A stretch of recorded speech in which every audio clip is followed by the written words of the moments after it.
something in the water.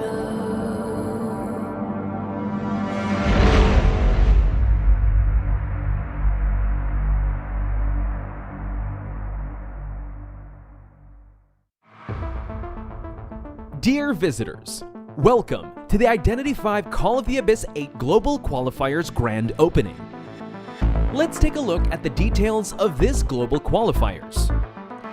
Call of the Abyss 8 Global Qualifiers consists of 6 divisions: Chinese Mainland Division, Japan Division, Southeast Asia Division, Chinese Hong Kong Macau Taiwan Division, NAEU Division, and the South Korea Division. A total of 15 qualification places will be decided from the 6 divisions. They will join the 5 teams that have earned direct invitations to the Global Finals travel offline in April and assemble on the COAⅧ Global Finals stage to compete for the honorary title of the Abyss:VI Global Champion. The Global Qualifiers will kick off with the Japan Division on February 21 and officially conclude on March 23 after the final qualifying places are determined in the Chinese Mainland Division. Except for 2 directly invited teams in the Chinese Mainland Division, the top 8 teams from the Ancient Passage will compete against 8 non-invited IVL teams to claim the remaining 7 global finals places. Except for 2 directly invited teams in the Japan Division, the top 5 teams from the Ancient Passage will compete against non-invited IJL teams vying for the remaining 3 places for the global finals.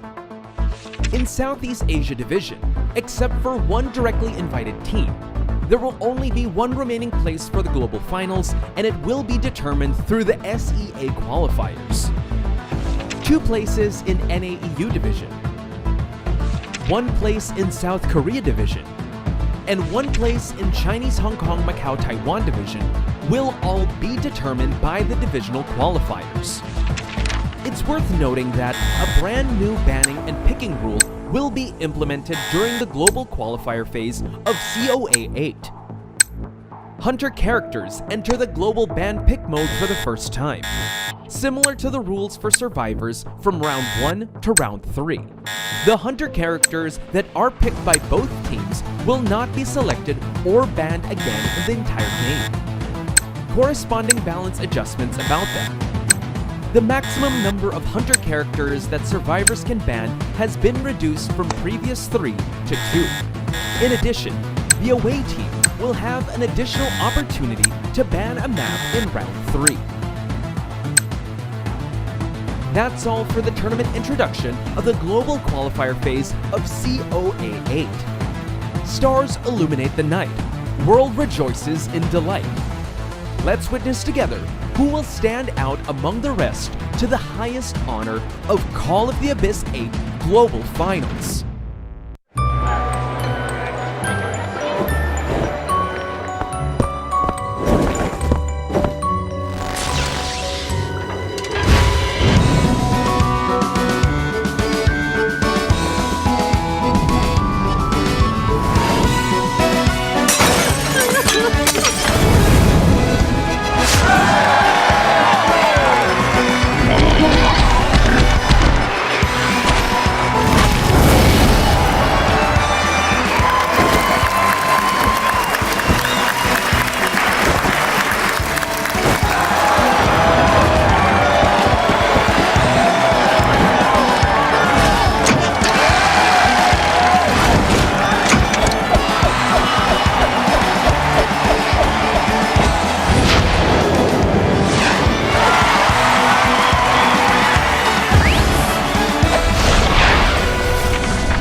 Look, this is Sergei, Natalie, and Violetta.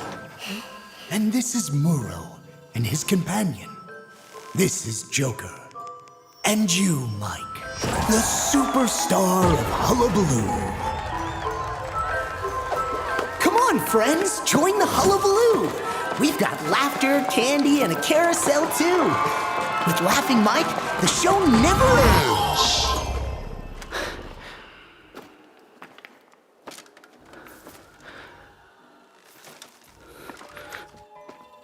Come on, friends! Join the hullabaloo! We've got laughter, candy, and a carousel too. The show never stops, and the joy is set.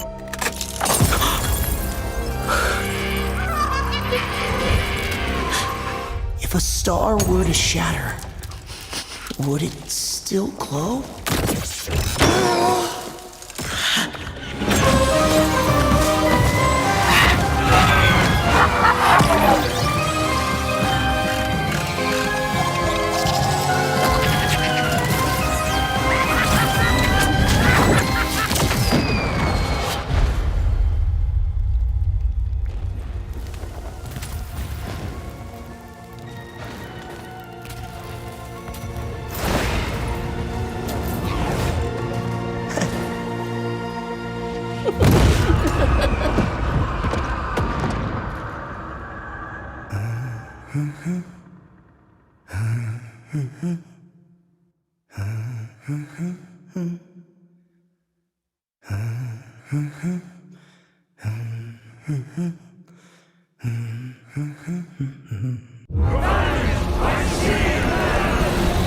At dusk, the seagull speaks.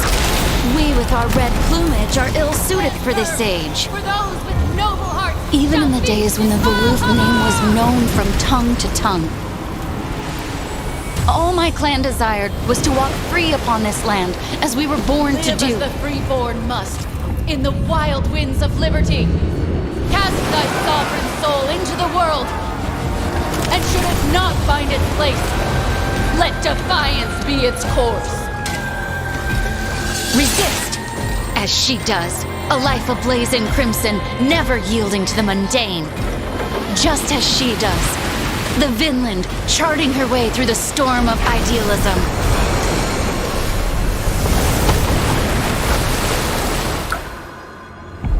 Yet, the seagull's omen proves true. Those who do not belong are dashed upon the waves. In her exile, the snowfields rob her of warmth, the warmth she lost because of me. Lagerta, what is the meaning of struggling against the tides of time? Lagerta, this fleeting existence will soon fade into nothingness upon the ocean's surge. Let us dare to face it with courage. I.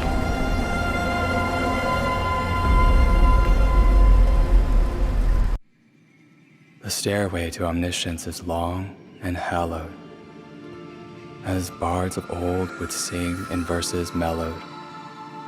Stories slowly fade, their whispers mist, becoming echoes in the dark abyss. When fingers touch the heart tree's ancient bark, they sense the essence in its rhythmic arc, and the owl bestows its grace, guiding me to that sacred gate. Visions that once clouded my sight now fade away. Sacred sounds fill my ears, resonating clear as day. We bask in wisdom from sagacious words, yet with our hands, we laid waste to all we've heard. Thank you for your generosity, Mr. Clark. Through your esteemed wisdom, we averted losses beyond our imagining. We will always cherish your divine benevolence. Stay away! No! Pledges of the past have turned to chains, dragging the exalted nowhere to dark lanes, never to return.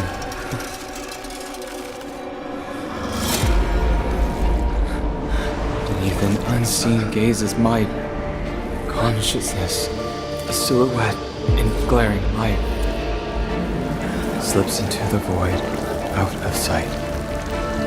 The prophecy was clear and right. The hour comes. I take my flight. ascending past an unchangeable fate. The road ahead is fraught with peril great. My silent old friend, so true and kind. Would you accept this invitation of mine?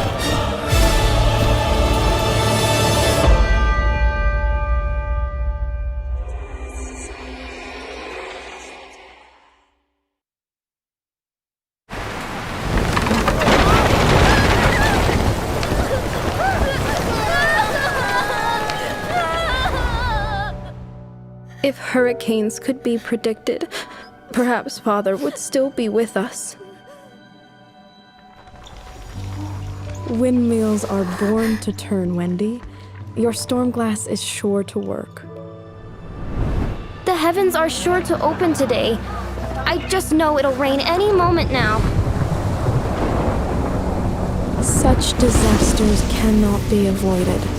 Although, my child, you do possess an uncanny talent for studying the weather. But Mother, even if I were to pour my very heart and soul into it, before this insurmountable precipice, science turns a deaf ear to my pleas. When evasion avails us not, when destiny ushers towards us a mighty hurricane, I will guide the storm and shatter this ludicrous obstacle. I will scatter the fog and seek the locus where the light converges. The downpour will return, and the truth will be mine to tell. Decide those dates and make sure to check out the socials just for you to know who is going to be playing when. And as we said before, we had day number 1 yesterday with Axis ending up on top against TE. We have RD going up against ZZZ getting the win. GG going up against RC, and FT going against Rivals. So in the group stage, Axis, GG, RD, and FT are respectively in first place. Yeah, a lot of these teams trying to fight to the top of their groups. And of course, for those of you who are wondering where we are, we're obviously still in the Abyss, right? So it's called Call of the Abyss for a reason. So they locked us. They banned us now. But we keep talking because we're. Oh, no. You know, I was thinking instead of like the professor, the meteorologist, all that, we should be in the game called the Yappers. And every time we move, the hunter knows where we are because we keep talking. Exactly, like proximity chat. I think that would be a pretty cool feature, right? Write that down. Hunter. Instead of spinning around, there's a new proximity chat. Hunter, I love you, Hunter. Please don't. The louder you scream, the more it gets stunned and can't move. Exactly. Oh, no. All right, that'll be pretty cool. I'll sell my teammate out. He's hiding in the locker there. He's hiding there. He's in the dungeon. He's in the basement. Look for him. All right. And I mean, just a little bit of context to what's going on in front of the screen. Of course, we'll be having today's matchups. Just to reiterate, it'll be Dou versus Sing AWG first, the first match of the day, followed by Wolves versus Omni, Act versus ZETA Division, and of course, we're going to conclude with FL versus WBG. So honestly, like for me, I'm looking forward to the first 2 games. One because of Dou and AWG, second because of Omni, because NAU representative. Yeah, I can't wait to start the conversation there. But you did see Dou take the stage. I hope you guys saw that one versus AWG. Dou been a household name in the Call of the Abyss scene, also in the IVL scene, and also known for like doing a lot of roster shakeups. But Dou was synonymous to Dongshen, but now they're kind of standing on their own 2 feet, and they hope to get more out of this experience. Introducing first one of their survivors, COAⅧ here. He is mainly the support, Obeer of the team. Average rescues above 1, so that's what you want to look for. Hopefully we'll see some immaculate rescues, especially in this hunter heavy meta. Yeah, a little bit of massage going on there. And I just have to say, I love COAⅧ's hair. I want to have that kind of hair one day, not just bald, because you guys in the chat, you make this bet, going bald, asking for bald casters, but hey, it's nicer to have these kind of hairs, right? But moving on, COAⅧ, looking super focused right there with the glasses, definitely makes him appears deep in thought. plays the Postman and Embalmer. And honestly, I really want to see more Postman picks coming out. It's just so cool sending mails and just unleashing the doggo to bite the hunters. That's a I real cool remember, thing. what was the badge you got in Postman? I remember that was your main for a while, and Prisoner as well. So I can't wait to see a lot more Postman plays coming out so we could take down notes. And then now we see Chen being another player that we see. Again, not really a filled out stat bar here, but what I can tell you about Chen is that he used the Professor, he used the Gardener. He also uses a lot of the Fire Investigator and the Seer. So just really giving a lot of support and utility to his fellow survivors. Yeah, exactly. And just seeing the overwhelming response today, guys, and the tags on Mellow Mellow and Posh Pies as well. Thank you so much for the support here. Yes, thank you so much for the support onto Call of the Abyss 8 Global Finals right here, day number 2. See a few familiar faces. We'll be sure to give you shout outs later on. But right up next, this is none for Do. The rescuer main of the team. And as you can see, an average rescue of 0.88. I want to specifically highlight that the characters that he plays, Gravekeeper, I want to see more of that too.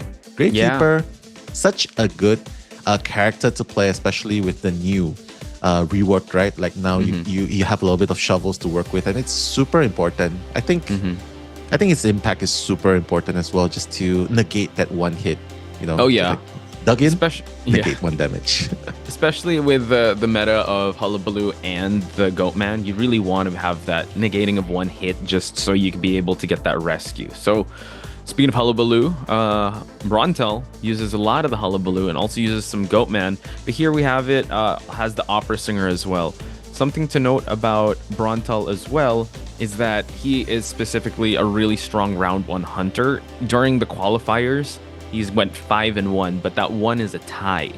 So really leaning into that Hullabaloo first round. If not, he uses the Ivy, and then Yukakina goes with that Goatman. Billy the Kid. I don't know, I'm just making that cowboy reference. But yeah, super excited to get things started. We'll definitely be seeing a few familiar matchups, but bear with us because we all know that the first BO1, BO2 is definitely going to be the battle, the appearance of the S tier hunters, right? So Hullabaloo or Goatman, take your pick. But right now, just continuing a little bit of shout outs to the team while we're going in.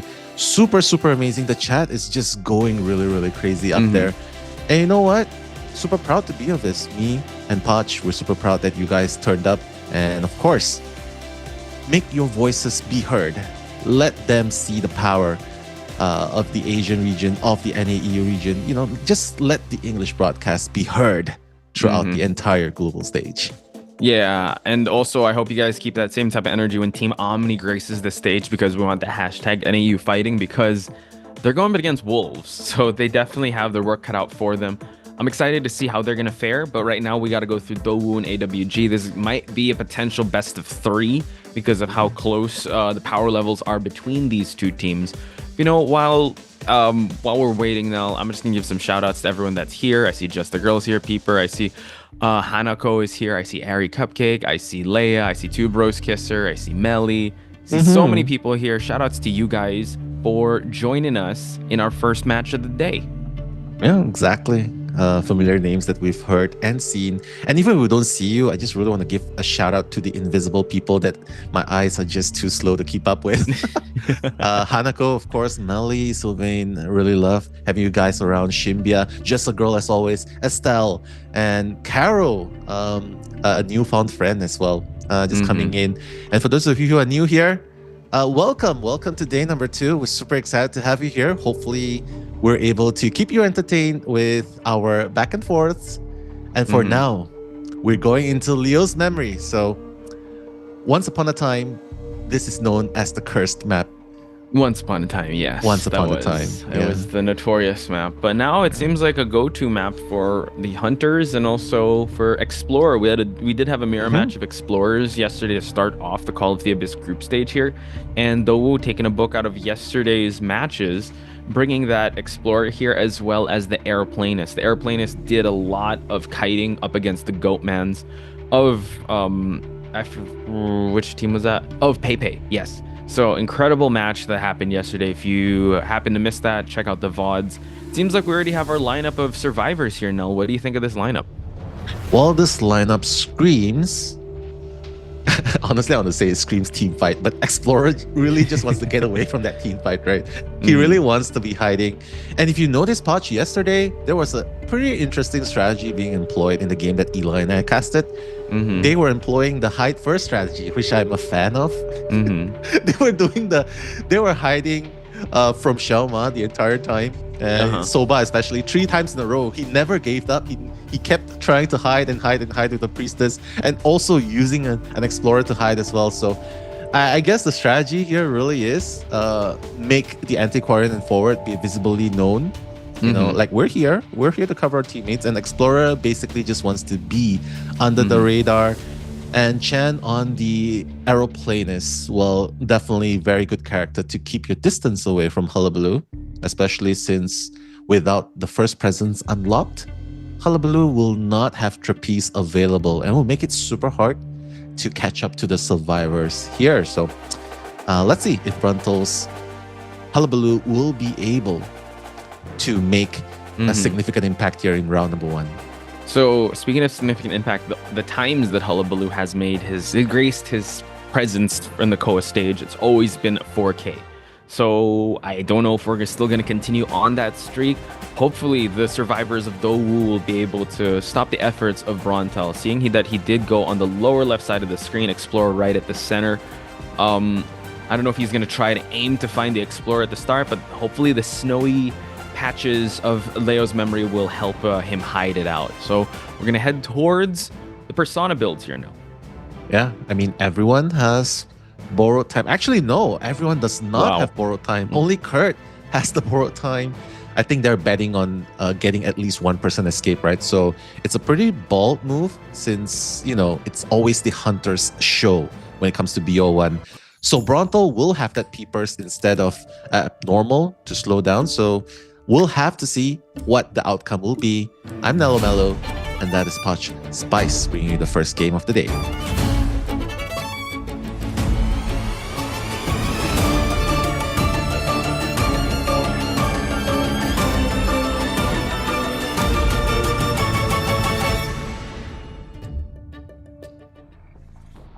Brontel already making his way towards the center of this map to try and find his way through this matchup. He did bring peepers so it can kind of spot out where Kurt is, but unfortunately for him, he is not heading to where Kurt is. It is Chen, who is the aeroplanist, who would gladly love to take this kite because he has those jetpacks to work with. He can use it to establish distance, but look at that, the clone already establishing the black mark on him, and Silver actually is here, and he's not gonna get spotted out because that is some great hiding, I would have to say. Exactly, but with the kite happening nearby, it's really hard for him to rotate away or even look for puzzles, right? So Chen really needs to get away from this area, especially after that kite. The double surprise is really a great tool to catch up, and now just elevating, going into the shack, just one white mark away, and Chen will go down. But fortunately, he left this area because Silver 2 was pretty sure he was asking him to get away as fast as possible. Oh, the flywheel just to avoid it. But look at that. He's trying to be in the corner, but look at the double surprise for him to overlap the white stage, for him to fall down. Quite the unfortunate turn of events here, but with an explorer in the mix, you definitely can't breathe easy as a hunter. So Brontel, great start. Now the rotation's going to happen for this rescue attempt by COAⅧ.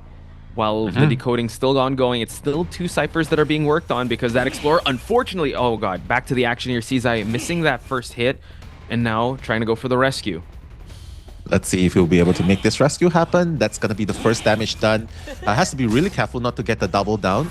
Honestly, playing a Hullabaloo, it's always almost a certainty, like trying to go for the double down, but fortunately it's an antiquarian with that bamboo stick swiping away. Now he's just gonna focus all his efforts into Chen. Popping that last effort is probably gonna run into where Nan is. So forward, maybe try to finish this cipher and then go for the stun. Ooh, look at that, gets the stun before he pops the cipher, but Now the double surprise here. Chen able to use the jetpack to create that distance, but another double surprise trying to thwart his efforts. So good job by Chen continuing the kite here while the forward did finish off his Cypher. Now we have one more red bomb to work with for the aeroplanist to fall down. And just like that, it just seems like so much time is being bought for the survivors. Yeah, exactly. Because there's nothing. Oh, Nan coming in preemptively. And Bronto is like, yeah, I know, I gotta take out this forward first. Otherwise, I won't even be able to chair this Chen safely. So right now, forward already injured, has no flywheel, has already employed the flywheel, but he's gonna go down. And that's the power. That's the power of Hullabaloo. He can't afford those like split-second moments for him to try to go for a double down. Because at other hunters, you have attack recovery. Here, he can constantly keep stacking up, especially with how fast he was able to gain that presence. Now, Nell, talk to me about the Cypher progress. It's just crazy. Like, it's so... 2 Cyphers have been done, right? 2 Cyphers are almost done. But honestly, although there's no 5th Cypher, you cannot discount the Explorer's prowess because he still has 24% page. So honestly, as long as the last rescue comes in, I think Explorer is honestly the only one that can come for the rescue. But without any resources left on Aeroplanist, I'm pretty sure they're just going to sell him. And honestly, it's really going to come down to the second kite coming here. Second kite inbound here. COAⅧ is on Bronto's radar. Good trapeze movement for him to just get that dash. And now COAⅧ not having anything to work with aside from this pallet. One white stage to work with before he does fall down. So, not fall down, but at least get injured. So now he's got to buy enough time for this next Cypher to get even close to popping. And it seems like he's considering changing, but no, he's still holding on to that trump card. Yeah, holding on to the trump card. You definitely need trump card to change to the desired trait at the very end, right? Especially when you're going for half. Especially when you're going for the late game. But now, with that one final blow, Explorer with a 24% page is going to go onto the chair. Nan coming in. That's the power forward, and that's why you save the trump card. That's why you save the trump card for something like this. But no, the last effort's going to be popped on Nan. Let's see, 70% on the Cypher. Will COAⅧ be able to buy enough time for the Cyphers to be popped? It's already at 80%. COAⅧ still trying to kite this pesky little Explorer. You know, I don't depend entirely on my book, entirely on being invisible. I can kite too, you know. So COAⅧ finally gonna go down. Oh no, Cypher was so close.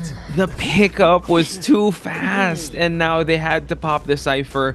And to let everyone know, only borrowed time was on the Explorer, so Nell, it ZETA has to kind of hightail it out of here. But unfortunately, it's the Antiquarian. So Antiquarian takes a long time to open the gate. So now, if he tries to go for a chair close by, it might not be enough here. Bronto, he's gonna drop. He sees that someone's trying to open the gate, and he's gonna go for the Antiquarian.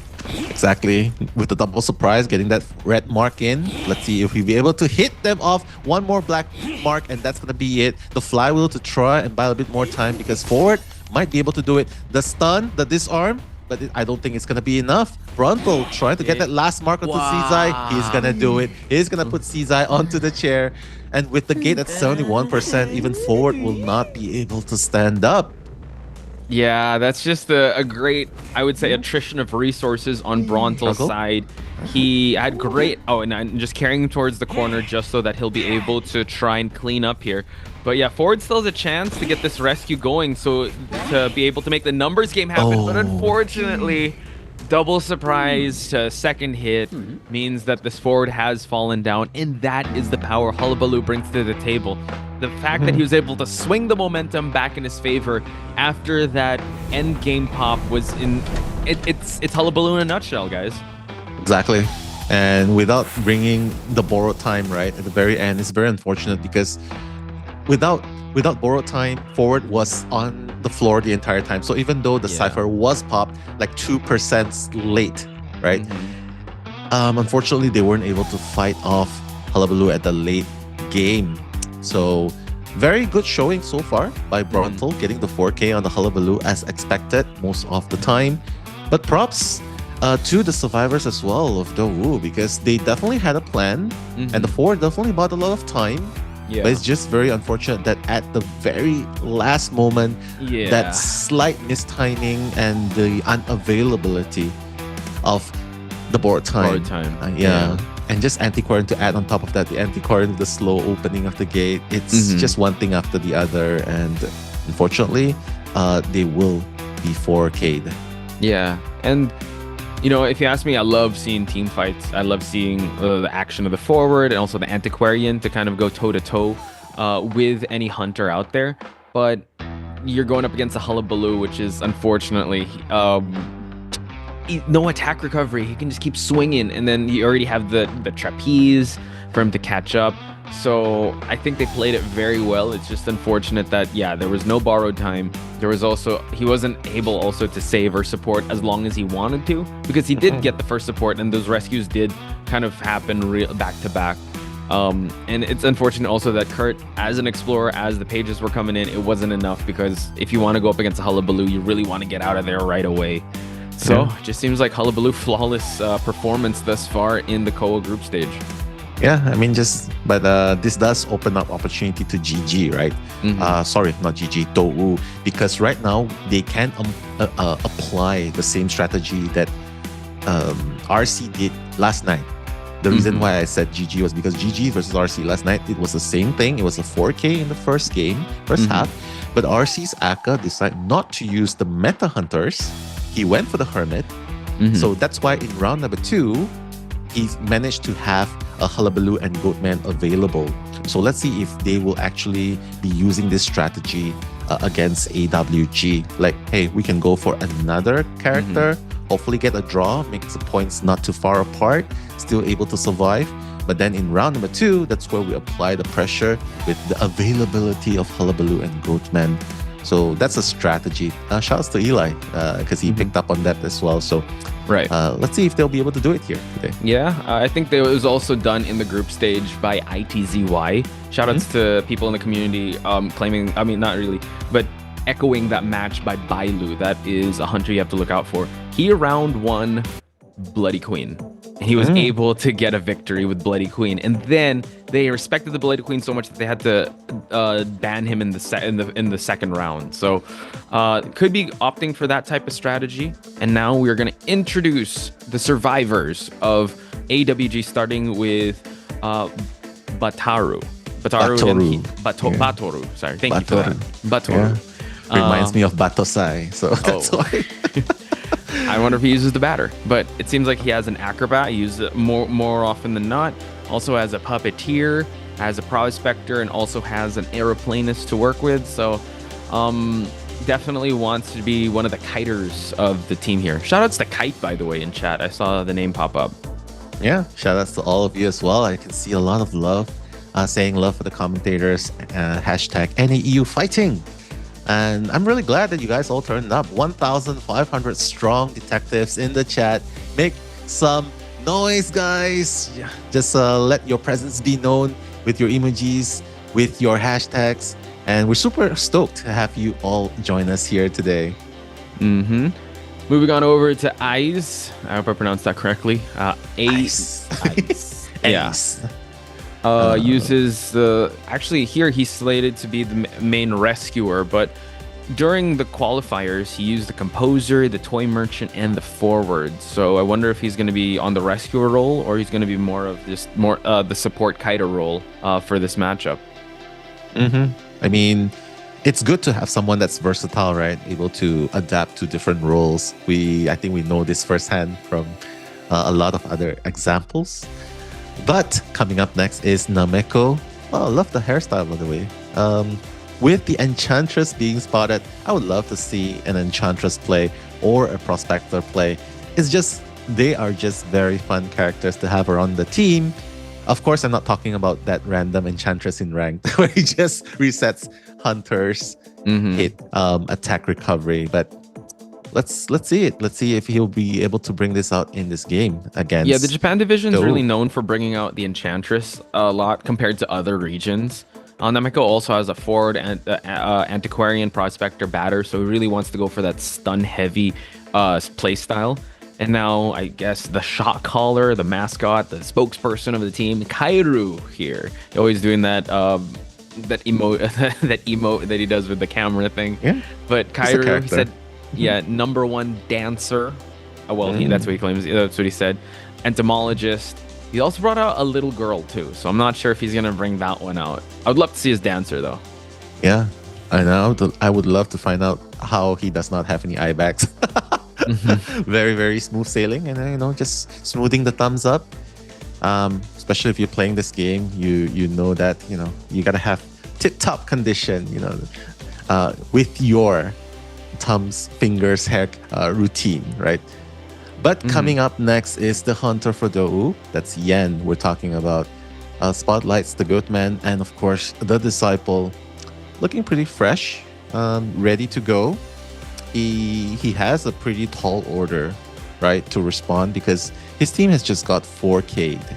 So right now he has to respond with a 4K. So the question is, will he risk it all, use up the S tier hunter to equalize it in game number 1, or just save it for game number 2 when the one hunter ban will be in effect?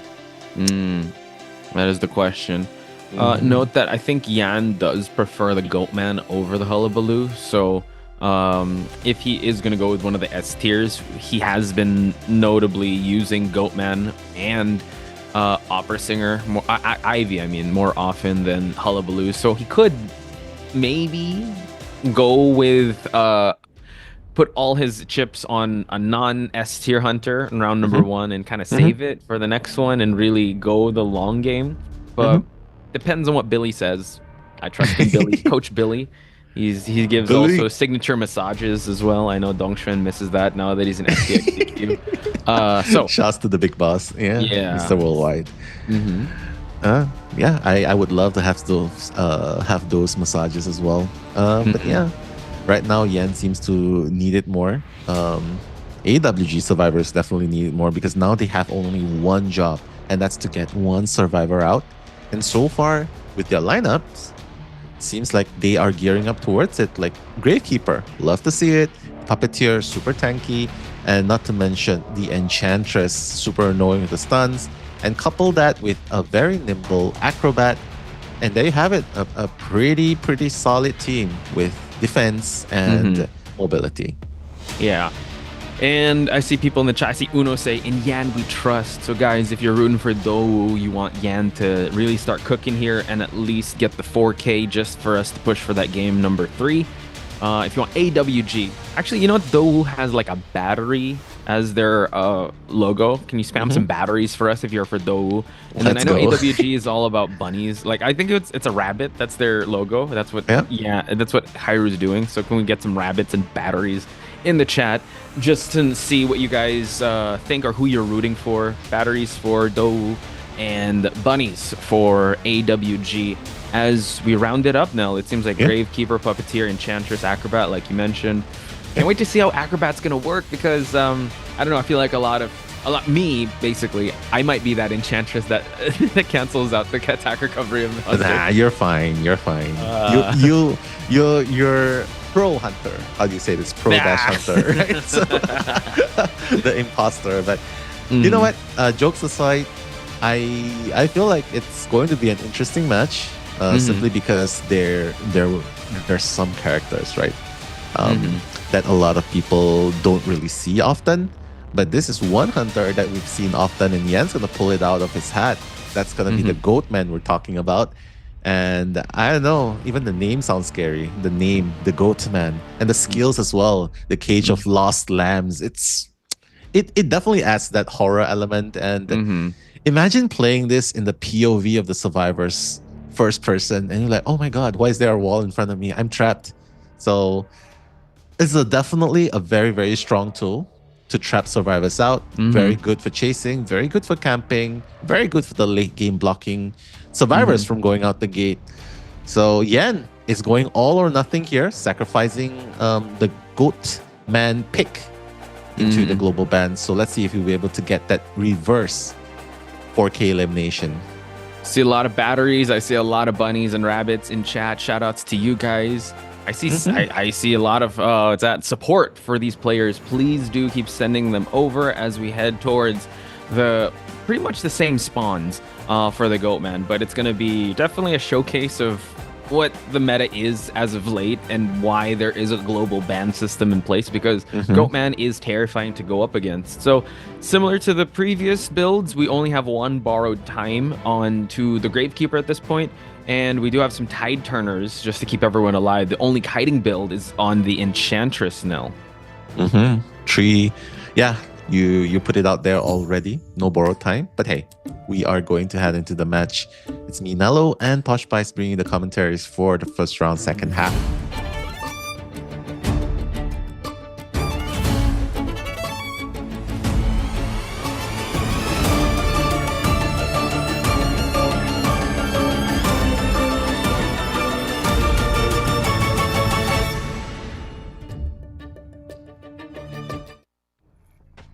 So, Yan as the Goatman. In Yan, we trust, for everyone in chat that's supporting, though will make some noise. And for AWG, they just need to get at least one out just to claim a victory. Yan making sure that no one's in the factory area, making his rotations. It seems like he's heading towards the shack, looking around if anyone's there. The tinnitus is going to spark up, meaning someone is here. And unfortunately for him, it is the Enchantress. Enchantress wanting to build up those stacks early on. Might want to take this first chase. Already a cage might be put in place, just waiting, putting the mind games out there. But it seems like the cage already trapping him away from a pallet slam here, forcing Nameko to rotate inside the shack. Yeah, a very beautiful catch on the first cage, getting that 1 damage onto Nameko. Building up towards the second charge, the cage, the hand is raised. Let's see if Yan will be able to trap him in this vicinity. Nameko with that stun, buying a little bit of time. Let's see if this is going to happen. Careful, going through the other games. And this is where the mind games happen, right? Going through the windows. Oh no! The flywheel going to be employed, buying a little bit more time. Nice. And the stun, buying more time than ever. And the cage is like, when is this cage going to be done with? And the answer is, as soon as you go down. Yan's gonna take that first chair onto Nameko. It was a good kite attempt there. I think once he was able to get him out of the shack area, that was really the keys to success. We already see that Aze is here for the rotation for the rescue. Oh, wow, and gets spotted out early as well, forcing an early rescue here. A backstep to get the last effort. So Nelly's working on his way for a double down here. Nameko needs to survive this as long as he can, just for another one to go for the rescue. So waiting for the resentment to build just so they can put up a cage. Nameko just trying to hug this pallet for as long as he can until he has to use it.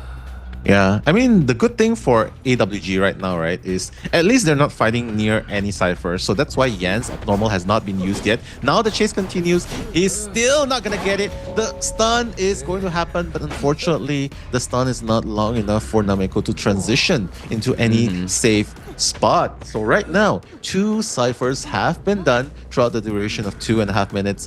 But unfortunately, Nameko's second chair will be in the basement. So I don't know about them, but if it was me, I probably wouldn't save, but AWJ has a different idea. Yeah, they got a lot of tide turners to work with, so now Nameko has to be very careful with the exit strategy here.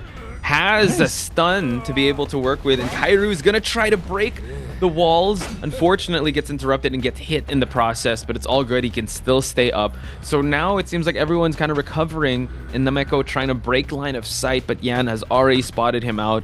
No more stacks to work with.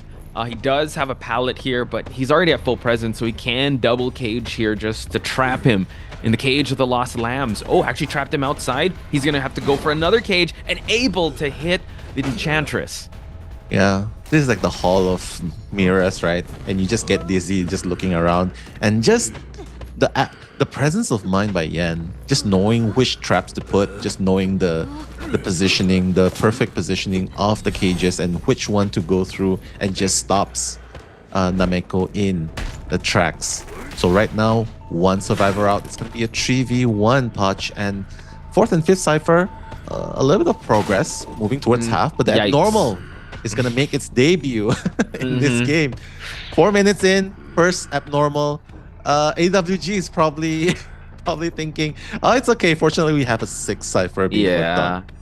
That was actually a pretty decisive abnormal there. So now A's forced to go underground here in the shovel just to survive as long as he can. So hopefully this buys enough time for them to be able to pop some ciphers. But Kairu, aware of that, he already stops touching the cipher and rotates away towards a palleted area. So you gotta love the rotations that they're making, really respecting the cage. But now it seems like Kairu doesn't have any puppets to work with. Might have to take a hit. Goes for the flywheel just to create that distance, but unfortunately the cage is here and Yan strikes down Kairu. Yeah. Good news on the side of AWG is at least they have only one cipher left to work with. The unfortunate news is it's the half health Gravekeeper. That's the one that's decoding the last one. So Acrobat with the full health, at least he'll be able to buy time. He has no borrowed time. He has a tight turner and flywheel. So I guess it's going to be the Batoru going 1v1 against Yan. Who will win? The nimble assassin or the goated goat? Yan, that is. This is going to be a little tough. It seems like Yan is actually opening up the possibility of Jack chasing Eyes to stop the progress from moving on. So we do see that he has already rotated towards the cipher. So that's going to be a free rescue. Yo! Oh, but look at that. The Gravekeeper. Nice awareness for him to actually go underground to be able to save himself from a hit. And the abnormal has struck down that cipher. But like you said, they got options here now. They got 2 ciphers to work with. Yeah. I mean, Yan could just persist, right? Catch the Gravekeeper off guard, especially after he gets out of the shovel.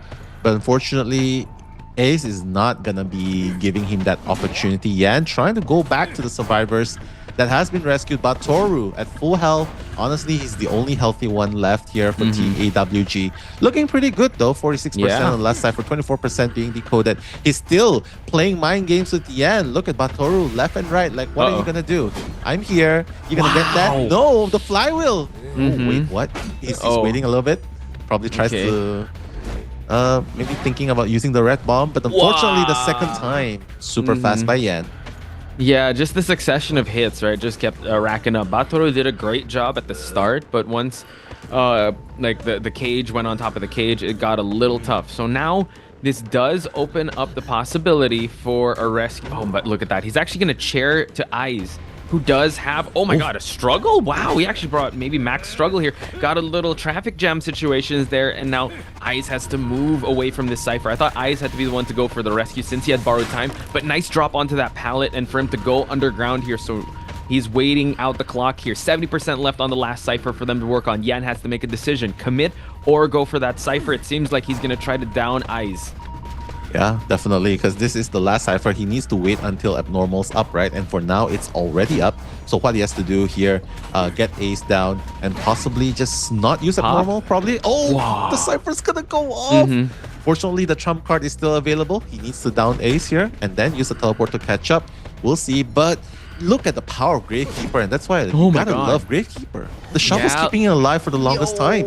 Eyes just going back and forth here in the palette, and like you called it, the trump card has already been used, but that was one a little too many.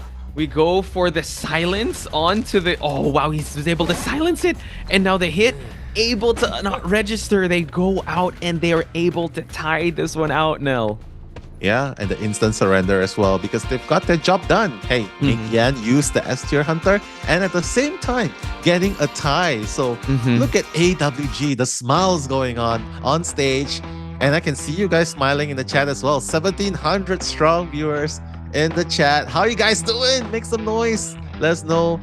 And let us know where you guys are from. And of course, let your voices be heard. And for the meantime, Touch, let's sell. I think AWG has to be really happy with the results of the first round. 100%. With the way they were able to play that out, they're controlling the point total, and they've already got rid of the goat man of Dou, which is coming into game number 2. They can ban out Hullabaloo and just deal with whatever they can just to tie it out. And they're in a really strong position, and I think it had to do with the fact that their hunter had such a great job that they could play a little more aggressive or a little more I would say they weren't so pressured coming into this match, because the way that they were able to handle the situation, they kited really well. I see the value now in Enchantress, but you really have to have Enchantress in the good hands of someone that's very capable of kiting for as long as they can. So here are the match stats now. Yeah, Nameko obviously taking the longest kite, followed by Ace on the Gravekeeper. And quite honestly, you notice, right, Poch, even though the rescue happened relatively fast, not once, but twice in a row. And even the second rescue happened in the basement. So AWG knew exactly what they wanted to do. They knew that Nameko still had 3 stacks of curse available. That's why they were willing to go into the basement to rescue against a goat man. So that definitely paid off. And not to mention Gravekeeper, so much value on the shovels. Yeah. Goatman was struggling. Yan was struggling against Ace with the shovels, right? Because he never once got hit out of the shovel. And I think that just bought a lot of time. So I feel like AWG, they've got a strategy to counter Goatman. And this is the result they were kind of expecting, honestly, I feel. And I would have to say they played it to great effect. Even the persona builds. All the tide turners were utilized, as well as the borrowed time. But let's check out the highlights and take a very quick break. We'll be back after this.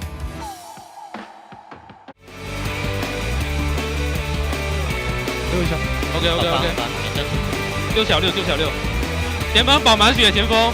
我知道，这把好打的。9、8、7，直接开。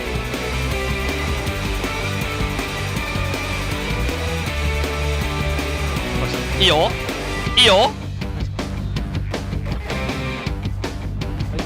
2個目に。なんだ。マジか。大丈夫？いや、まあ急車できるけど。まあしゃあない。もう一個釣りなんよ。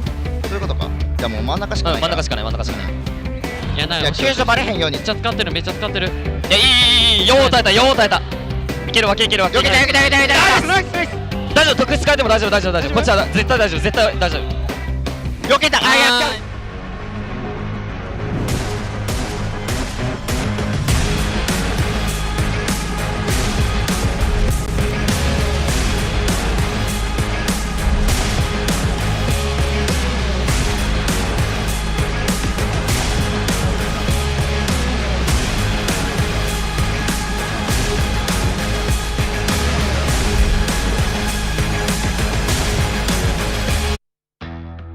Welcome back to Call of the Abyss 8 Global Finals, Group Stage Day number 2. I'm Nello, and that is Posh Spice, my duo.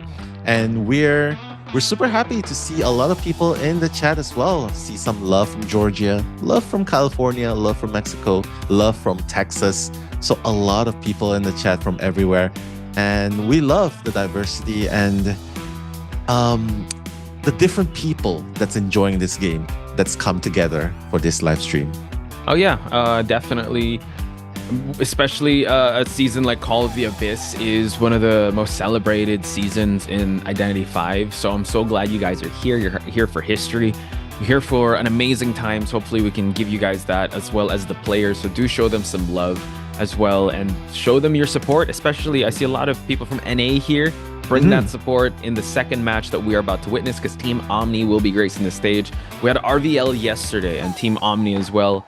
They need it now more than ever because they'll be going up against Wolves, the second placer in the IVL Autumn December matchup. So hopefully we'll save all our energy for that, because right now I think Dou needs your energy because they are down in points and they need to bounce back in this second round. They need some charging, that's for sure. The batteries are going down. Yeah, some optimized charging, and of course your emojis, your battery emojis will definitely help to charge them up, because going up next, it's going to be Yan again. Yeah. Taking the mantle in the round 2 first half. It's probably thinking, it's okay, I'll come back here. I think I sort of figured out what AWG can do. I think I'm confident to take them on straight away right after the game. And AWG, I guess right now, it's sort of a choice, like what can they expect from Yan this time? Because his Goatman is globally banned. They're definitely going to ban his Hullabaloo. So quite honestly, I feel like they can breathe a little bit of sigh of relief. But you really cannot count Yan out, because just look at his face. I don't think he's even affected. He looks like he's already locked in. Like round 1, that's just warm up. So AWG still has a lot to do in game number 2, because comebacks are still very possible. 周期IZL の決勝で負けたアクシデールと戦えるのですごく楽しみにしてます。プレッシャーは感じないので楽しんでトーナメント戦行きたいなと思います。Now you have it, A's saying that he is excited to face Axis Wave in the final, or at least in the group stage. They did face off in the IJL December 2024 autumn finals, and they did get second place. So I guess they're hungrier and they want to be able to battle it out with their fellow Japan Division team. But like you said, you know, maybe Yan is still warming up. We did see also from the likes of Sprinter that he was also warming up in the first round. In the second round, he really popped off. And maybe that could be the case here since we are heading to Moonlit River Park. Unfortunately, I'm feeling we're not going to see Hullabaloo anymore because that's definitely going to be banned out on both sides. That leaves room for the not S tier hunters, but the A tier hunters, which are A++. Opera Singer and Ivy. And Itakwa. Oh, true. Itakwa Nation, arise. Arise. Speaking of arise, oh my god, how do you do that voice without getting criticized? But I spotted a celebrity in the chat. Shout outs to Paul Blams. I see you guys. Yes. See you in there with his message. Hello, y'all, with the cute little kitten out of the box. Yes. What's up, my man? Since we're also saying what's up to celebrities, I did see Zeus and Z's that are in chat. So shout outs to you guys in the NAEU community. Lots of love coming from us here at the commentator booth. To you guys, thank you so much for tuning in. So it's shout outs to Paul, Z's, as well as Paul. Welcome. Let's all have a drink and also drop some popcorn. Stay hydrated, by the way, because this is gonna be a long day. Yeah. And just to add a bit of entertainment to the stream as well, let's learn a new word today, guys. How do you think about that, Poch?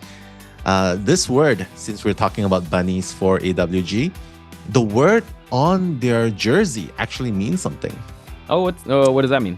So Arneb, ARNEB, it's a little bit differently spelled, but if you turn the E into A, it actually means rabbit in the Bahasa language. So it's called Arnab, which means rabbit. Yeah. Oh, interesting. Wow. Right? So, Arnab. Okay. Yeah, so a little bit of language class here. Free Duolingo lessons. Sign up there for 10% off.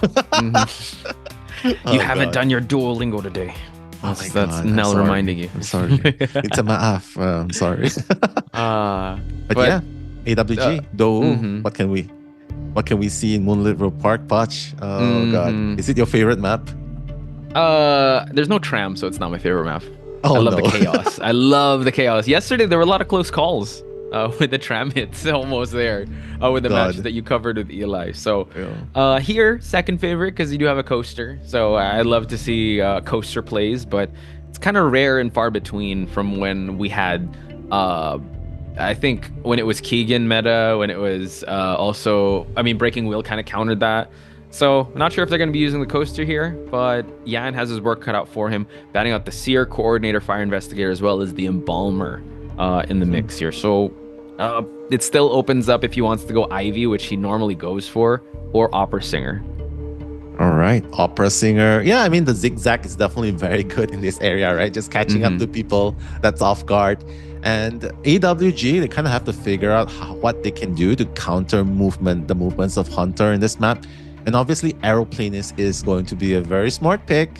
Kind of hoping to see a patient, honestly, just for the mobility. Yeah. But I guess they're going to go for the tanky factor. And Psychologists, I mean, would love to have that remote heal happening halfway across the map. Nameko, again, we don't see any decoders coming on the side of AWJ. So Yan could probably be pretty confident bringing out the Opera Singer here. Simply because he knows that the ciphers won't be rushed as fast. True. That's a good point you bring up there. Because sometimes Hunter get too pressured into going for like, oh, they have a decoder, we need to be able to down immediately. But at least the range factor is definitely going to be on the side of the Hunter, especially with one as mobile as the Opera Singer. Coming into this, though, it seems like the meta for a lot of these survivors, especially, I think a testament to that was yesterday, that in rounds 1 and 2, survivors just want to, at most, tie, at least get one person out. And I think they're going to do just that as one of the A-tier hunters makes his way into the mix, the Shadow or Ivy. This is a personal opinion, Poch. I don't think Let me we hear will it. struggle against the Shadow if we beat the Shadow in ranked. You know what's the reasoning? What? Because we don't look back. Yeah, we don't look back. We're like, what? We look back on instincts. On instincts alone. Like, oh right, Like, look oh. back. I just followed the that is true. But let's hope if anybody's supporting AWG, let's hope they don't struggle against the Ivy here because she's very much in the meta. However, this is a huge map now, and Ivy's all about map control. So talk to me about the spawns here. Well, they're trying to do the box and one. It's close to a box and one, honestly, just so that they can just move away, transitioning. Obviously, a lot of transitioning needs to be done, which is why they don't really start at their usual points, the fourth, the third, the second, and the first. Yep. So the idea is just to transition away because Ivy, as soon as he possesses you, takes the ethereal form back. The tombstone's going to be a problem, allows him to teleport left and right. But just moving on to the win conditions of this game, guys, AWG 7-2 in the first game. Now they got to come back with Yan on the Shadow. So Yan bringing Insolence, Detention, and Blink just so that he'll have an early first chase. But looking at the side of the survivors, they got 2 borrowed times. Actually, no, 3 borrowed times, my bad. And they got some Tide Turners, 2 Tide Turners to work with. So once again, folks, I'm Poch Spice, that's Nello Mello. We are commentators for this first half of round number 2 between AWG and Dou.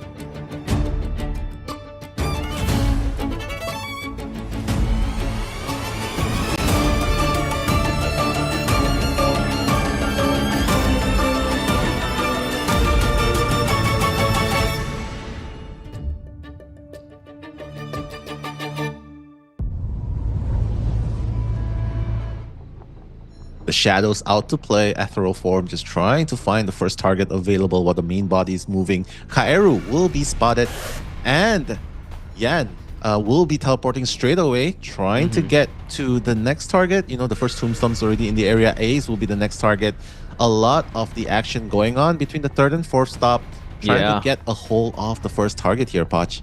So Psychologist still stuck at 60%, First Officer 79%. Already trying to get a scare, but Psychologist will have to tank that first hit. But the beauty of that Psychologist, Nell, is that, as we call it, the punching bag, like just can tank so many hits in between. So Kaeru understands the assignment, just wants to kite away from everyone. He's gonna stick to the fourth stop. Unfortunately, though, this hunter is all about building up map pressure and map presence. So trying to go for a spray here while Kaeru makes an excellent rotation, but unfortunately gets possessed here. Gets the hit onto Kaeru. So it's all good because it completely resets now. Yeah, Kaeru still has a flywheel to work with, right? So honestly, I'm thinking about when's the best possible time to use it. But Toru is... Everyone's pretty much at the same area, right? So it's really, really hard to just kite, especially since everyone's here. The flywheel is gonna negate it. But the terror shock, oh my god. Did you see the response of Kaeru when he got terror shock? He's like, oh no. Oh. Nande. That's a Adi moment. What the hell? If you guys check that out tomorrow. You check that out yesterday's match. That was so funny. But nothing funny about that because Yan means business, right? It was actually an excellent call out by Yan to just swing again. He wanted to flywheel and wanted to still go down that slide just to create that distance, but unfortunately, go big or go home with that play. And Kaeru, unfortunately, sits on that rocket chair. At least, Nell, there are 2 ciphers that are already done, and maybe a rotation lower left side of the screen. It seems like it is going to be Batoru that is rotating to get the save. Yeah, the save definitely will be happening anytime soon. It's just a matter of whether he's able to rescue before half, which he definitely does. 93% fear, has to be really careful not to be drawn in. But I think Yan's not going to risk it. He's just going to go for Kaeru straight away. That's going to pop the last effort on Kaeru. Kaeru just needs to get away from this area, honestly, because there's just too many teammates nearby. And the Cypher disruptions are just happening left and right. And although you look at the ciphers, it's 2 ciphers done, but honestly, against an Ivy, I'm not even sure. I cannot even say with certainty that this is going to be enough to play into the late game. So a lot of work cut out for them. Oh yeah. First officer needs to make the rotation because he does have Tide Turner to get this rescue, and that's what he's doing now. While this is happening, they need to pop that Cypher in the tent just so that they can't get triangulated by the pressure here. So Ice has to be very careful when to pop that. Watch, and also gets the rescue. Wow, and also good rescue as well. No Terror Shock. Kaoru now needs to be able to move on along accordingly. 6 seconds before the flywheel is going to be utilized for Kaoru, so he needs to time this well. Let's see if he's going to go for that slide play once again. He is able to actually use it just to avoid a bit of the scare, but unfortunately doesn't avoid the spray. Yeah, and Yan's going to take out Kaoru once and for all. But while all of that's happening on, only 2 ciphers remaining. So AWG, for some reason, before the 3 minutes mark, they're already managing ciphers super well, despite being so close to where Yan is, right? So they just gotta fight. This second kite needs to be really good because it's only one last cipher left. Yan's probably feeling the pressure too, but Toru with that jetpack trying to get that distance away. I mean, at this point, they're already decoding the 6th cipher, which is a really wise counter move against Yan. Woo! What? Able to actually flywheel the blink and gets a drop on the pallet? My goodness, Batoru has chosen violence, and now he's continuing on this chase, allowing the 6th cipher to reach the 50% mark. So he's doing an amazing job, and he's cutting away from it. But unfortunately, the scare, the possess, and the down onto the aeroplanist. But Nell, we still have the aeroplanist jetpacks to work with. So if they make this rescue happen, it's still all good. First officer gets healed up just so that he can go for this rescue. So now they might have to split push this cipher. Nameko is already here, but this is the last cipher. So it's going to be very dangerous how they're going to play this next one out, and a good scare for Antiquarian to get the first hit. Yeah, honestly, it's just a battle of back and forth here, right? The distance between the Chaired Survivor and the last cipher is just so close. And honestly, Ace has no choice. With 1 pocket watch left, probably wants to save it up to go and rescue. It's definitely going to be after half. But the problem is, Yan has to go back and forth because Nameko on the last cipher is not even being decoded at this point, Poch. So Cyphers has dropped to a standstill, and this is really hard because he has to wait for the cooldown of the tombstone to be done before breaking it. Wow, first officer gets that hit. They get the rescue, so now they're split pushing the attention of the hunter. Is he going to focus on the cipher? He's going to get that scare. And the silence able to actually add on more pressure here. So good job. So now they are rotating their way towards the tent just to open up that other cipher while the Antiquarian tries to buy enough time for them to be able to push. But it seems like one of them is actually here. Nice flywheel just for the avoidance. Have to be very careful, Nameko. Wow. Nice. What a mind game by Nameko as well. They're so comfortable playing against Shadow by Yan. And Yan, he's in a race against time because right now they're going back to the 5th cipher, trying to decode it. Everyone's at half health, but Yan, without the blink available, and even though he has the teleport available to use, it's just so hard to catch hold of these pesky survivors. 20 seconds on blink available. And that's pretty much what he has left. No trump cards available too. Ooh, okay, Yan trying to go for a swing there, but Cypher's prime. Cypher is already primed for Nameko to actually go, and he has borrowed time, so he can actually eat this hit, go for the pop, push for the end game, split pushing the gates, by the way. So now Yan scrambling to find a foothold in this match. Note there is no trump card for him to work with, just the blink. So it might be a blink down on Eyes or a blink down on Batoru as he tries to position himself. But this is allowing the top exit gate to be open while Batoru is kind of just gaining the attention away from him. Eyes has opened the gate now. Yeah, Ice has opened the gate. He has a pocket watch to work with, so he has no worries at all. So right now, he's just buying time for Batoru to open the gate on the other side. And Yan, he's gonna teleport over Ace. Honestly, he can just leave whenever it's ready. Oh my goodness. Now a 3-person escape? Most probably. Aeroplanist is still alive. And now he's just trying to open up that gate at 49%. Actually, it might just be a tie if he teleports in. Not going to be able to open up in time. The skill is still on cooldown, so this is going to allow the gate to open up. Wow. My goodness. AWG. 7 seconds. Yeah. AWG knows what they're doing, right? And Yan, the second time getting bested by AWG survivors. This powerhouse team from Japan, the bunny warriors, they're just trampling. They're not cute little bunnies at this point. They're just giant Ravenoids just trampling over Yan at the moment, like just stepping on batteries. So what a game so far. And yeah, Survivors AWG, what a game. Yeah, they played that very well. I think when it came to the drafting, they really knew what skills to bring. Kairu knew the assignment, even though he got hit early on. All right, I'll get rescued. Let's play to the Tide Turners. Let's play to the effects of the Psychologist, just for us to buy enough time. And I think once Kairu was sent out of the map, there were only 2 ciphers remaining, 2 to 1 ciphers, and we were kind of calling that. And I think towards the mid game, that's when it started to go into a bit of a stalemate situation. But Nell, talk to me. What do you think the keys to success for them to get a 3-person escape in an Ivy match? The cipher management was really good.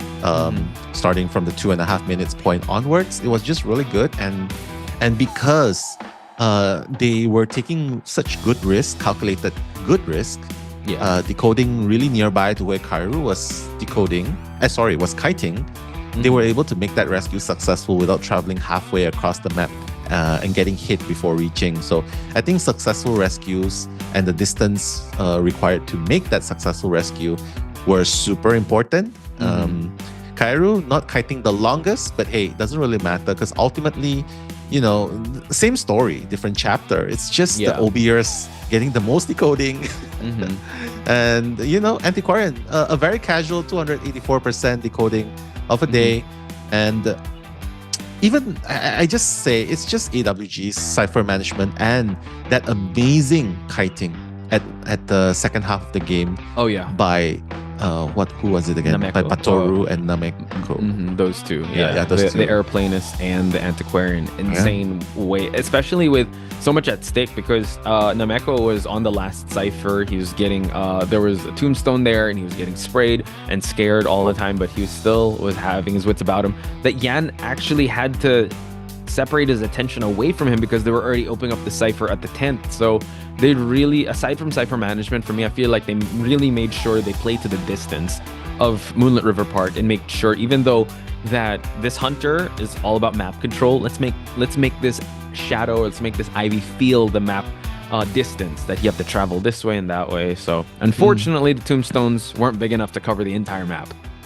Exactly, not enough to cover the entire map and the march of AWG, right? Because thanks to that skirmish, thanks to that encounter and the results of 3-man escape, all of a sudden, they find themselves in a really, really tough spot. Yeah. Because they need to get a 3-man escape too in order to keep themselves alive going to BO3. And of course, getting the 4-man escape would be the dream in order to escape, but a lot of these things happening. And I'm just looking at the chat as well. Everyone's like, how are your apples doing, my guys? Hoshu Sepik as well. Nella got me blushing. I'm so sorry about that. But yeah, I mean, honestly, I did not predict anything in my golden apples. They're just safe in the bank for now. But for those of you who wants to check out, just let us know how your apples are doing so far. 发挥其实超出我们自己的预料的，也没想过就是能3连胜直接进小组赛。然后自己的发挥吧，我觉得还有进步空间，还需要再提升。在面对 AWG 的话，我们还是比较有信心的。我感觉我们能保持状态，然后就跟预选赛一样，打好每一场比赛。There you have it, Silver. She lamenting or actually recalling what he did or their performance in the qualifiers, winning 3 straight. They actually had a very impressive performance, but I think AWG reminding them that, this is a battle for the coveted spot of Call of the Abyss, and we're not going to pull back any punches. Note that in this group, it is Dowu, Axis, TE, AWG, and ITZY, which Axis is leading the wins here. Because they won against TE. So if AWG wins in this round, I believe that shoots them up in the leaderboards. So hopefully that helps some of the Apple predictions. I don't know. I think Nell's strat, just keeping it in the bank, is actually pretty good. Yeah, keep it for the interest rates. Of course. But speaking of apples, here's a fun little question I want you guys to share with us, right? We want to guess how tall you are. What? In terms of apples. Okay, so here's a fun little thing. We actually tried to gauge the height of some of the players and people in the chat yesterday by comparing them to the metrics of an apple. So I would say I'm 24 apples tall. What about you, Poch? 5 apples. 5 apples. As Hello Kitty would say it. I don't know. That is a very interesting metric system. But if you're 24, I guess maybe I'm 17. 20. No, 17. You're pretty tall, dude. How about Chocho? I'll let Chocho 11. Win.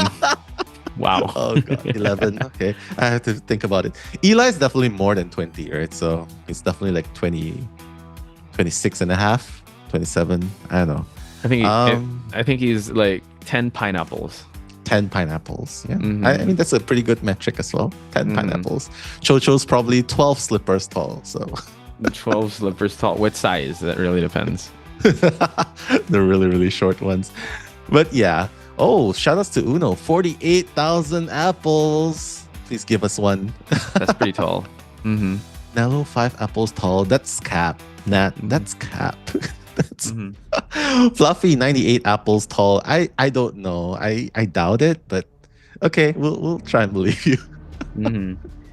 So let's put our apples aside, and hopefully you guys will recover from this prediction, because now it might potentially be the last match if Brontel gets a tie game.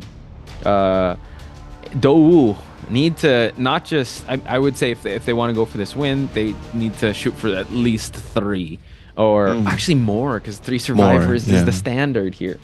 So put in a really tough spot here, because Brontel still has access to either Ivy or Opera Singer.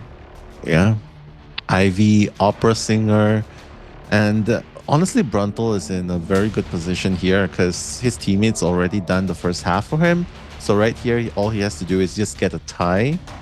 But we know what happens when we use the phrase "all he needs to do," because that happened yesterday. All he needs to do is get a tie. Wow. He got a 3-man escape. So that's really hard. But hey, I think EWG is in a pretty good position. Dou though has a lot to actually do to make things happen for them, because 3 escape is not really a simple feat, let alone a 4-man escape. So honestly, this situation just reminds me, when life gives you tangerine, what do you make out of it? You gotta you make a Netflix show. You make a Netflix series out of it.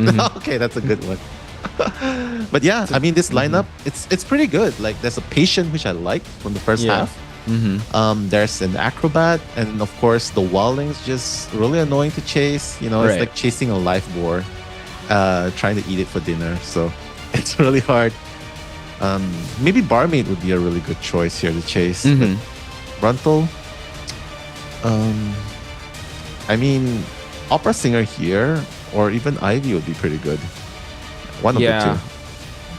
I do like how the Barmaid is here, just for that self-sustain, and also on the fueling agents here. Gotta love that skin. Moro Gaming, I see that a lot in chat. Like, oh yeah, we got the Wildling to make its way into this day number 2. So let's see if the Wildling will be able to kind of rescue a lot of the aggression coming out of this Opera Singer. We talked about how in the first round we were thinking that Dou was going to use Opera Singer, but I mean, I guess we can copy paste our points here. This map has a lot of shadowy areas for him to dash into. It really depends on how Brontel plays with his cooldowns, and hopefully the survivors will have like a foothold in this match, because Opera Singer is the type of hunter that can catch up with literally anyone. So COAⅧ has to be very he has to time his hooks very well.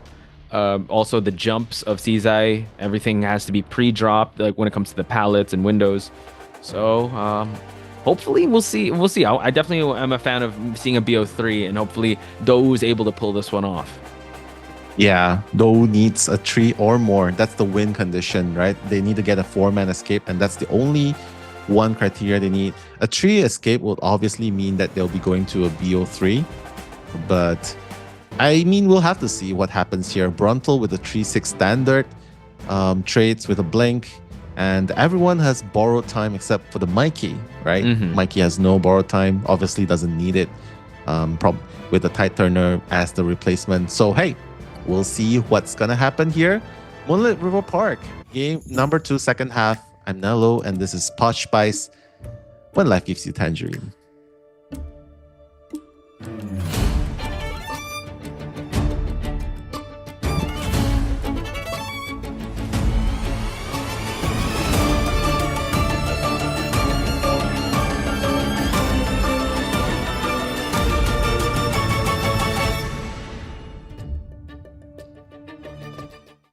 All or nothing goes to Dowu. Can they survive the onslaught that Brontel will be bringing to the table? He's already at the 4th stop here, making his way towards his first survivor, which is COAⅧ.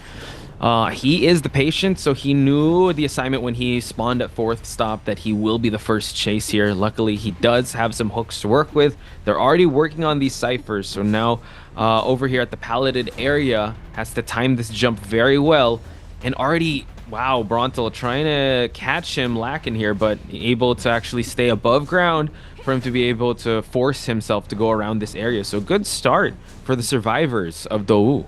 Yeah, this is such a really hard spot for Brontel to chase, right? Unless if he has Blink activated.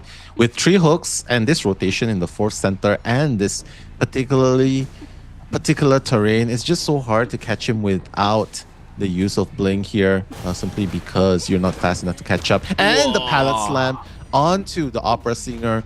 Brontel is in a race against time. COAⅧ is just gonna go back to the 4th station. Still has 2 more hooks to work with. Oh, the Blink's gonna cancel it out. And that's 1. Oh, this could be the start now. It's still on cooldown. If Brontel could actually stack up these hits, he's going to be able to cancel it out. Able to get it. Oh my god, the 3rd one canceled out. So 2 hooks. It was such a great start, but now comes the question of a rebound kite.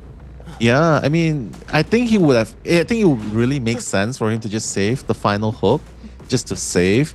And I'm not sure why Chen used up the flywheel in the background, right? But hey, while all of that's happening, Nan's going to come in for the rescue. But unfortunately, I don't think a rebound kite will be really possible, simply because there's no more hooks available, no flywheel. So it's really just a rescue and run sort of strategy. So he's just waiting, goes for the hit just to build more presence. And COAⅧ has to stay in this area and just go towards that corner because, like you said, there's not much to work with. And I'm looking also at the survivors. They can't really support him. They can heal, but the barmaid, instead of... Yeah, you have to go towards that person. Not like a psychologist with that whistle. Immediately, Brontel changing traits. Just add pressure. This is just a stall strategy, right? You know that you cannot really go anywhere. You know that you really can't kite any longer. It's just rescue for the sake of popping last effort, buying time, and that's kind of good because now 2 ciphers are done. A lot of progress on the remaining 3, and now the rescue is probably going to come in again. COAⅧ has the Tide Turner to work with. I'm not sure if it's going to be in time. I think he can if he expends a bomb here. Ooh. Okay, let's see. The rescue is going to happen. And COAⅧ, do you think he's just going to go back? No, this time he wants to fight for his life. He's going to try and do it this time. Yeah, because he knows, oh god, COAⅧ is going to get down. But I think it's okay, simply because they need a 3-man escape to keep them alive, right? Yeah. So with this 2 ciphers remaining, I think it's perfectly fine that COAⅧ takes that. It's just very unfortunate because there's no hook to work with. Look at the cipher. COAⅧ needs to survive as long as he can, but unfortunately, they are working on their last cipher. They do have some borrowed time, but they can just simply go for this chair and the pickup also onto this acrobat. I'm not sure if the acrobat has healed enough. And this is the win condition of Brontel. They really tried their best, like you said, kind of rotating the rescues to try and get as much out as possible. But seems like they will have to go for another save here to try and push for at least a 3-person escape. But we've already seen that he already changed to teleport, and the terror shock's just gonna add a little more pressure. At least Brontel now knows there's another terror shock. At least Moreau is able to get on the board, but these hits keep stacking up. My god. And he doesn't really need to chase after COAⅧ. He knows that there's still a bomb available. He needs to just go for the objectives, chair Nan, and that's it. Because the win condition for Brontel is just a 2-man elimination. Yeah. Yeah, if they don't rescue here, I think it's going to be a done game right here.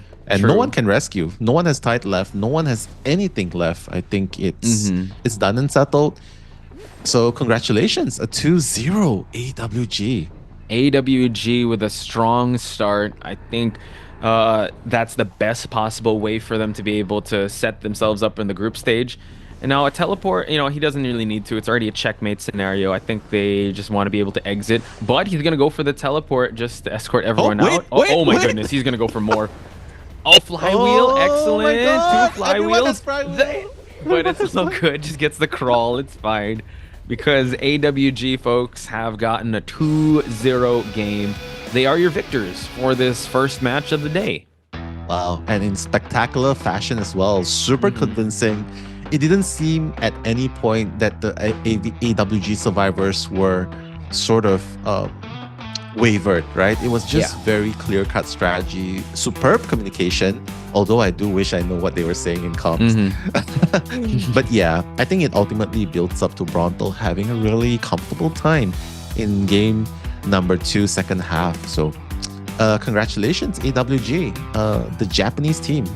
And though I think it's just really a matter of slow start into the group stage. So good luck to them. They still have a lot of matches left. And yeah, hopefully they'll be fully prepared by the time that comes. Yeah, when it comes to the group stage standings, it's actually AWG and Axis that are leading the charge. So really happy for the Japan division popping off, because me and Chocho did claim that Group A seems like the most competitive one, because you have IVL, IJL teams that are just neck and neck with each other.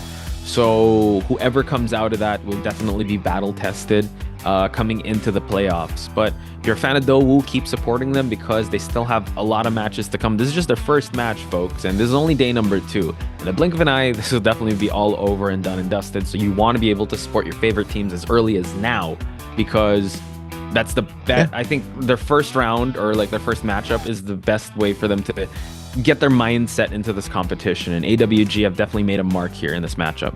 Yeah, I think Silver just definitely did an amazing job. 108 seconds of containment time. It's just very unfortunate that the second and third hook was cancelled. Otherwise, he would definitely be able to rebound Kite, right? I think that was the beginning, the beginning of the downfall of the patient. If only he had it, but it's okay. I mean, it's just a game of what ifs. But ultimately, the Bunny team is going to win against the Battery team. 12-5. AWG up against Dowu. It's funny. I know Duracell, it's the battery, Duracell. Right? And the logo is a bunny. Yeah. Right? That pink bunny. The support bunny. Yeah, but exactly. Speaking of support, just a little bit of support coming in from Sylvain for the IDV community. Here you go. Oh, let's go. Yes. Yeah, look at this. The support for her character. This is what she drew. The Aesop. Sorry. Yeah, the Embalmer. Pretty skin. And the other one, Sylvain as well. Prospector. Yeah. Shouts to Sylvain. Let's go. Shout outs. Thank you for sending that over. It's so beautiful. Yeah, in IG. Yeah, super. Yeah. Thank you as well for sending this to us. But hey, we are gonna enjoy ourselves with some highlights, so don't go anywhere. We'll be right back. 6小6前方饱满血前锋，我知道，这把好打的哦。9、8、7，直接开。打了，マジか。大丈夫？あ、まあ、しゃあない。もう一個釣りやね。そういうことか。じゃあもう真ん中しかない。真ん中しかない。いや、急所バレへんように。い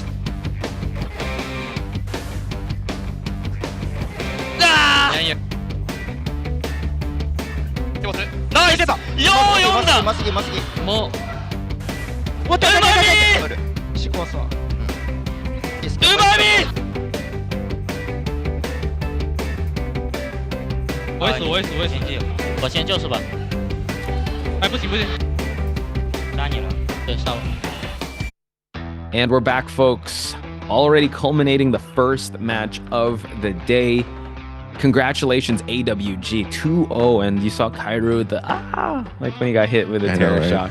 I mean, we're gonna get a lot of those moments. Shout outs to Adi from yesterday, and now we had a couple moment with Kyrie there. What the hell? It just gets stuck in my head, right? But yeah, hopefully your apples are safe, and yeah, I mean, we're definitely going into the next game full of spirit. And I know it's really hard, especially when you're going up against the Wolves, right? Yeah.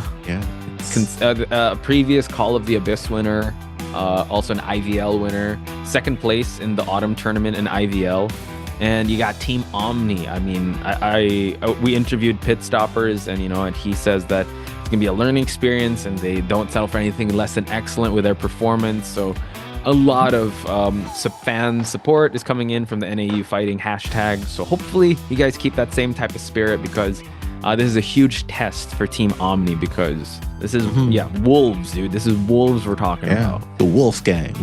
I mean, sorry, that's the type of dogs. I didn't know that the wolves can bark, but I noticed someone in the chat, Giselle. Hello, Nello, ILY. Please notice me. Hey. I see Izzy in the chat. What's up, Izzy? Let's go. Being here. Thank you to everyone for being here, spending your weekend with us, whatever time zone you are in. We appreciate you guys. Please keep sending your love and support to the players and out to this game, because it's a game that we all love and support. So keep sending those good vibes out there all throughout this entire day, and also through the playoffs, because it means a lot. This is Call of the Abyss 8, ladies and gentlemen. 8. It's about to be a double-digit number in 2 years. Yeah. While we're at it, let us know which season you guys started watching. Like, which Call of the Abyss did you guys started watching? Just so, just to get to know everyone. For me, it's going to be Call of the Abyss 4. How about you, Potch? Call of the Abyss. I watched the second Call of the Abyss. That's when Ripper, Coordinator. That's when that's a good one. GR was like on a 3-peat streak, and then that's when, after Call of the Abyss 3, that's when IVL was born, and that's when all these other teams started coming in. Call of the Abyss 4 is really fun. I love the Great Race. That was a good theme. Exactly. The skins are really nice as well. And it's just history in the making right now. History in the making. MVP Batoru, the assassin of AWG, with the thumbs up. Assassins approved, he said. Exactly. And I think very well deserved too, because of the jukes, breaking ankles, the flywheel avoiding the blink hit. That's crazy. And then the pallet slam to end it all. Definitely very well deserved MVP right here. Yeah, congratulations AWG's Batoru, and congratulations to AWG. They can kind of rest for now, for today, and just get ready for their next matchup, because a 2-0 really shoots them up in the leaderboards for Group A. And for Dowu, they still have some time to kind of readjust and recuperate. I think they have 3 or 4 more matches left, since there are 5 teams in each group. So that is all settled. Once again, congratulations to AWG. And I see a lot of people responding as well. Zeus starting at COA2, so the same time as you, Potch. And a few of them, COA7. Oh, let's give some shout outs to the first ones. Kate W, this is your first COA. Shout outs to Kate W. And shout outs to Camilo as well, my first time watching COA. And Uno as well, my first time. And it's amazing. Wow. Thank you so much for being here. Hopefully hopefully you guys have a great experience. Just enjoy the amazing gameplay. The set stage is just always something that I always look forward to. And now we got to make way for the interview portion. I wonder who they'll be interviewing. Kairu.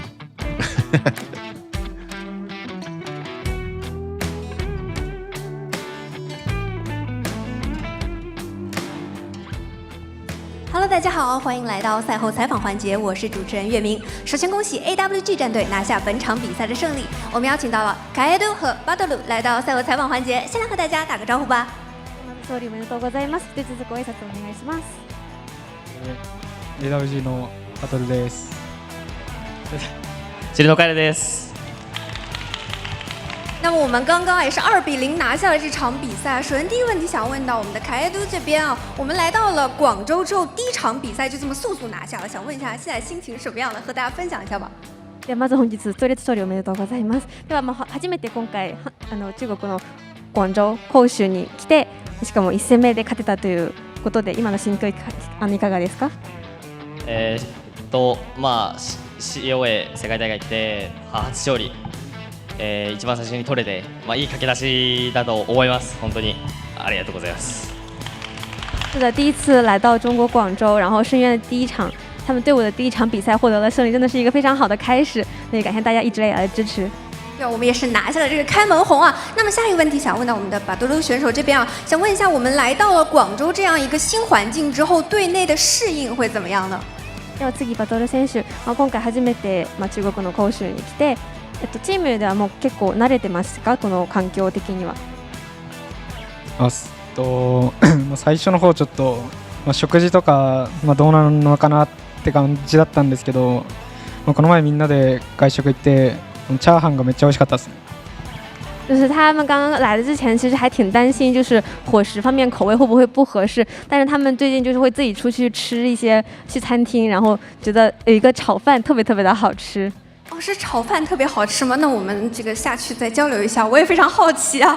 那么接下来我们来到了游戏的对局里面，我们其实看到求生这边啊，两位都是求生选手嘛，我们看到求生这边其实好多局啊，我们2局下来，每一把好像都是开局有一点点小小的劣势，但是马上我们就运营回来了，这一整个拉满。想问一下两位选手，对于2把运营来说，有没有什么想要和大家分享的呢？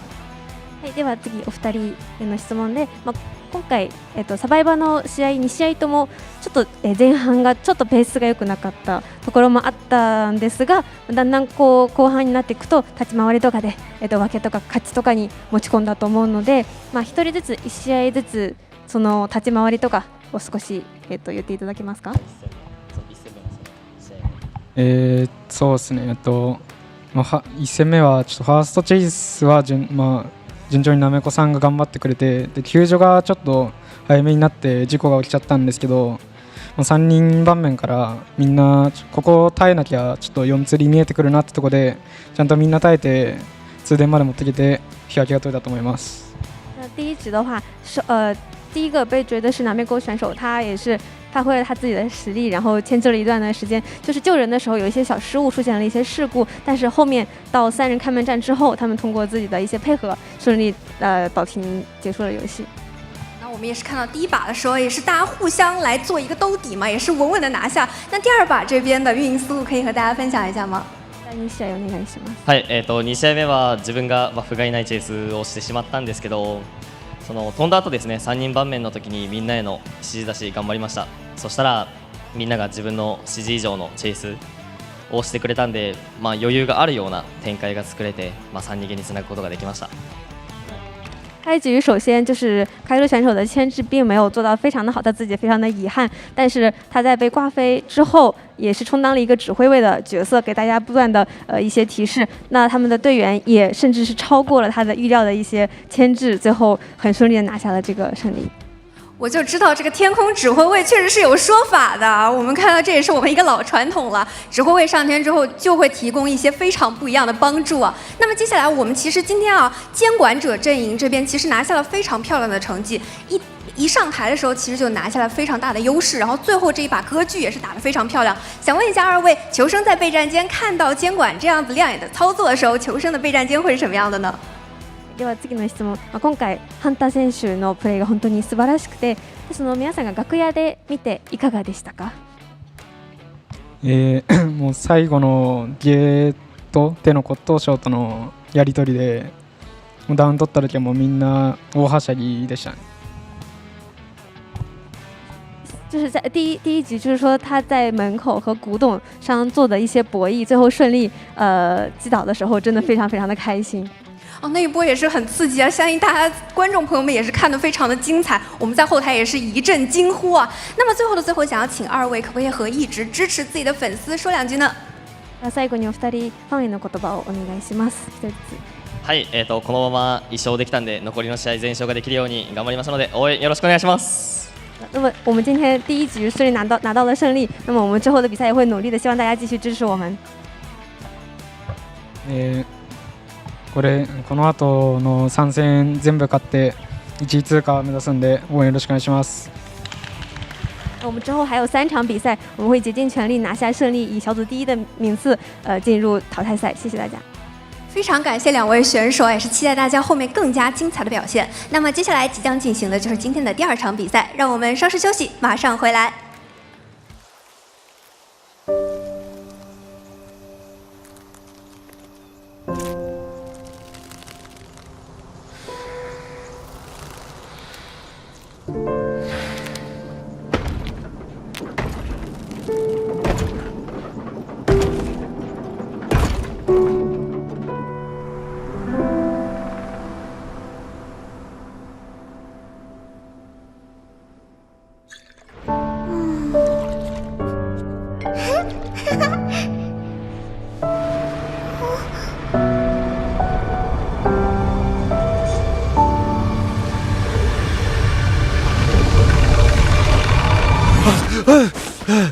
Where am I?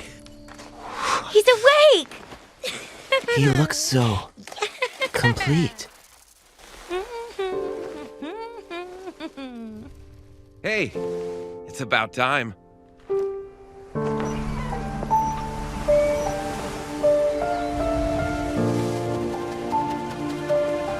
Anyway, welcome to the gang. I've been wandering this wasteland with the team for a while. Most are out scouting while I document the mutated entities. It is relatively easy work. Seeing her fills me with both joy and fear. I must find a new path for her, because I know this wasteland is no paradise.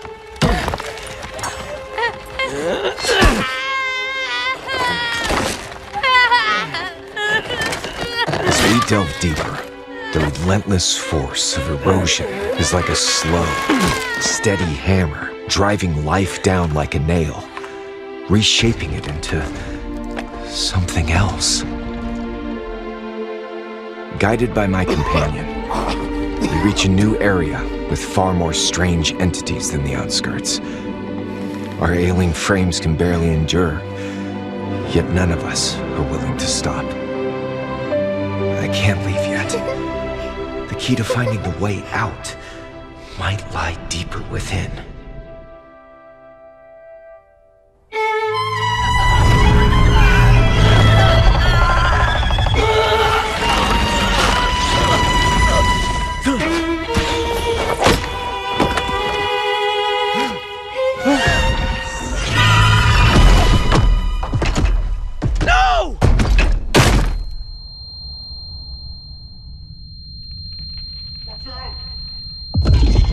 Watch out! Huh?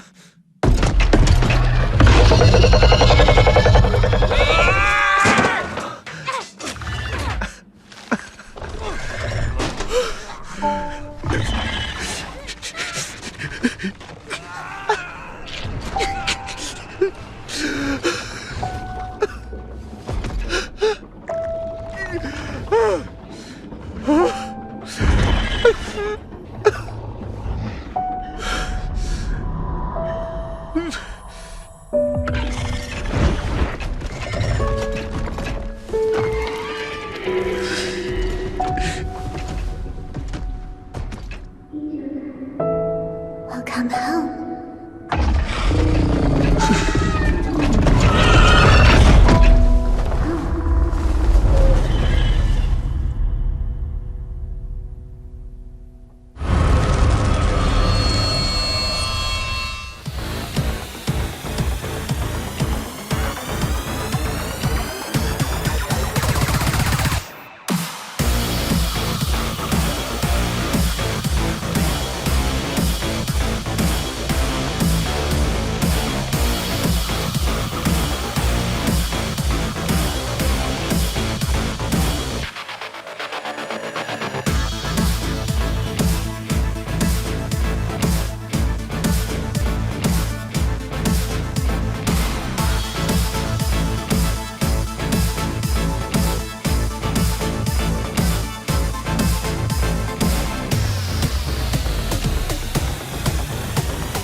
来到第5人格深渊的呼唤8总决赛小组赛，我是主持人月明。下面有请2支战队上台喊话亮相。首先有请成都狼队。我生而为王，南驯如狼，暗灯骤灭，焚毁剧本，加冕为王。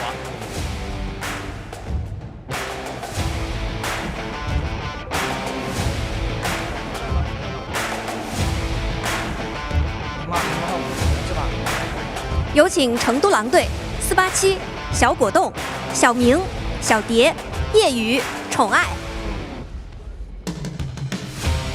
下面有请 Omni 战队登台喊话。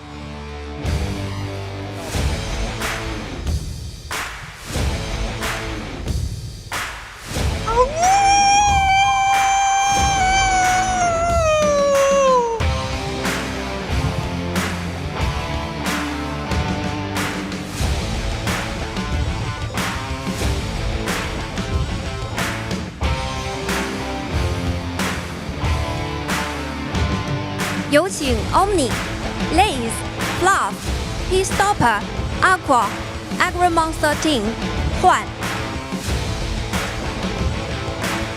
今天的第2场比赛由成都狼队对阵 Omni 战队，接下来的比赛让我们一起拭目以待。And there you have it, folks. The 2 teams that will be battling it out in our match number 2. On one side, you got the franchise Wolves. And on the other side, you got a worthy competitor in Team Omni. Let your voices be heard in chat because NAU's got to be fighting. Nell, how you feeling about this matchup? How I'm feeling? You know, and it's really addictive, right? Because they're having a good time, and we're definitely excited to be commentating the matches here. And I'm very sure that everyone's excited in the chat as well with the barrage of comments. So Omni versus Wolves. Honestly, this is going to be a really entertaining and interesting match to watch. Yeah, I actually would love to interview Fluff with, or who that was. And why did he howl at the Wolves? I guess he's more of, we'll take the match probably. To you. Possibly, but let your voices be heard in chat. I do see that there's a lot of NAU fighting here. If you guys are for Omni, let your voices be Omni, I guess, maybe Star Omni. I'm not really sure what an Omni is, but maybe Star. Yeah, I see that emoji being spammed like the stars. Maybe put that. And for Wolves, obviously put a wolf in the chat so we know where who's rooting for who. But again, vote for whoever you guys want. Hopefully you guys will be rooting for your NAEU division here because we did talk to Pit Stoppers after they qualified. They're very excited to be here. Just unfortunately, welcome to the big leagues here. You're gonna face Wolves. Oh my god. Yeah, it's okay. I mean, Omni, they gotta transform into hunters because hunters hunts wolves, right? So let's hope that Omni upgrades himself here. Turn the respect, the adoration into a sign of competitiveness, right? So nothing wrong with a little bit of excitement howl right there. You can see that obviously they're super excited to be here. And of course, we as fans are super excited to see what's gonna happen between these 2 teams. Wolves, XMX Jelly, Subachi, Choai, D King, and Ye making up the roster of Wolves. Super excited to catch Choai the Hunter. And up next, Omni with Pit Stopper, Agramon, Aqua, Fluff, Laze, and Juan. Of course, the Knights in Shining Armors trying to be the hunters hunting down the wolves in this clash. And it seems like we'll be actually doing the survivors first of Omni. So Pit Stoppers will be gracing the stage later on. We're going to be introducing the first of them.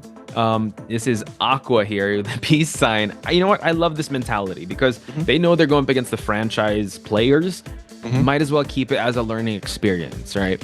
How often can you say that you've scrimmed with the best of the best in Identity 5? So I think taking that mentality into this matchup would definitely be, nothing to lose, everything to gain mentality. That's one thing I want to see in Team Omni going up against Wolves. Exactly. And just look at the chat go wild with the emojis, the shining star, the shooting stars, supporting Team NAEU Omni. Up next, the Fluff. Oh, maybe that's why he's hauling. The Fluff. Of course, sporting the Magician, the Embalmer. Looks really, really comfortable. Probably trying to untangle his entangle his earphones for a bit. Just want to get everything done and up ahead. But hey, a really reliable support character, a support player, and we are looking forward to see what Fluff can do up against Wolves right here. What got my attention there was his containment time. It was 111 seconds, which is very good. So hopefully he'll be able to replicate that same type of performance, because where he's going up against Chongai. Now we're moving on to Lays over here. Hopefully he's going to be cool, calm, and collected, especially with his postman and his prisoner. Average of 67 seconds containment time. Even go for the decoding. So hopefully those numbers live up to the performance up against Chongai, because we know Chongai is going to go all out in this matchup. Yeah, Lay's just reminding me that I really want to eat some chips right now. But hey, really, really cool hairstyle. I mean, just coming in here, appearances aside, he just looks really calm and ready to tackle whatever Wolves is going to throw at them. And going up against Choai might be really nerve-wracking, but all of them, all smiles. And I'm glad they're coming in here with a really positive positive attitude coming in. So Juan, let's say the rescuer main for Team Omni, spots the first officer, spots the mercenary. Really, really great average rescues, 1.71. That's twice the amount of the previous team rescuers, right? So Juan, the reliable rescuer for Omni. Let's see him in action in a little bit. Yeah, and also having an average of 60-second containment time is also really good, just so he knows that he has that survivability, especially in this meta that, the hunter could actually chase after rescuers as well. It's not as before, like you can't go for that. But here, with how buff the S tier hunters are, you have to be very careful, because anyone can be a target. And speaking of hunters, we got Chong-ai here sporting a opera singer as well as a hullabaloo, but trust that he will bring out that hullabaloo in round number 1, or that goat man, just for his team to get that advantage in round number 1. I want to see the clown. I want to see the clown in round number 1. But hey, we'll see what it happens, right? I mean, obviously the S tier hunters are going to be super, super strong in this meta, in this season, in this Call of the Abyss 8 Global Finals Group Stage Day 2. So guys, make more noise. It's going to be Omni Survivors up against Chong-ai right here. And honestly, they need, if they can get a one-man escape, I would consider it an a pretty good achievement, right? A 1 escape, a 2 escape. I think that would be a really good start up against Wolves right here. I agree. I think with how the meta is now, if they get 1 escape, if they're able to do that against Chong-ai's either Goatman or Hullabaloo or Clown, whoever it is, that's already an achievement in its own right. I think especially after this tournament, if I'm looking past this, Omni has definitely, put themselves up there as one of the teams to look out for in NAEU. They've been very consistent in being present in Call of the Abyss. And imagine the fanfare if they're able to get like a decent game off them, and even get off a game against Wolves. That will definitely bring up the NAEU scene. It's been growing and growing every year. Exactly. And this is what we love. Like, there's something for everyone. The competitive side, the esports side, the characters, the costumes, so many. Looks like Arms Factory will be banned, and we are going to Ever Sleeping Town, our favorite map, because here comes the challenge, the first challenge of the day in this map. We're gonna play a game called Guess How Many Tram Hits. You wanna start? I mean, the total. 1. We're just gonna get 1. One. Okay. I'm going to say, just to be different, I'll say 2. Okay. That's 1 fair. and 2. Okay. Guys, how many tram hits? Make it known in the chat. And Melly, I see you as well. Yeah. What kind of chips? Lay's chips. Haven't you heard of Lay's chips? It's so fine. But yep. Tram hits. That's 2 for me. Hodge predicted 1. What about you guys' predictions? Made it known in the chat. And of course, the support, very much needed. Let's stand up, NAU community, for Omni right here, because Wolves, this is a very scary team to go up against in a very scary group. But yeah, I'm just really excited and happy that they are really comfortable in this big stage. I think a few of them are also here for the first time. So super excited to see what they will be bringing up to the stage. Yeah, my big question is how are they going to bring something different to the table? Because this is Wolves we're talking about, and they've been playing at the competitive level for the longest time, ever since IVL was conceived. So Team Omni's got to, I mean, the fact that they're in NAU region, maybe they've workshopped something, maybe they're able to have a lot of footage on Wolves to understand, because I know Pit Stoppers and all these players have definitely racked in the hours to study their opponents, and knowing how the draft went of the group stage, they knew that this was like a really tough group to be in. I'm excited to see what they prepared for, because they are the underdogs in this matchup. So nothing to lose, but everything to gain as we start the picks and bans. Yeah, I like what you said. Nothing to lose, everything to gain. And they're here to have fun. They're here for the experience. And Chongai as well. You can see him smiling as well. I don't know, his smile. Yeah.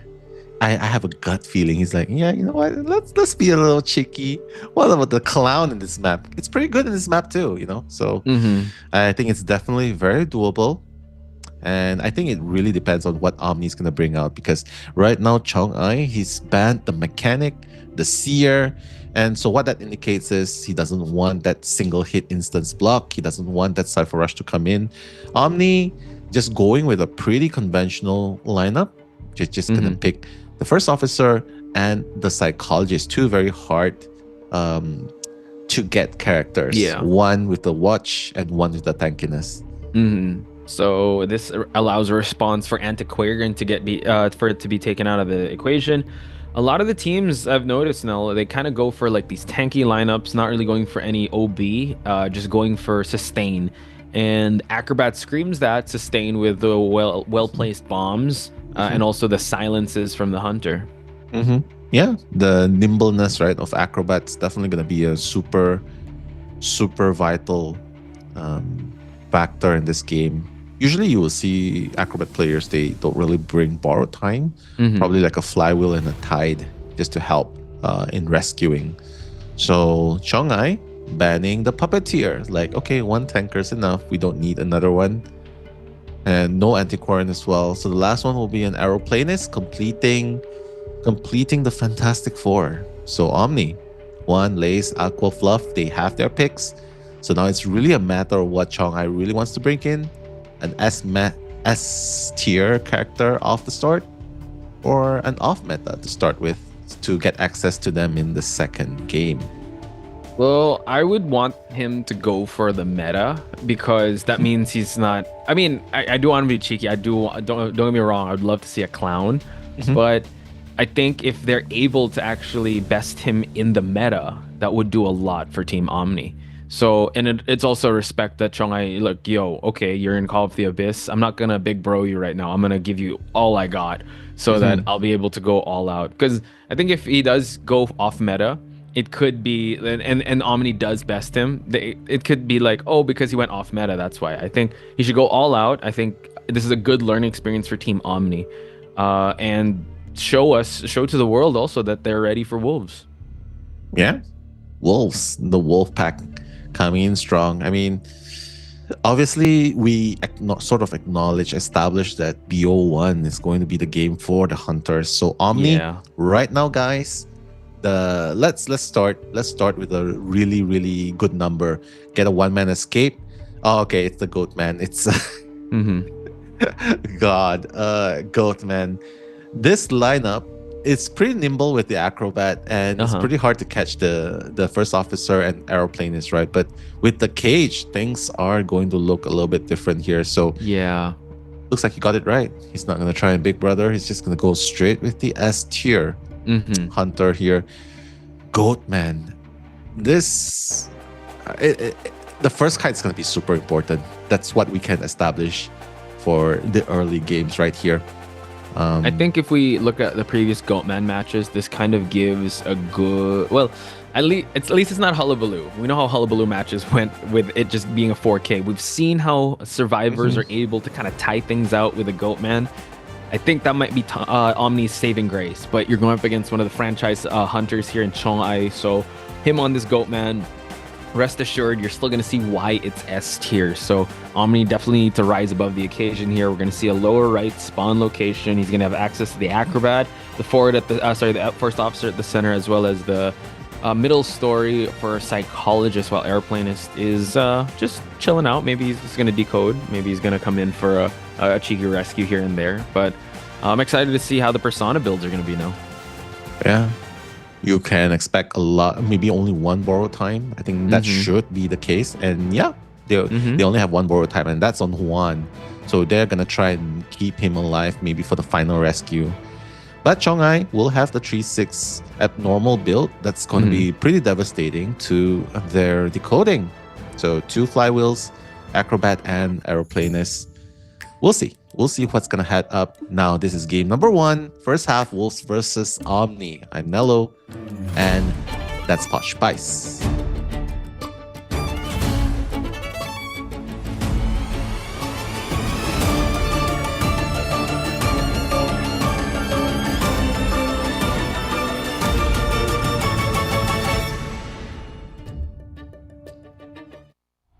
Okay, so Chong-ai on the goat man, not making any other U-turns or anything, going straight towards the graveyard because Aqua is there. Aqua is the psychologist, so can tank those 3 hits. Seems like a very standard build. I think he just wants to be in this part of the map just so he can make rotations to stop any Cypher rush, because he did bring the abnormal trait, but he did cage himself, so now he's got to destroy it and set up once again now. Yeah, the setup is super important, right? Aqua has 3 lives to work with. Let's see. Oh no, that's gonna hit him, but it's okay. It's only 25%, right? It's only 25%. Chong-ai can definitely just try and block him here. Wow. Oh, fortunately, Aqua did not take that, give in to the temptation of vaulting through. That would have been down instantly. Yeah, so now at least this is the psychologist, so the trauma response is actually working, so he can tank 1 more hit. Chong-ai has to be very, I would say, purposeful with his next cage here, because Aqua's doing a pretty good job at the start, forcing out just regular hits without the cage, and that's going to be another hit just to give him a little more presence. In the meantime, a lot of Cypher progress is being done. Aqua needs to delay this next hit. Able to actually go through, but nice mind game here. Drops the pallet, but unfortunately, Psychologist falls down here. That's a very respectable kite by Aqua. I know he has 3 lives to work with, right? 3 hits to work with, but that was a 3 Cypher's kite. Oh yeah, 100%. Very impressive. So now Chong-ai knows that there is a survivor that's here, but he's going to hit that abnormal because that allows Lace to go for the rescue. Okay, good cage just for the hit, and now back to Aqua we go. Oh, the backstep and also the cage for him to actually get that quick hit off the psychologist. Yeah, the abnormal played such a vital role, right? Because I was saying 3 Cypher's kite, but with that abnormal, it just screwed up that 3rd Cypher, and it's just back to 26%. Lace obviously cannot continue decoding that Cypher, so he has to move on to another Cypher, the 5th Cypher. But that's the danger of playing so close to your teammates because of this kind of situation. So yeah, actually a good point you brought up there, because with all that time, it definitely got negated with just that 1 abnormal. So now we're kind of back to even because they still got to work on their Cyphers. 3 Cyphers remaining. At least they focused on their last Cypher. We do see that a cage did happen. He's going to destroy it just so that he can be able to cage Juan. Along with Omni, we're going to see a backstep, and also a far-off watch here. So Aqua still buying a lot of time here. At least the abnormal is just once, while everyone else is still continuing on the Cypher progress here. Aqua's amazing. He's actually doing an amazing job. Last effort pop, but honestly, he's kited long enough. That's a 3.5 Cypher's kite ultimately without abnormal, right? So Omni, it's unfortunate they have to play 3v1 here, but the chances are pretty bright for them to get at least 1 man out. True. And you know what we can't really expect so much from the psychologist after she had such an amazing kite. The rebound kites aren't going to be as strong unless there is that support. So kudos to Aqua buying enough time for them to push for the last 2 Cyphers to move. He's still holding on to that abnormal, so they might have to really spread their Cyphers here. Juan just keep feeding that tinnitus at middle 2nd story, while Lace is close to the corner house. So Chong-ai needs to find his next target here if he wants to deny any more survivors from pop-in ciphers.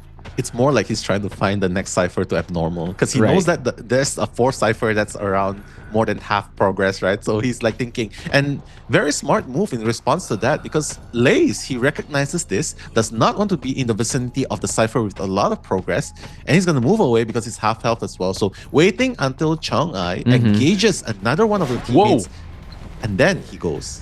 Dang, that was actually a quick cage for a hit, not even allowing the response of the pocket watch. And now a pocket watch was rocked a little too far, but it's still gonna at least provide him a little more. The charged up attack misses, and this allows the ciphers to move on a little bit. But now Chong-ai realizes and has to move on to just block this cipher from moving. So I'd have to commend the patience of Team Omni. They're doing really well just holding on to the mid game here.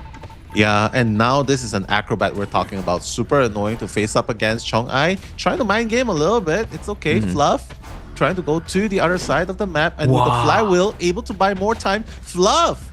What a play by Fluff. Chong-ai cannot touch this guy.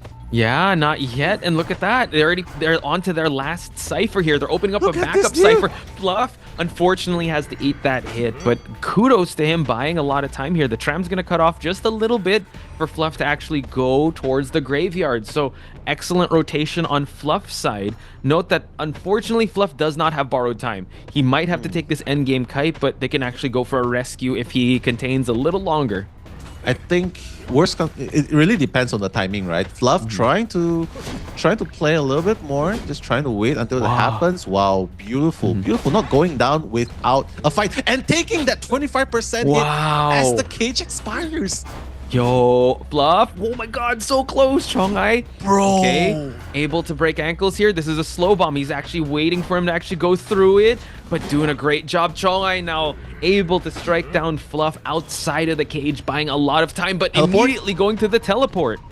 Teleport, that's good. At least no more abnormal, right, to cancel it out. So Lace just needs to be really careful not to get hit here. Still buying time. Breaking ankles. Lace, what is going on? He's finally gonna go down, but it's fine because Fluff is he can get up. He can get up, do the rescue, and Juan with the borrowed time can make that rescue as soon as Cypher's primed. True. So now they're gonna have to rotate because the borrowed time person needs to be the one to make this rescue happen. Yeah, that was a little scary there. So now it seems like the rotation is gonna happen. Yeah, I think it seems like Fluff will threaten for the rescue because the cipher is there, and now Juan has to be very careful because a cage is inbound for him to be kept here. Is it pop? Oh no, he's gonna go down. It's 96%. Very unfortunate, but Fluff will be able to make that rescue. After rescuing, I think 2 of them. Yeah, it's a really sticky situation here because they're caught in between. The Goatman is standing in between the last cipher and their chair. This is hard. Oh no. Yeah. Oh my gosh. Just an off rotation there. Chong-ai able to actually cut them off, and it looks like just like that, Chong-ai can claim victory here if he's able to down Fluff, because Fluff has no more exit path, and now able to actually do a lot of juking, so doing an amazing job so far. Fluff, what a play! Second time, waiting until the cage expires. He can definitely go right now, has no more bombs to work with, so honestly, he has to kite until Lace comes up and then tries and pop the cipher, because that's the only play right now. The rescue won't happen on Juan. He will expire very soon. Oh, but just like that, he gets the hit.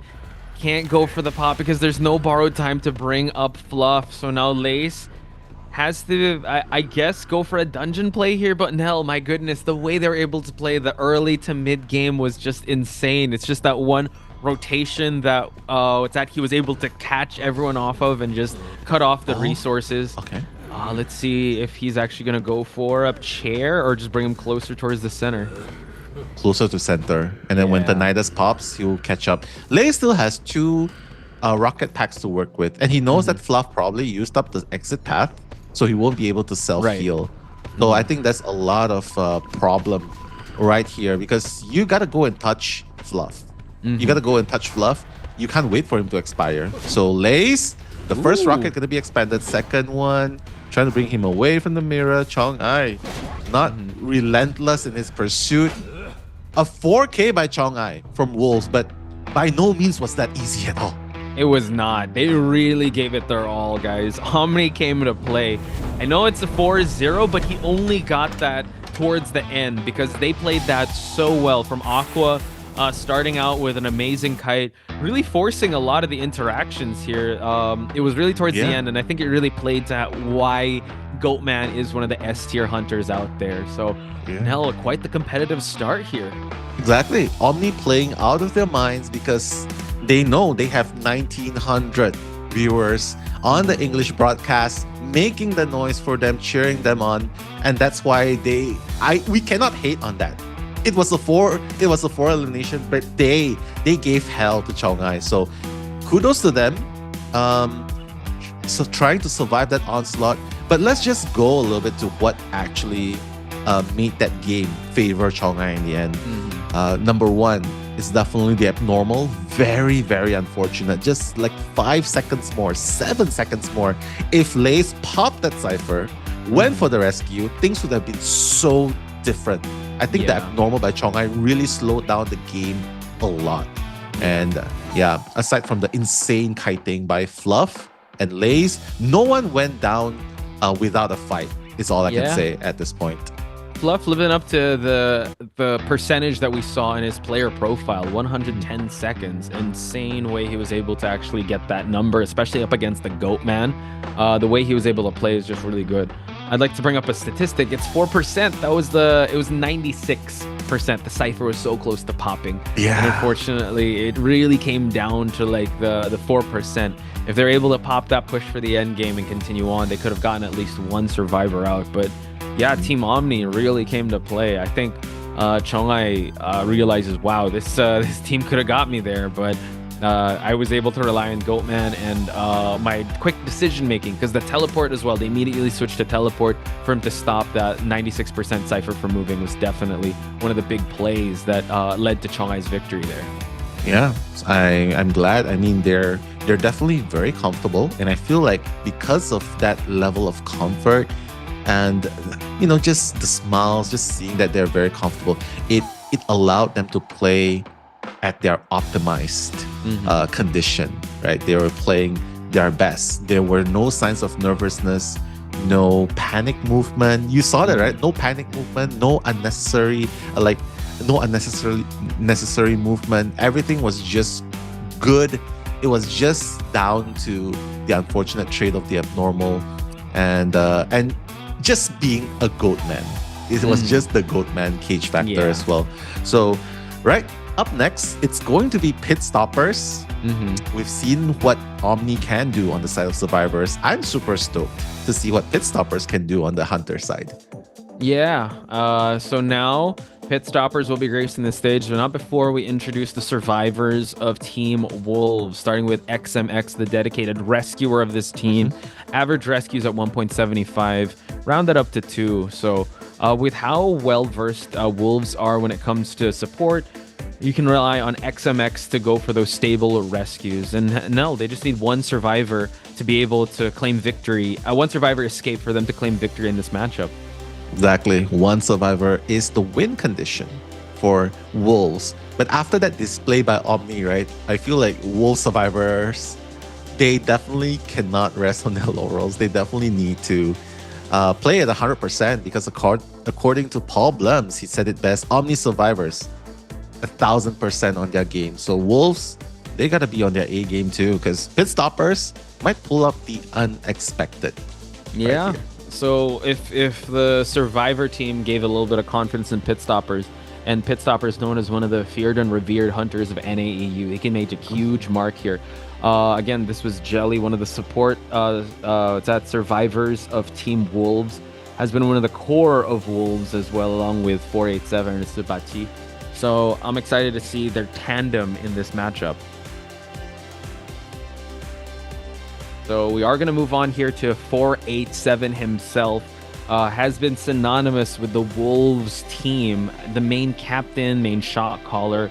Kind of in a flex role here with whatever he brings to the table.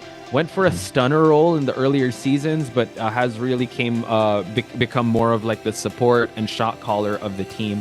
And I'm excited to see what moments he'll create for us today.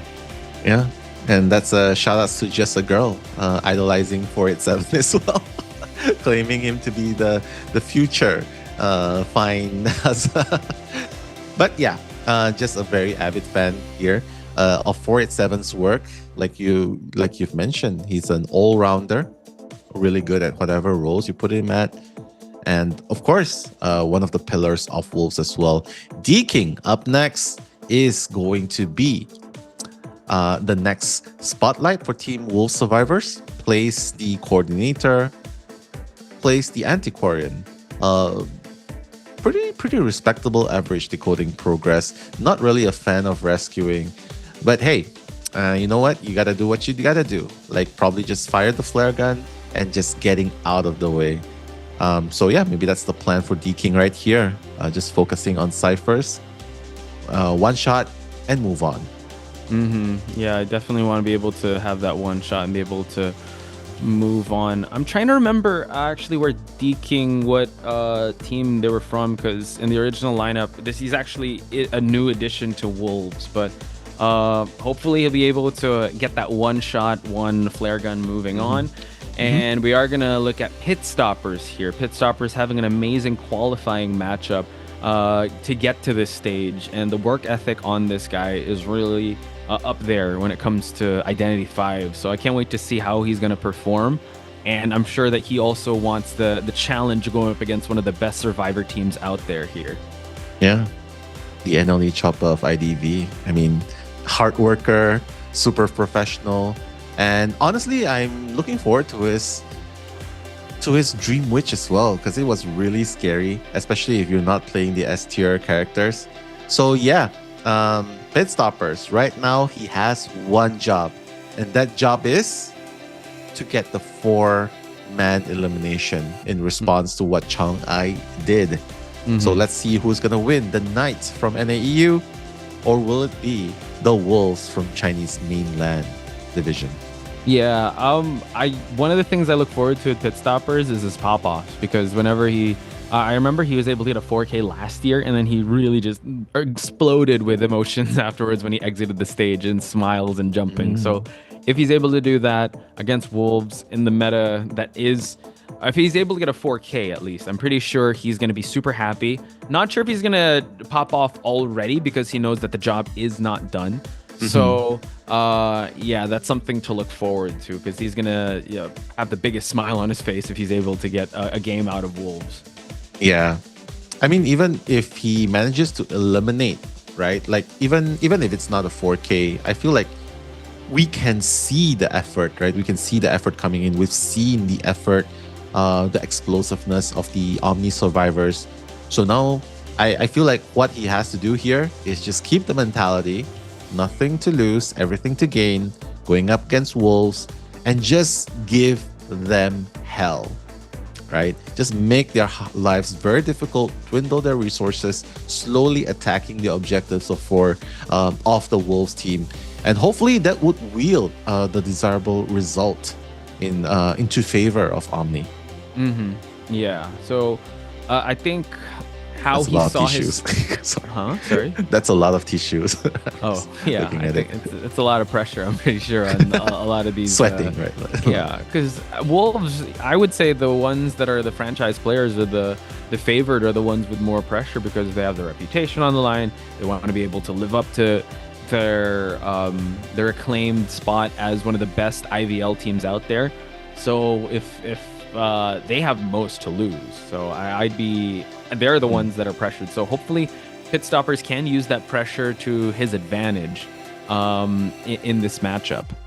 I mean, they are a professional team, right?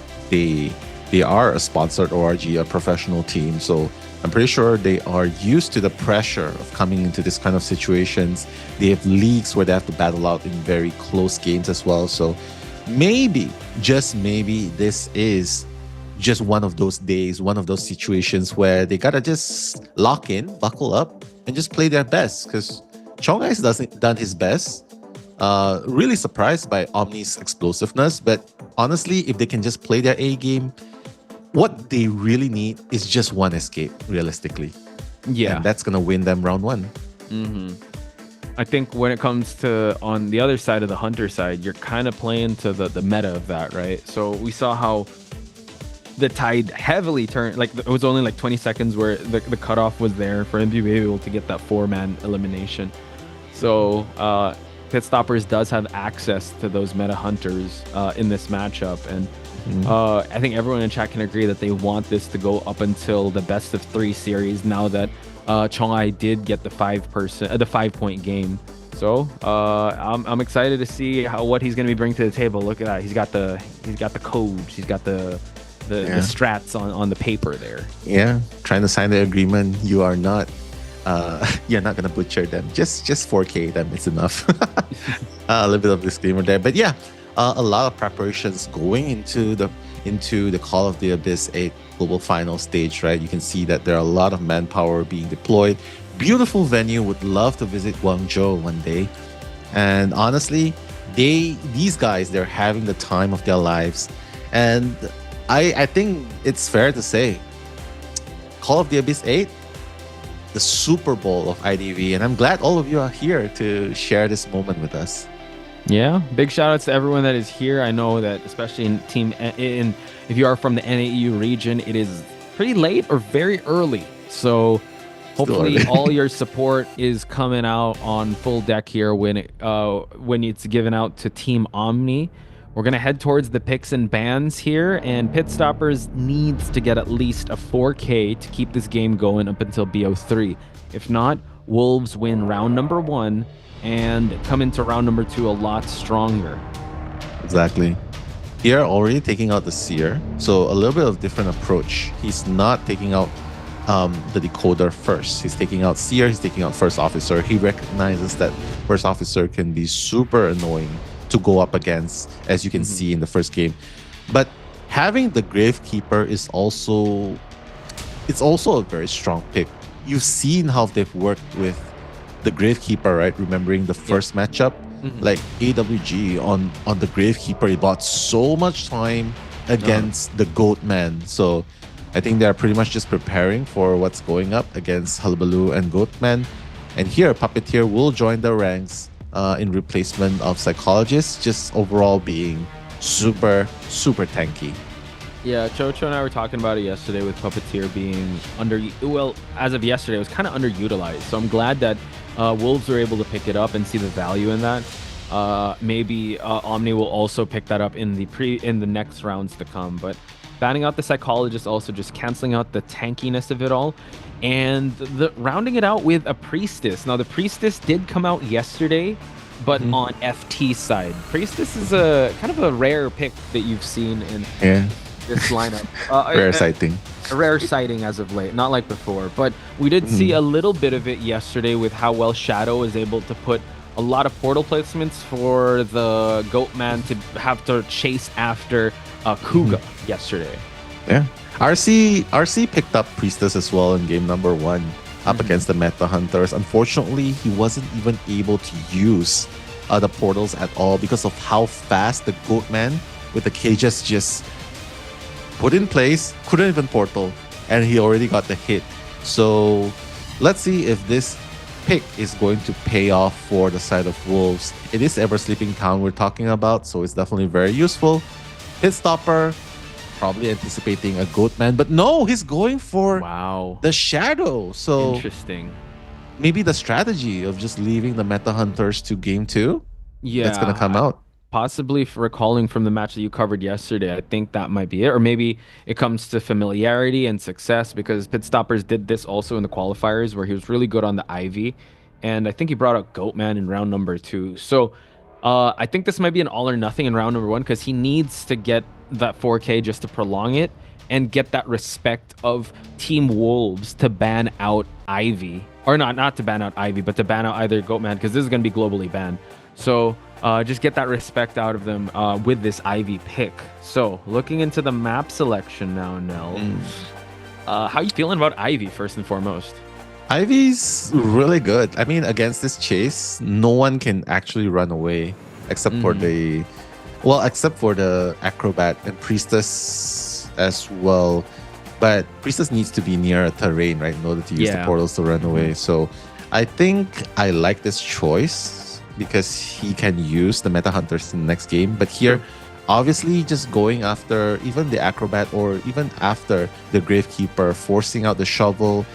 And even if he's not going straight directly for the Gravekeeper, he could just walk in. And if the Priestess is caught off guard, he can straight up go to the Priestess. And that's going to take out a lot of utility from Team Wolves.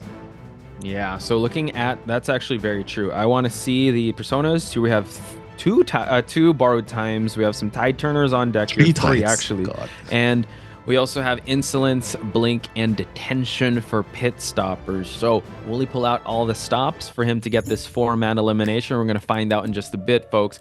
Podge, Spice, and Elemello, your commentators for the second half of round number 1 between Team Omni and Wolves.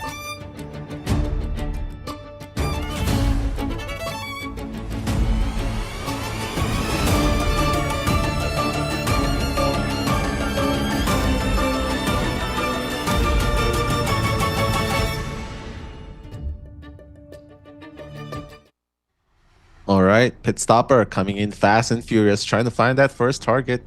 Probably going to take that different route, going to the Broken Toilets area. D King will be in the vicinity, just innocently trying to decode and then running away as soon as he is possessed. He is going to teleport in, D King, with 60%, 59% fear. I think Pit Stopper just wants to look ultimately for another better target, but honestly, oh no, the spray did not really work, right? Because it's only 63%. Yeah. At least I think he will just pursue D King at least until he finds the next best target. True, and D King doing a great job. Still staying at 65%. Nah, another spray actually nullified Missing. here. Still staying at 65, and now D King allowing himself to use that portal just to gain a little bit more distance. We still have no tram hits, by the way, Nell. So it looks like our predictions aren't there just yet. But like you said, I think now we've already seen that Pit Stoppers will be changing targets to 487, but we have a portal placement here just for him to go back and forth. The spray happening, but we're still at 58%, so no scare.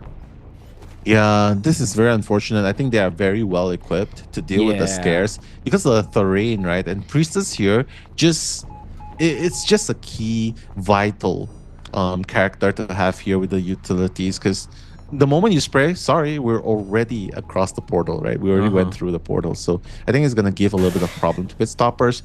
No one is injured yet. No one's been on the chair yet. One Cypher is about to be done. So Wolves playing very stable stable gameplay right here. Very solid. And we do get the scare onto the Priestess, but unfortunately the main body could not catch up, so now he's back to 0%. So still no injuries. At least the Insolence did unlock that presence, but at this point Pit Stoppers has to play the mind games with 487, but you're growing up with one of the best kiters here. The blink hit, unfortunately it's not a down, but this is going to help rack up some of the momentum on Pit Stoppers' side. Has to be very careful to move the main body outside of the tracks for him to be able to get the scare onto 487. Yeah, this is very unfortunate. 487 recognizes that he needs to be next to a terrain just in order to use the portal. The spray is going to happen, but 487 has so little fear infection in him, right? Only 21%, which is why it's really hard for Pit Stoppers to do anything. And it seems like instead of pressuring the Cyphers, Wolves is actually the ones pressuring Pit Stopper. Yeah, because look at the kite going on in the Cyphers. The kite and the Cyphers, the coordination. 487's not running on top of any Cyphers at all. And they already have their last Cypher being worked on at 7%. So now 487 doing an amazing job just delaying this down. And now even the sprays, we're still stuck at 63%. So he's doing a great job not even getting scared or not getting that hypnotized. But I think we have to wait and see how he's going to go. Flywheels, just the final seconds there. 99%. One more would do it. He can't drop this pallet. Oh, he drops it, forcing him to move along. And no more flywheel. The down has happened. But now, one Cypher left. One Cypher left, indeed. That was like honestly, that was like one of the longest chase ever to get one survivor down. With one Cypher remaining and only 487 only on the first chair. This is why Wolves was once revered as the best survivor team for Chinese mainland, right? And just the remnants of the past catching up here as well. I mean, it's super hard. Yeah, deal I would with say them. they're showing that they're still one of the best here with how well they're performing because, The like you said, best. they're just so confident with how they're managing this matchup. Both D-King and 487 didn't get the scares and prolonged it down. Gets the hit. Oh my gosh. And now it's the rescue. 487 does have Tide Turner to just separate himself from this rocket share. And now Pitstoppers Ooh. has to be able to that pressure these ciphers. So Jelly moving away. The injuries are racking up, but they can actually go for those heals because they can split push the last cipher here. Yeah. And the thing about not bringing trump card as well, it's kind of hard to do cipher control at this point, right? Because they have not only do they have a 5th cipher, they have a 6th cipher and a 7th cipher. So honestly, they can just do whatever they want. Because Wolves 89% on one, the other one's almost completed. Right. So Pitstoppers, it's really hard to come back from the situation. And quite honestly, I feel like he should prepare for the late game worst outcome, which is at least take one down. Yeah, Not just make it too much of a big score. Yeah, 100%. Yeah, I think maybe as most go for that tie, get ready for the end game. But like you said, it's really hard to control these ciphers if you didn't bring trump card. So now we're going to get a Gravekeeper at 98%, but he just goes on that burrow mode just for him to be able to get towards this pallet. And unfortunately, Pitstopper is unable to stop XMX just yet. And just like that, pre-dropping the pallets is really good just for him to get out of that hypnotize. And now they pop the last cipher for them to go for the Exegate War. My God, 4-man late game cipher. What is going on? Wolves, no one is dying just yet. D-King's on the gate. And this is scary because Pitstoppers, he's facing the survivors at all directions. Where can he go? You can check this gate, it's fine. But there's Tinnitus, so what exactly can you do? And if you chase the wrong person, there's COAⅧ on the global portal. He can just bring his teammates up and about. Oh no, this is a really, really tough spot for Pitstoppers. Yeah. He has detention and honestly, find one, possess, teleport, and then instantly down with a bling hit. Get that one elimination at least. Like you called out, look at that. COAⅧ already setting up, I would say, a recall here from end to end, just putting portals left and right. Ooh. And just like that, just breaking ankles as well. Another portal placement. Tries to go for the teleport here. D-King caught out in the open, might have to be forced to use a puppet just to absorb a detention hit, but look at that. No, they have not opened up an exit gate just yet, so they're kind of playing with fire as Puppeteer gets a terror shock here. Oh my God. But they're already opening up the next gate, right? So honestly, that terror shock really helped in order to get that one-man elimination. But with everyone in the spot, with Acrobat's bomb ready, I think Pitstoppers just needs to settle for that one elimination in this case. Just goes to show 487, D-King, all the Wolves members really pulling out all the stops and not holding back at how they were able to manage this matchup. And I think it just shows that they're ready for round 2 type hunters with how well they were able to manage that Ivy. I mean, if we talk about the what ifs, what if he brought out the Hullabaloo? I think that could be a case we could bring up in round number 2, so at least he still safeguards that. But when it comes to points, you got to give it up to Wolves. They're both ready on the Survivor side and the Hunter side. So nothing to take away from Pitstoppers trying to experiment with the Ivy. That is, I guess, his comfort matchup. But I think Wolves just showing us why they're one of the most feared teams out there. Exactly. Going up against Wolves is already a really hard challenge, right? Simply because they're one of the best in Chinese mainland division. So Omni, well, let's just say I think they should just continue with the aggression. They shouldn't let this bring them down because ultimately we have to bring them back to what we said earlier on, Hodge, which is nothing to lose, everything to gain. Even if he doesn't get that 4K, Pitstoppers doesn't get it. I think it's a really wonderful learning experience in the very least, right? Because, hey, you've gone up against Wolves, so other teams, you'll be more comfortable going up against them, I feel. Yeah, I think they need to go back to that attitude of just smiling, everything to gain, and just kind of shake off this first round. It didn't go their way. That's all right, because you're going up against Wolves. It's kind of, they are the favored ones in this matchup. So, all right, let's try to surprise them in round number 2. Play to your strengths. Make sure that you have all your bases covered and just kind of mentally reset from there. So hopefully you guys in chat can help Omni get that mental reset, because once again, they're going up against Wolves, previous COA winners, IVL winners, a franchise team. Exactly. And playing on an away turf, right? Because there's the home and away. So they're actually playing in Guangzhou right now. So it takes a lot of courage, takes a lot of adaptability just to play in the away crowd, right? So, but of course, Identity 5, we have one of the best communities around, and you guys are proof of that, right? So, guys, we are at 1900 strong. Let's just make some more noise for Omni just to power them through in round number 2. Yeah, I want to see those hashtags NAU fighting represent, because they've been coming back each and every year for this tournament. So let's get into the highlights, and we'll be right back after this break. You want? Okay. Identity, don't open the chest. You can. Yeah, I mean, no. Probably no. I rolled into him. That's okay. It's okay. I need to. Yeah, go touch Masabe. Go touch it. Masabe's 50. Masabe's 50. I'm gonna touch dancing. Oh, nice. I survive. I can't pop. Wow. Nice.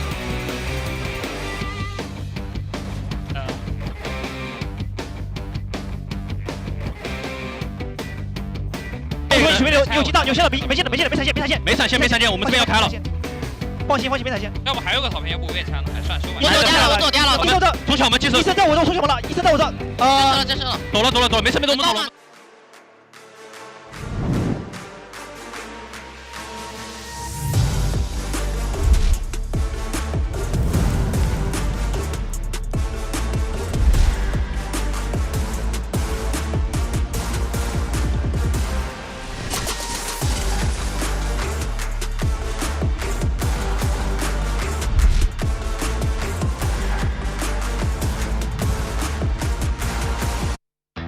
All right, welcome back to Call of the Abyss 8 Global Finals, Group Stage D number 2.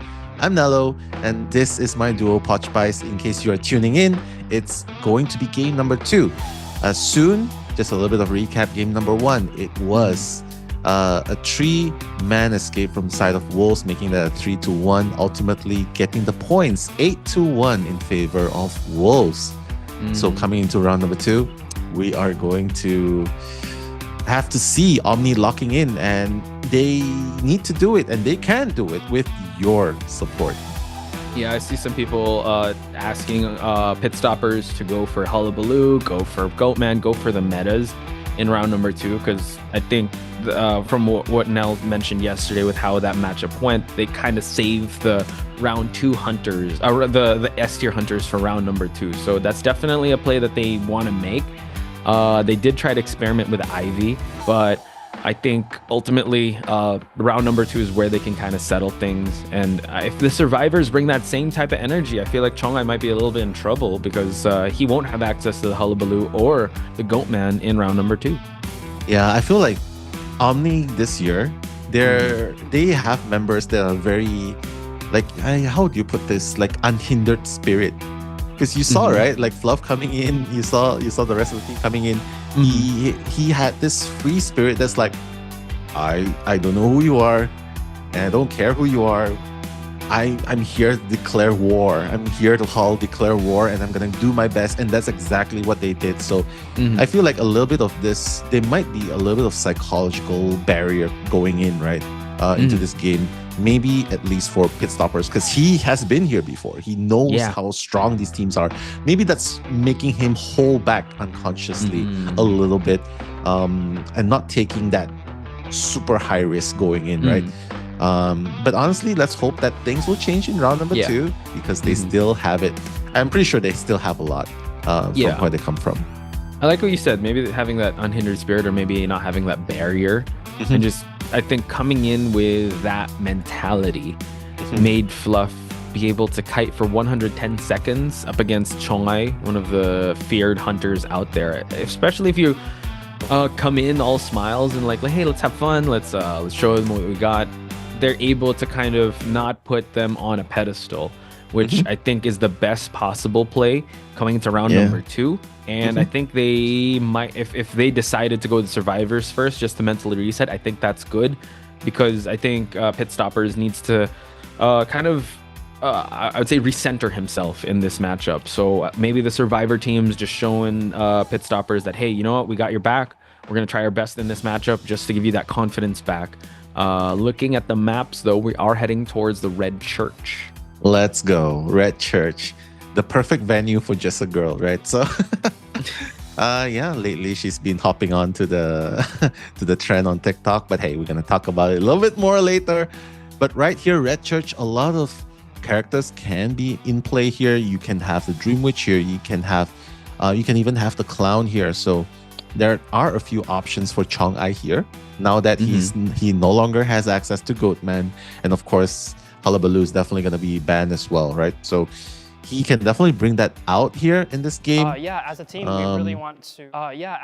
really want to improve upon our performance from the qualifiers and just really prove ourselves as a team that we deserve to represent the North America European region and just make the region proud. And our goal is to place in the top 3 in the group stages in our bracket.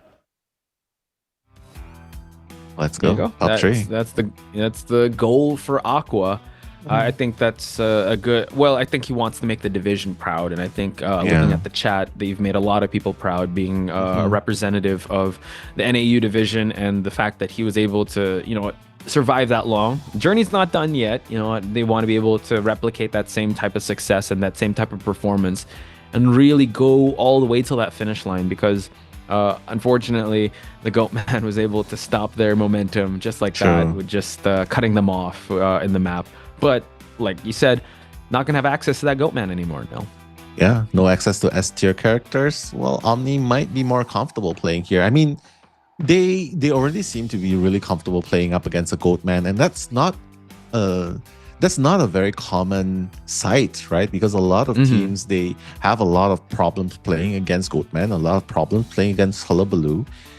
No doubt they got 4K, but they went down swinging. It was a really, really strong, impressive run for them for as long as it lasted, and doesn't seem to affect them at the very least here, Poch. Yeah, I like that. All smiles, thumbs ups. That's what I want to see. Let's go. Because I think, if you come into this tournament all like, oh, so stressed, we're going up against Wolves, what do we do?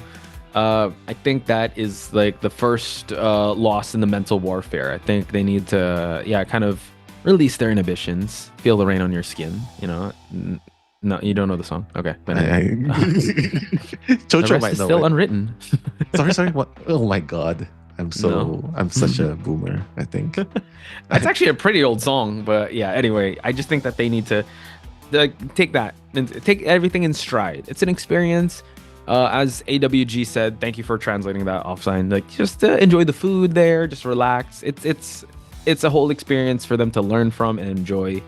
And I think they should be able to relax, and I think the best type of the best type of mentality coming into this is if they're kind of chill, like Chong. Look at that, he's all smiles. Yeah, being chilling, right? Just grab an ice cream, eat, and just have fun right there. And honestly, I would love to visit with you, of course, and the rest of all of us would like to visit the Guangzhou headquarters as well. I think it's a really cool place to be at, and I feel like it's gonna be a wonderful experience being there, hang out with the players and whatnot. And I think and this is why I'm super excited for next year's Nagoya Aichi Asian Games. God. Yes, that's gonna be a good one, and I think we're ramping up, right, with everyone watching right now. It is going to be an Olympic or an Asian part of the Asian Games next year, so that's something to look forward to.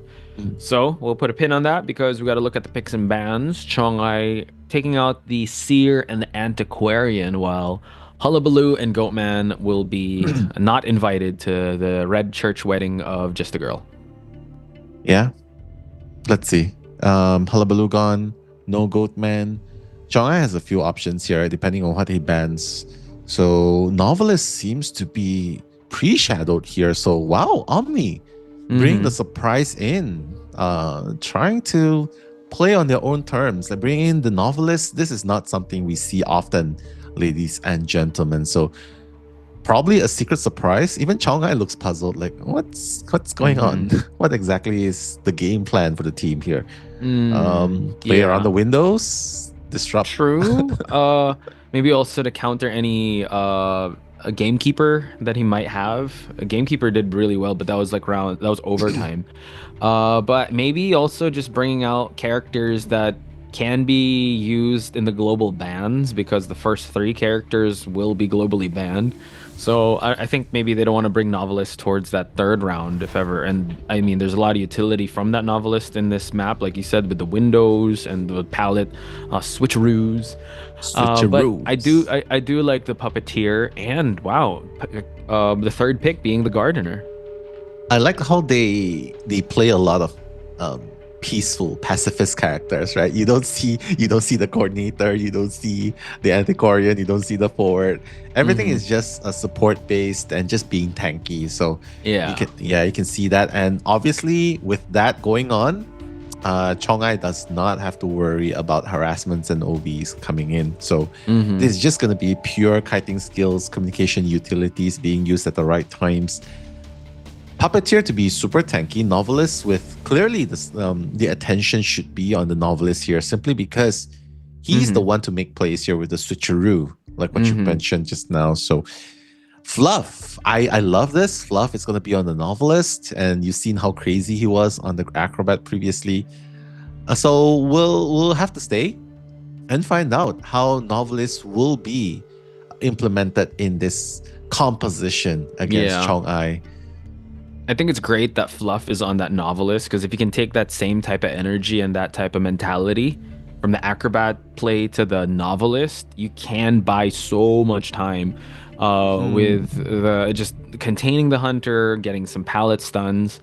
But the thing is, I'm just gonna flip it back to Wolves' favor here. What if Chongai is kind of warming up? Because there have been a lot of those plays where the hunter round 1 was just kind of like, okay, testing the waters. Okay, I could see what you're doing now. And now round number 2 is when they come online.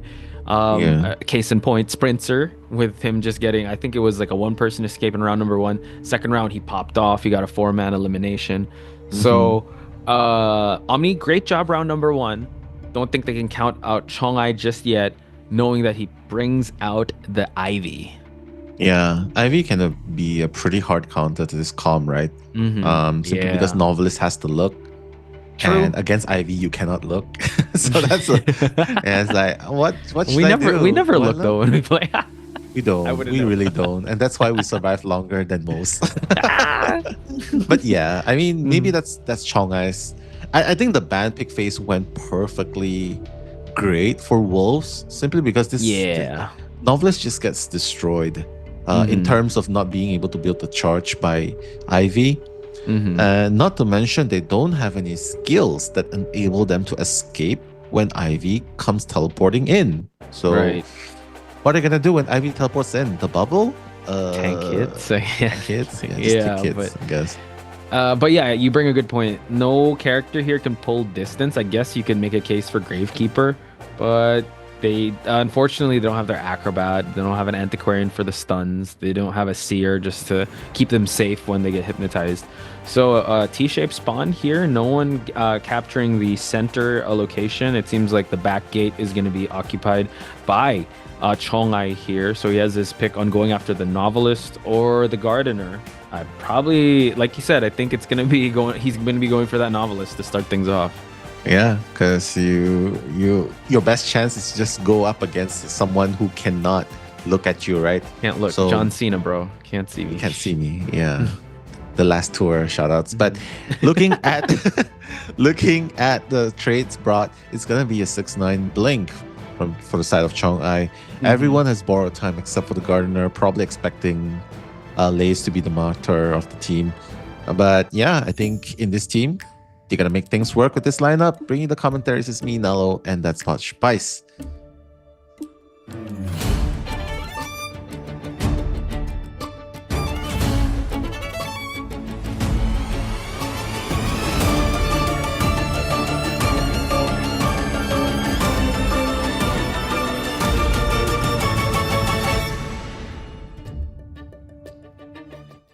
Make some noise in the chat for Team Omni because they need to get as much points as they can. And if you support Wolves, I want to see those wolf emojis in chat because Chongai right now is chasing after Lays at the shack area. But that's the beauty of Ivy, can chase two people at the same time. Already moving on to Aqua here, just spreading out his attention. Gardener is about to get possessed here, but it's all good because he is actually putting his attention over at the graveyard area, just constantly rotating around the map to find his best possible target and commit to it. And it seems like he still has found, he's found the novelist. Yeah, novelist, the juicy target, right? So what happens is Fluff will probably just be like using that book one and done. That's it. Because I don't think he'll be able to build that charge up. But Juan will be possessed as well. So what's happening here is he's just trying to put the tombstones, the presence across the map. And this being such a small map, it makes it so much easier for him to set up. So Chonghai's done setting up. Now he can pursue with the chase. Ooh, and just like that, able to actually get a possess onto the novelist. And this is actually a great start. Constantly like pressuring. You gotta love the multitasking on Chonghai's side. You can tell he's a really good it's that Ivy player. If you get kind of dizzy watching his Hunter POV. So now he's actually spreading out damage by getting the Gardener at 99%. Oh man, if he's able to get that possess, yeah, not looking back, just go straight. Don't look back. Don't look back. 99. What? The spray's gonna happen pretty soon though, so let's see if that's gonna be enough. And that's the beauty. Lays 99% off the hook, but wow, 100% spray is gonna happen, and all of that without relying on the blink, Potch.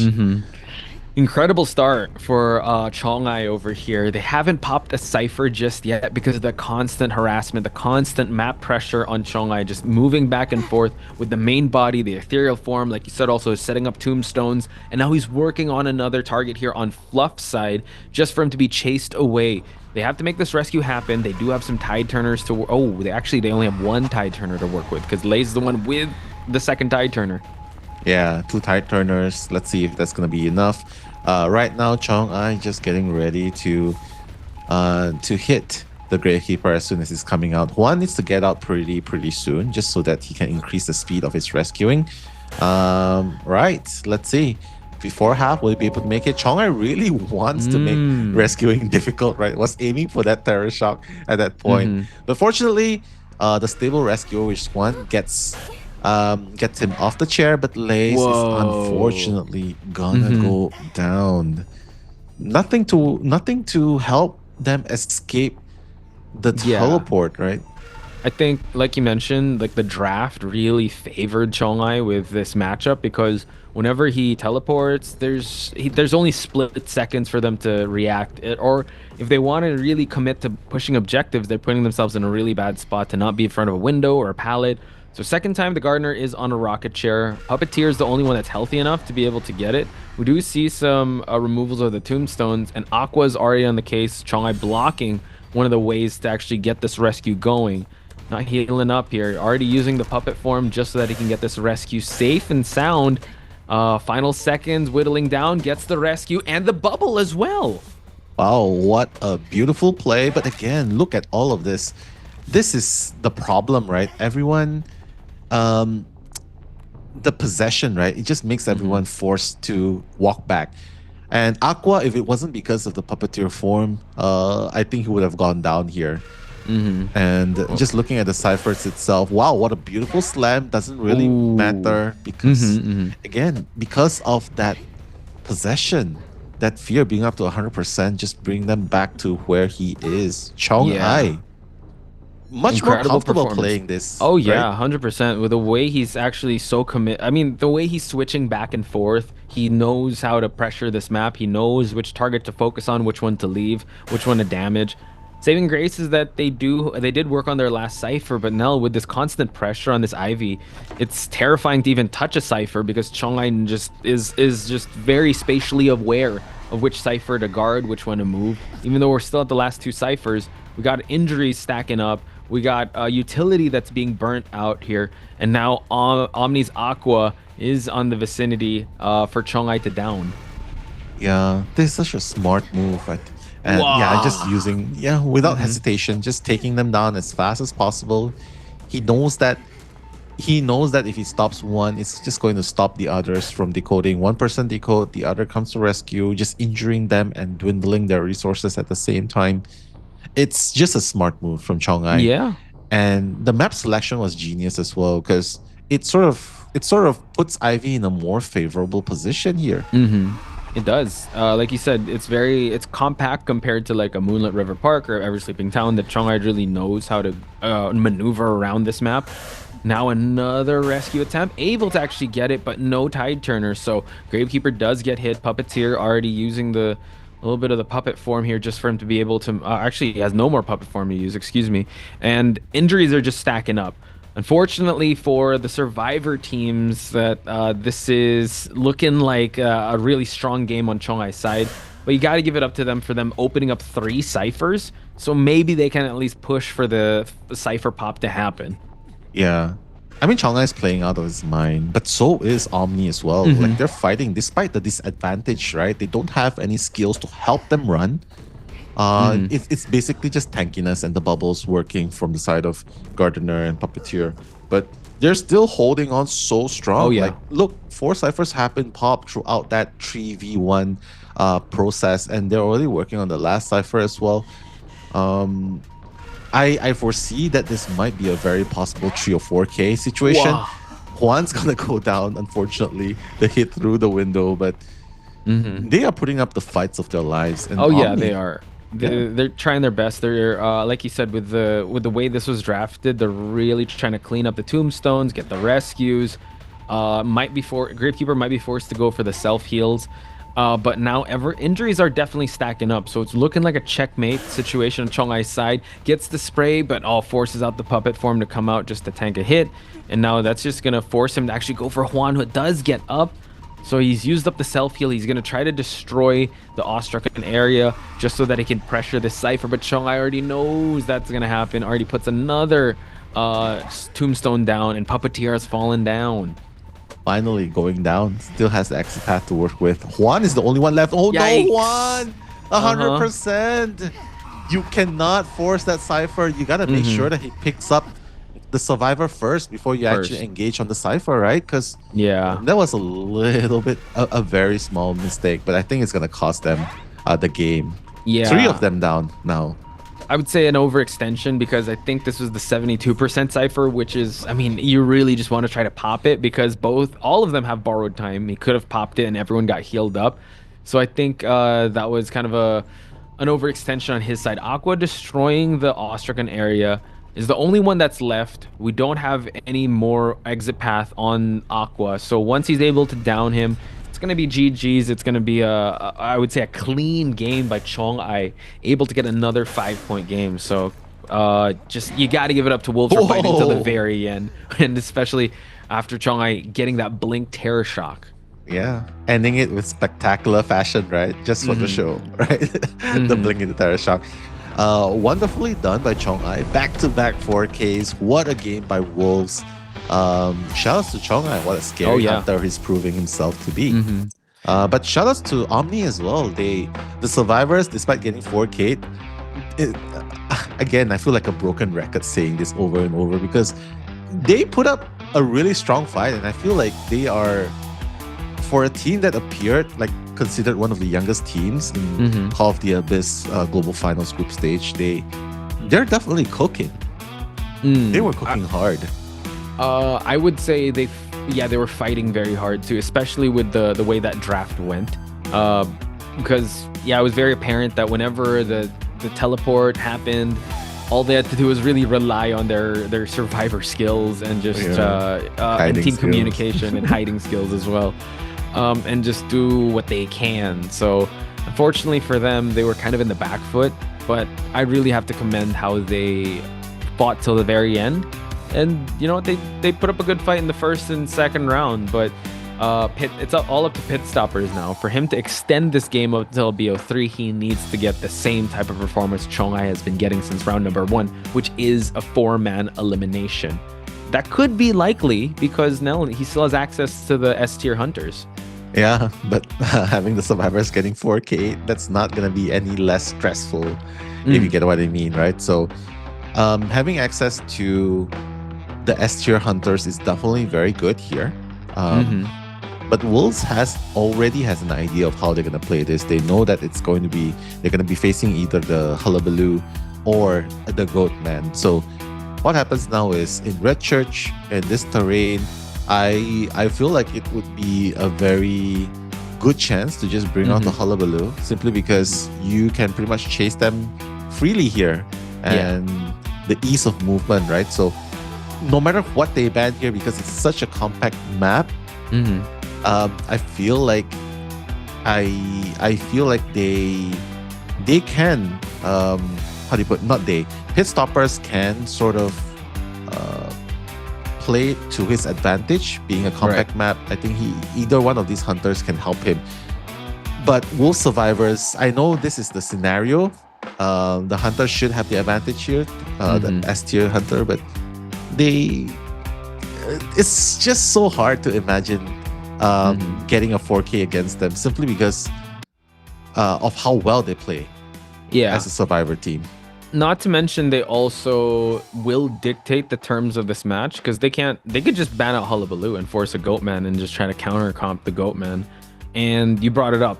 They just need one survivor out and they're able to get the victory. So really tall task up against Pit Stoppers here coming into this one. So treat it like a learning experience. Go all out. I'm excited to see how he's going to perform here, because nothing to lose, everything to gain in this matchup, because Wolves definitely are the ones to really try to make a mark off of, and this is his opportunity to do that.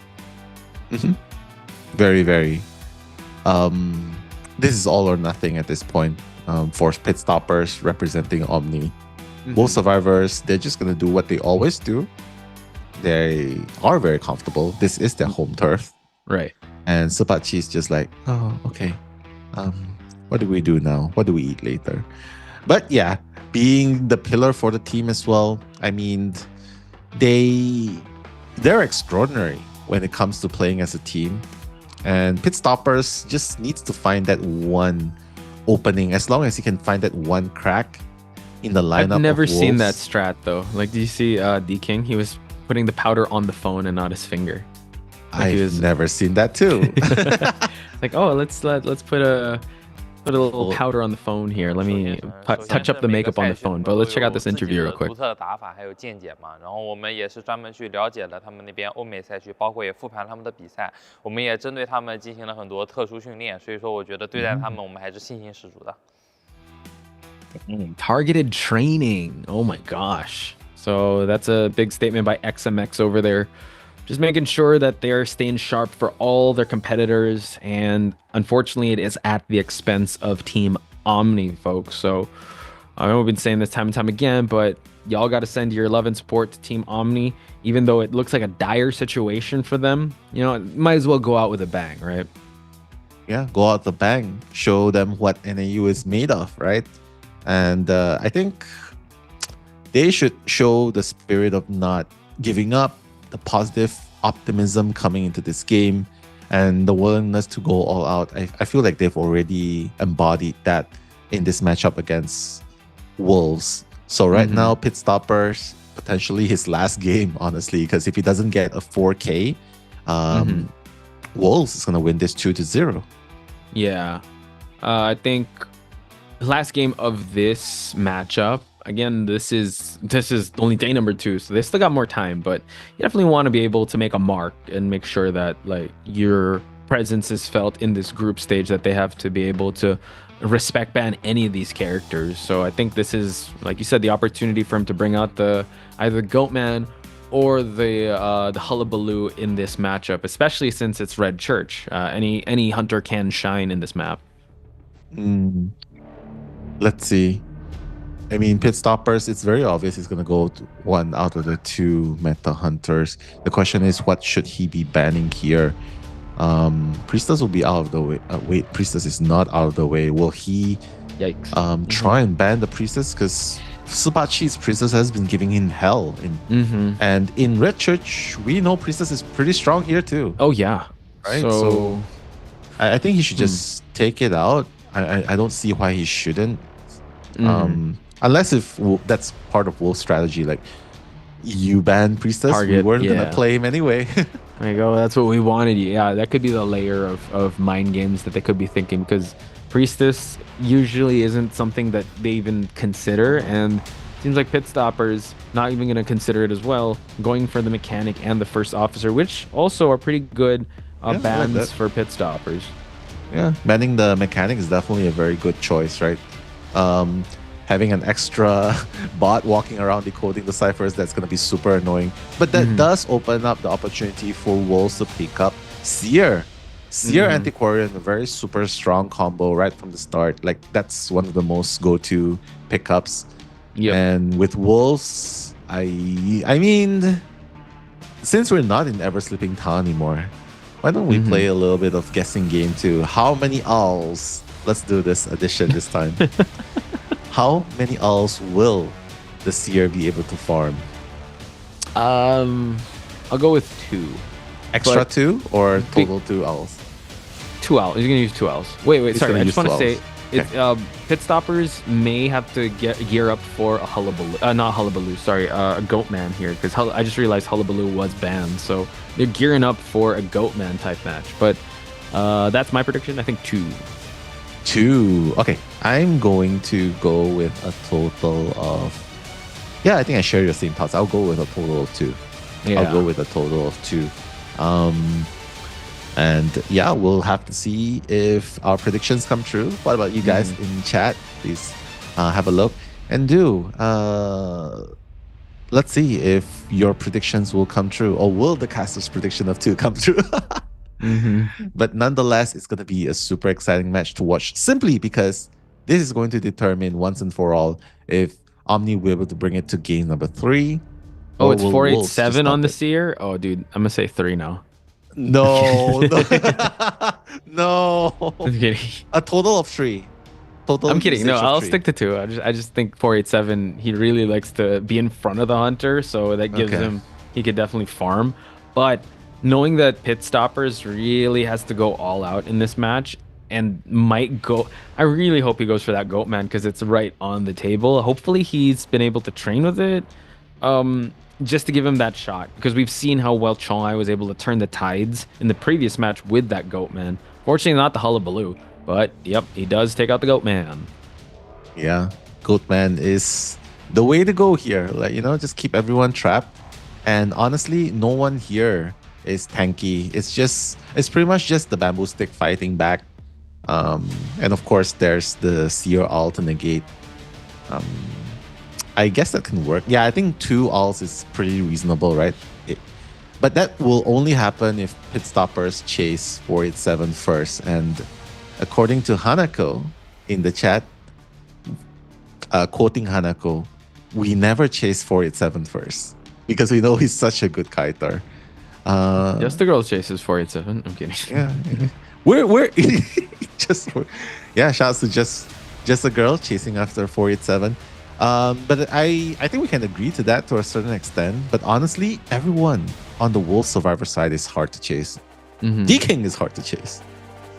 I think Yves is hard to chase. with how the first map played out, yeah, everyone's just really a tough target to chase. And now that they have an Embalmer in the mix too, they really just want to go for one safe rescue.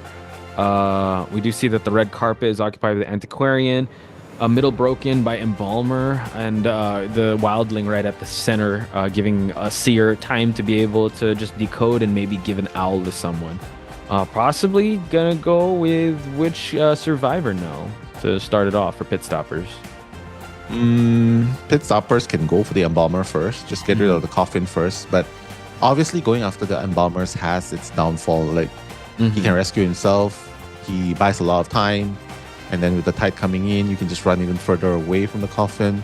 It's just a stalling strategy by Wolves at this point. So I feel like, whoa, what am I seeing here? Interesting. Again, interesting build. I don't know if Pit Stopper is going to make this an exhibition match of sorts, but it's an interesting trait. But looking at the Survivor side, 3 borrowed times, a full kiting build onto the Seer. And we're about to head towards Red Church, ladies and gentlemen. Once again, I'm Potch Spice, joined by Nello Mello. We are commentators for this potential last match between Team Omni and Wolves.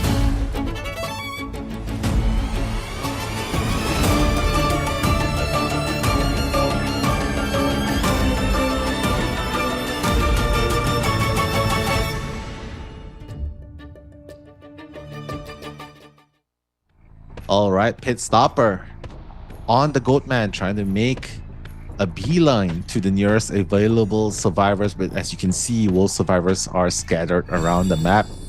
And Coffin's going to be put down, so obviously he's not going to go for the Embalmer. He's going to go for in the direction of D King. So Antiquarian is actually here in the vicinity. Pit Stopper wants to fight 1v1 against D King here. Oh, so fast. Wow, early hit, not even allowing D King to respond with any hits. So now gonna try to clear up the cage here, going back and forth. Oh, gets the silence and buys a little bit more time here. Drops a patroller now. Let's go. The patroller Goatman, folks. Pit Stoppers now making sure that this patroller is gonna count, but unable to actually get it because of the owl. What? But it's not enough. It's not over. The patroller is still biting on. So what a play by Pit Stoppers. Making sense of the patroller pick now. So pretty good down actually. 1 minute and down and using up the ult. That's pretty good. Now, forcing XMX to go for an early rescue here. So Pit Stoppers has enough resentment for a cage, just waiting for the optimum time to do it. So this allows, he knows that 2 survivors are here. That means only 2 ciphers are moving. So XMX has to be very careful with how he's going to play this rescue situation because he's off the board. All right, let's see if XMX will be able to make this rescue happen. He's just going to hit straight away. Unfortunately, it's only going to be a 24% damage. Antiquarian still has a healthy supply of bamboos. Pit Stopper just probably trying to chase. Nope. The mirror run down. Wow, D King breaking ankles and the slam onto the face of Pit Stopper, Patch. Yeah, this allows 1 cipher to actually be opened up. D King still has some pallets to work with. We do have a caged area here, but it seems like D King just knows his way around it. Unfortunately, no areas for him to hit with a bamboo stick. He falls down once again, but we see that 3 ciphers are still remaining on the survivor side, and XMX is rotating away while I think Jelly... Oh no, actually XMX might get this rescue. Yeah, but a pretty good start. Push? I thought push. Yeah. Pretty good gameplay for Pit Stopper here. Like he was struggling with Ivy, but here he's definitely feeling more at home, more comfortable, right? With the Goatman. Pit Stopper just trying to stop the rescue from happening. XMX already down on the board. Only 3 ciphers have been done. So this rescue is going to mean a lot. XMX just breaks the cage. He doesn't really care. He's just going to break it. Antiquarian is going to spin the bamboo, trying to run away. Oh, the flywheel, beautifully done. The whack, the double whack, disarming Pit Stopper, breaking the cage at the same time. Pit Stopper. Oh my God. Like, take that. Triple threat. Triple threat indeed, Nell, with how well he was able to do that. Breaking the cage, making sure the Pit Stoppers was silenced for no hit, and Deacon doing so well here. Trying to be able to cut off D King, and unfortunately for him, unable to get through because of a well-caged placement there. But we do see XMX. Oh, look at that. Able to cage him away. Unable to get the push. Good call by Pit Stoppers. Getting his first survivor elimination, which is super important. But we have 1 cipher remaining now. And unfortunately, they've already unlocked like 2 ciphers just in case. Yeah, but he's going to change straight and teleport. He knows this is the last cipher. 2 survivors in the vicinity. Let's see if he'll be able to chase anyone. He's going to be able to chase 487. No ult to be used. So let's see if COAⅧ will be able to kite here. He's not going to go for COAⅧ. He wants to injure everyone. So that's pretty good. Pretty smart. Let's see if Jelly will be able to kite a little bit longer. Jelly. Oh, the flywheel coming in. Kiting for the duration of the cage. So pretty well done by Jelly so far. Yeah, actually forcing his attention away from it because 487 was kind of pushing for that cipher. He's going to just try to tiptoe his way, but the scratch marks are going to be found out. We do see the pallet did get slammed here, so let's see if Pit Stoppers is going to try and commit to 487. But while this is happening, there is a backup cipher for the last one to pop. Now another cage being put up here, forcing Pit Stoppers to break this pallet. 487 has to go through, but unfortunately for him, he gets struck down. It's a pretty good run for Pit Stopper, like forcing Wolves, right, to start up a 6 cipher. Everyone's injured except for Jelly. But if Wolves plays this carefully, I think they can achieve their objective, which is to get at least 1 man out. So as you can see, Cypher's already at 90%. Jelly can pretty much commit to this, right? He's at full health. He can just go and rescue. Just even if he gets Terror Shock, it doesn't really matter. because Cypher's primed. True. And Pitstopper at the job. Yeah, what's really good here is that he broke the cage. He's going to put up another one. 487 can't get hit here because he has no borrowed time. So eats the hit, not quite. They're going to just be camping out in this pallet here. 487 still trying to get an owl. Not sure if he's able to get it, but the Embalmer actually eats the hit. Embalmer drops a coffin just so that he'll be able to actually coffin it off. But nice flywheel just for him to be able to get away. So everyone's scrambling, but the Seer does fall. And unfortunately for him, he's not gonna pop. No borrowed time. They're not gonna pop. Yeah, no borrowed time for him to work with. I think. Oh god, they're just gonna pop. Yeah, just use up, right? Yeah, endgame's gonna be into effect. I think this is a dangerous move by Wolves, right? Because yes, the coffin's here. But he has teleport ready and he can use the mirror to just go all the way to the back gate. And then just chase. Oh no, he's not even gonna do that. He's gonna go for Jelly instead. And if he goes for Jelly, it doesn't really matter because if he goes down, he can rebirth, rescue Subachi, and Walling's already opened up the back gate, so it's safe to say Wolves would have at least a one-man out. True, and rebirth, just like rescue? that, folks. No, yeah. Oh my gosh, maybe. Not gonna work. Oh no. Nah, it's not gonna be in time. So just like that, folks, one survivor escape, meaning Wolves have fulfilled their win condition here, and they are able to move on in the group stage with a victory over Team Omni. Pretty good though, 3K by Pitstoppers, right? Definitely an upgrade, right? 1K to 3K. So, I mean, good job on the side of Pitstopper from Omni, but really it's Wolves to take this in a convincing 2-0. So congratulations, Wolf. Yeah, the way that they were able to play that, and towards the end you were saying it was quite risky, but that's why we love seeing Wolves, because they do love playing a little risky with 487 standing in the front lines. And D-King also, what an amazing showing with the Antiquarian. I was going to say maybe opt for D-King to get that MVP, but he was sent out of the game. So and Chongai did get that 4K. So I'm not sure what that who the MVP is going to be. But I do want to tell chat that you guys got to be able to, congratulate Wolves and also, keep showing your support to Team Omni. This is just day number 1. They had a rough showing because they're going up against Wolves. Hopefully they come back in stronger form as the group stage continues on. Yeah, hopefully they'll be able to come back stronger. I think that's the takeaway from it.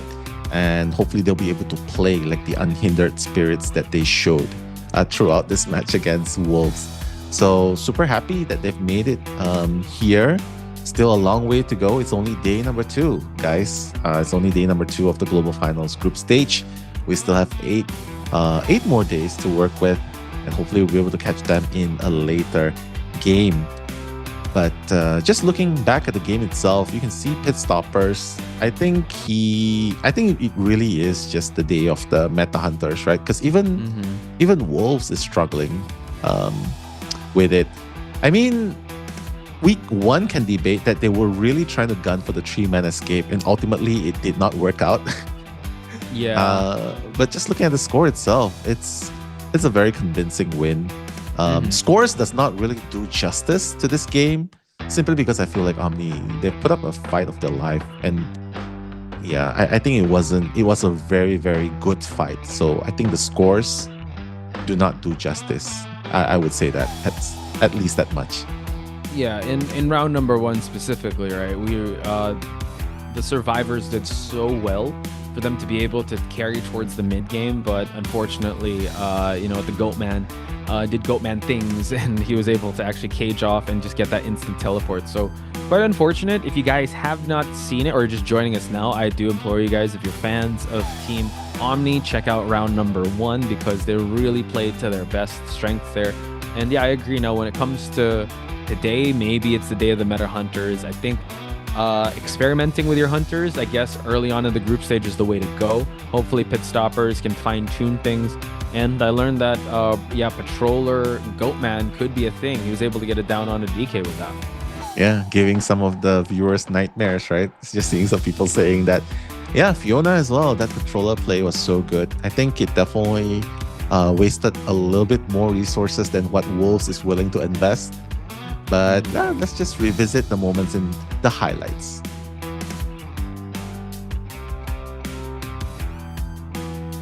Okay, Immediate, don't finish it. You can. I mean, no, wait. Probably not. I rolled into him. That's okay, it's okay. I survive. I can't pop. Wow. Nice. 前面有进档，有线了，没闪现，我们这边要开了。放心，没闪现。要不还有个草坪5位他还算出完。我走掉了。医生这，从小门进城。医生在我这，出什么了？医生在我这。真了。走了，没事，走了。注意这边路的。Are you good? I'm dead. Okay. I think. 随便这边啊。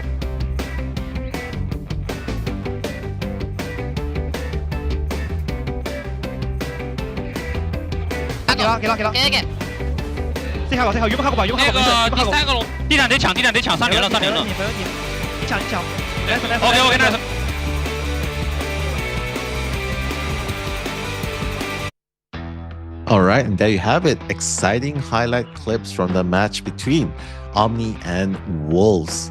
So, ladies and gentlemen, what an exciting game today. And honestly, you guys are legends as well, because you guys have been showing up since the beginning, and the cheers going on, that was just insane.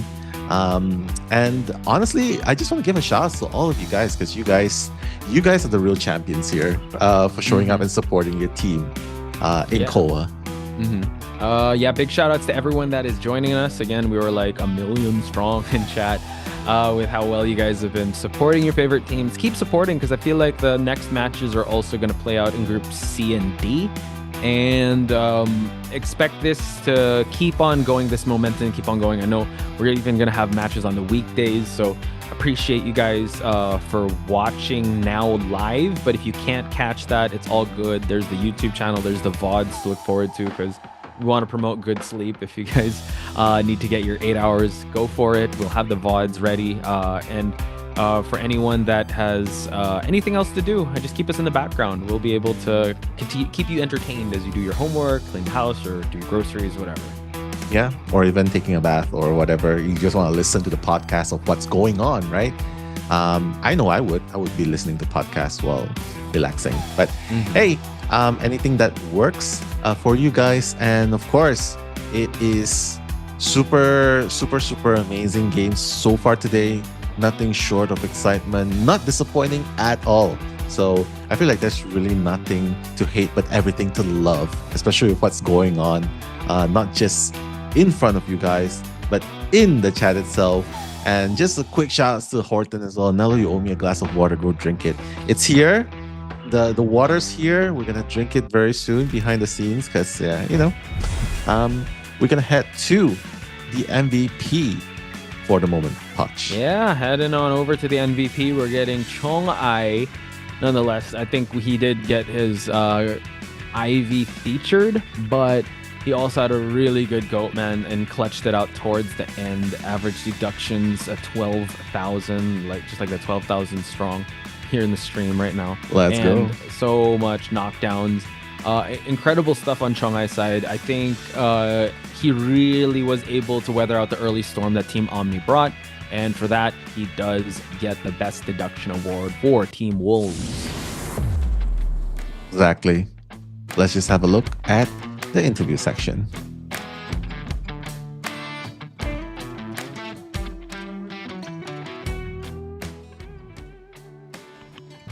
Hello， 大家好，欢迎来到赛后采访环节，我是主持人月明。首先恭喜成都狼队拿下本场比赛的胜利，我们邀请到了小明和爱酱来到赛后采访环节，先来和大家打个招呼吧。Hello， 大家好，我是小明。Hello， 大家好，我是成都狼队的崇爱。欢迎两位来到赛后采访环节。我们刚刚的比赛也是2比0顺利的拿下。那首先第一个问题想要问到二位，我们首战告捷，现在用一个词来形容一下此刻的感受。还行，我感觉还行。你感觉还行？小明已经乐开花了。感觉非常好，打得很好。非常好，打得很好。那我此刻的感受是有一点绷不住了。那么接下来我们来到这个对局里啊，我们看到，其实，在对局之前有放一个小明的赛前采访。小明说，我们是对不同的外国的这个赛区啊，也是有不一样的准备。想问一下，针对我们的欧米战队会做出哪些准备呢？针对欧米他们那边角色池，我们进行了一些特殊的训练。就是现在是另外的价钱，它肯定是不能在这里讲的。但是我们也是看到已经打出来了，对吧？我们今天是拿下非常漂亮的胜利。那么接下来呢，想问一下爱将，今天呢10上8抓，想问一下这样子的2把4抓下来，自己会对哪一把会比较满意一点呢？艾维那把吧，因为第一把就是可能没发挥出那种就是没有打，就是感觉没有打出来的那种感觉。藏了一手，对吧？刚刚在抽风卡他止格了。哦，这样子啊，是还有这样的小故事在里面哈。那我们也是可以看到啊，这把打下来也是非常非常漂亮，艾维也是拿下了我们的 MVP。那接下来到了求生这边，看到爱将这边2把4抓，备战间是什么样的？鼓掌欢呼，爱将牛逼！太厉害了！那我们来到求生者的轮次，相信大家在最后的这一把里面一定有很深刻的印象啊。我们看到，其实跛脚羊带巡视者是不太常见的。想问一下，当时看到那个跛脚羊放出了一条小宠物啊，这个对内语音会是什么样的呢？小蝶直接说，放狗。非常巧妙的避开了一些词汇啊，那也是非常感谢。那接下来呢，我们也是看到啊，小明在2波那个拆笼救人也是非常非常的秀。想问一下小明有没有什么印象深刻的笼子呢？第一波笼吧，因为第一波笼我感觉很明显他想博我震慑，那他博我震慑我就把他笼拆了。哦，我以为你要说那个轮回笼呢，带着野性伙伴直接冲出去了。那最后的最后，想问一下2位对未来的比赛有没有什么展望呢？那我们爱将先来。就是争取下场比赛都是能发挥出更好的实力嘛。看到爱将真的已经在这里开始复盘了，真的太谦虚了，非常期待爱将接下来更加精彩的表现。但是真的这个8抓已经非常非常厉害了。那小明这边呢？给小丑一个加吧。哦，你还是讲了这句话，相信大家今天也是在期待啊，因为昨天我们在直播间的时候也有看到爱将就是有一点搓手手啊，也是看到了这个小丑嘛。那我们也是期待未来的场上可以和他相见，好吗？好的，那么非常感谢2位来到赛后采访环节，接下来即将进行的是今天的第3场比赛，让我们稍事休息，马上回来。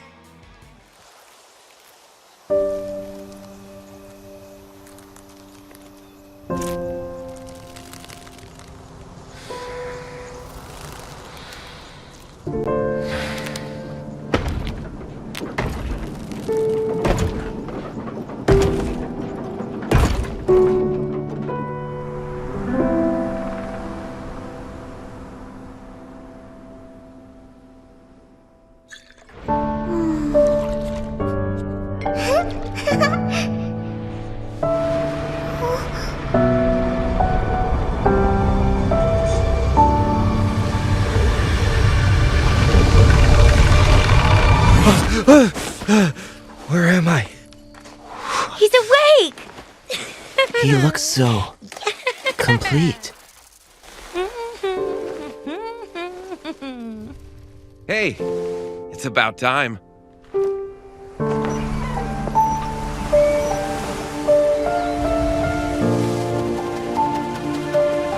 Anyway, welcome to the game. I've been wandering this wasteland with the team for a while. Most are out scouting while I document the mutated entities. It is relatively easy work. Seeing her fills me with both joy and fear. I must find a new path for her, because I know this wasteland is no paradise.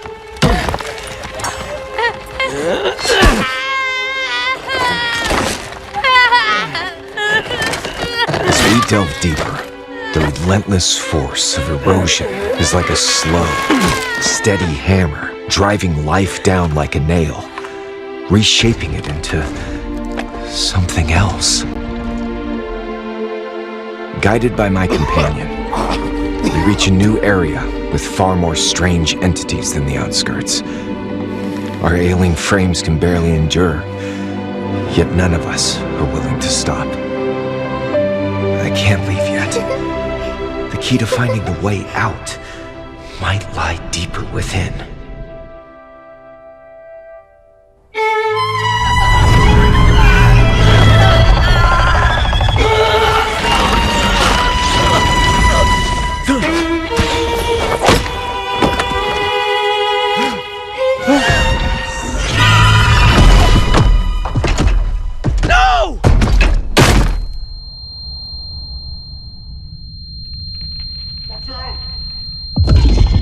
Watch out! Huh?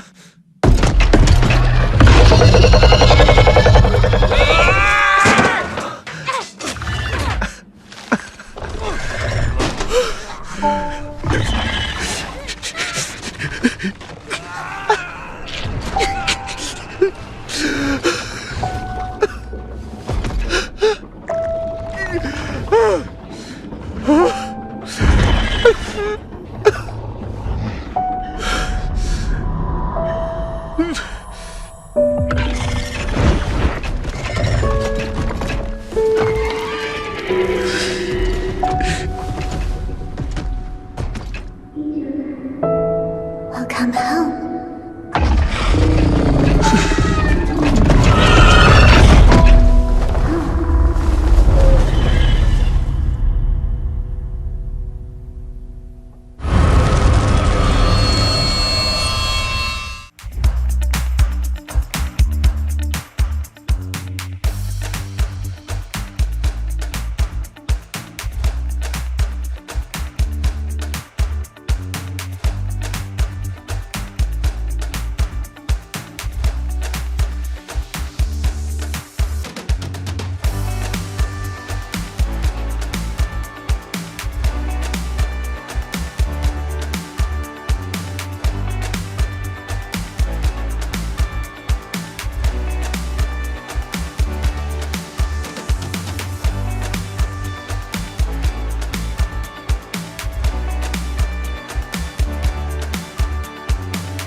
欢迎各位来到第5人格深渊的呼唤8总决赛小组赛，我是主持人月明。下面有请2支战队上台喊话亮相。首先有请 ACT 战队登台喊话。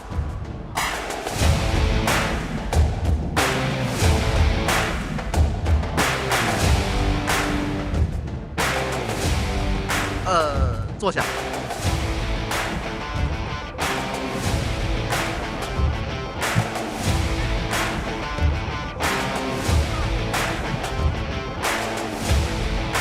有请 ACT 易森、新燕、11、狗狗、蛋蛋、博弈、真真九。下面有请 ZETA 战队登台喊话。大家好，我是今天的 MVP Chris。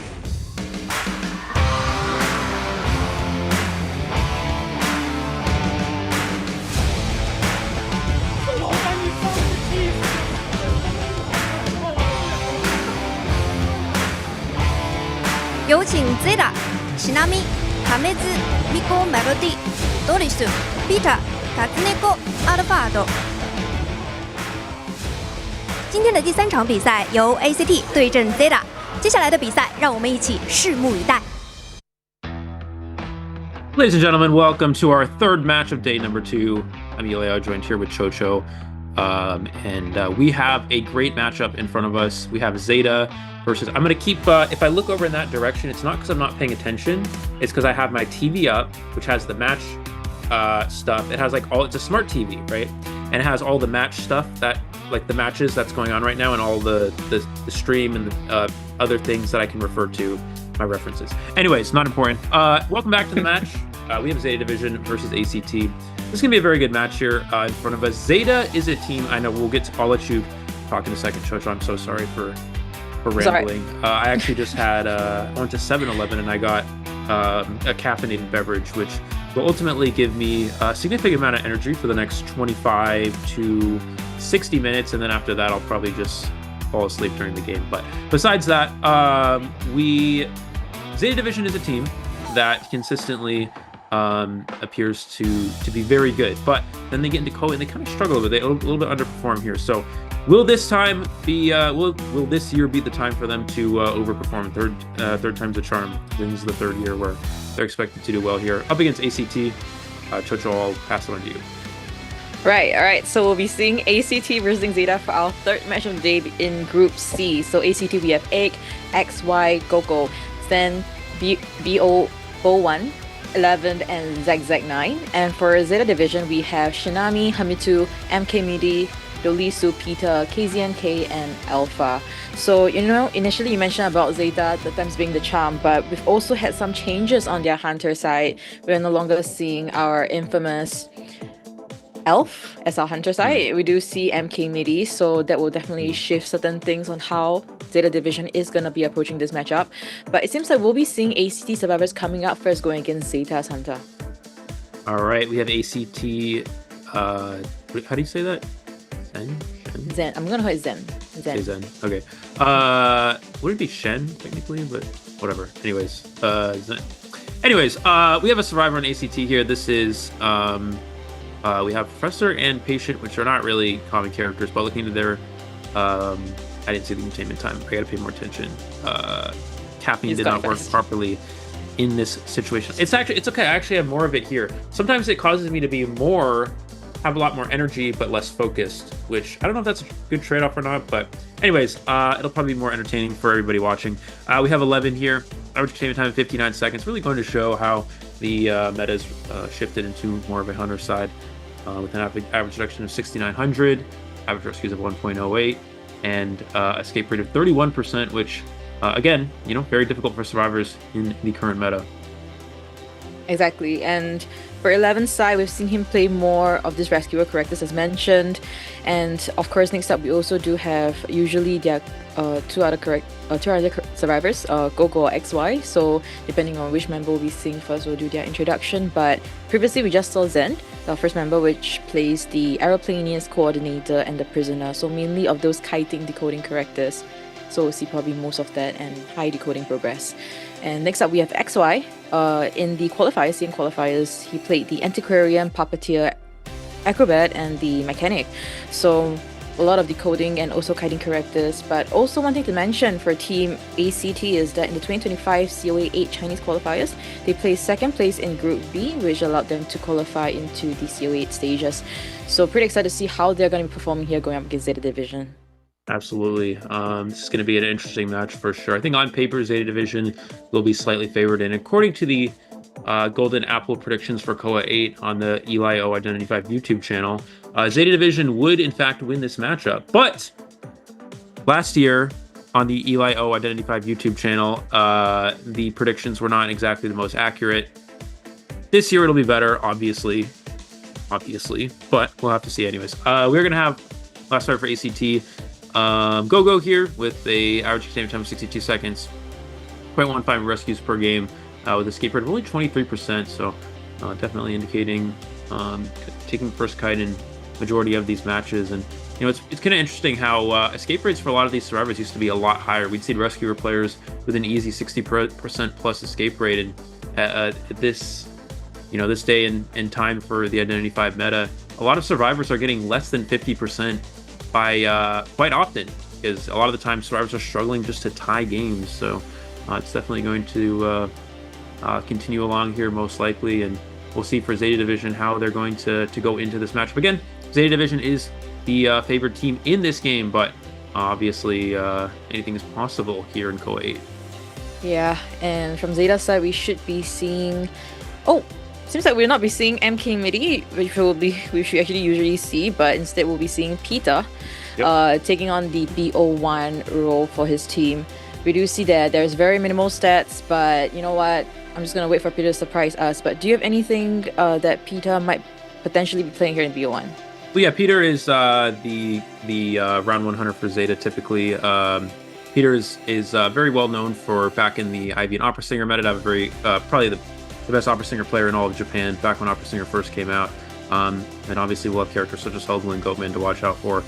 Peter is a very well-known player over in the Japan region and very strong in the round 1 situation. So a very good lead here for Zeta Division, and let's see how ACT can actually match up against him. Peter, one of the common predictions for Hunter Best Deduction. If you did those Golden Apple predictions, then the Hunter Best Deduction was one of the options, and I think Peter definitely one of the more common ones. I personally myself chose Akka, but Peter definitely will be another hunter to watch out here for Japan. Yep, and also we do see the introductions of the coaches here. This one will be Silk for Zeta Division as usual.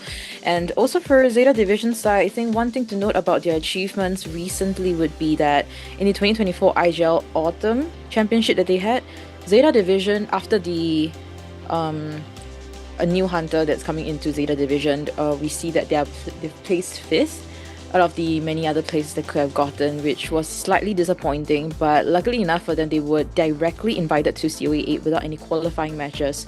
So yeah, I think for the side of Zeta Division, I hope they are prepared for this. And in fact, we did see our first match of the day, Do versus AWG. AWG really, with that very convincing win 2-0, and hopefully Zeta is able to replicate this, representing the Japanese division.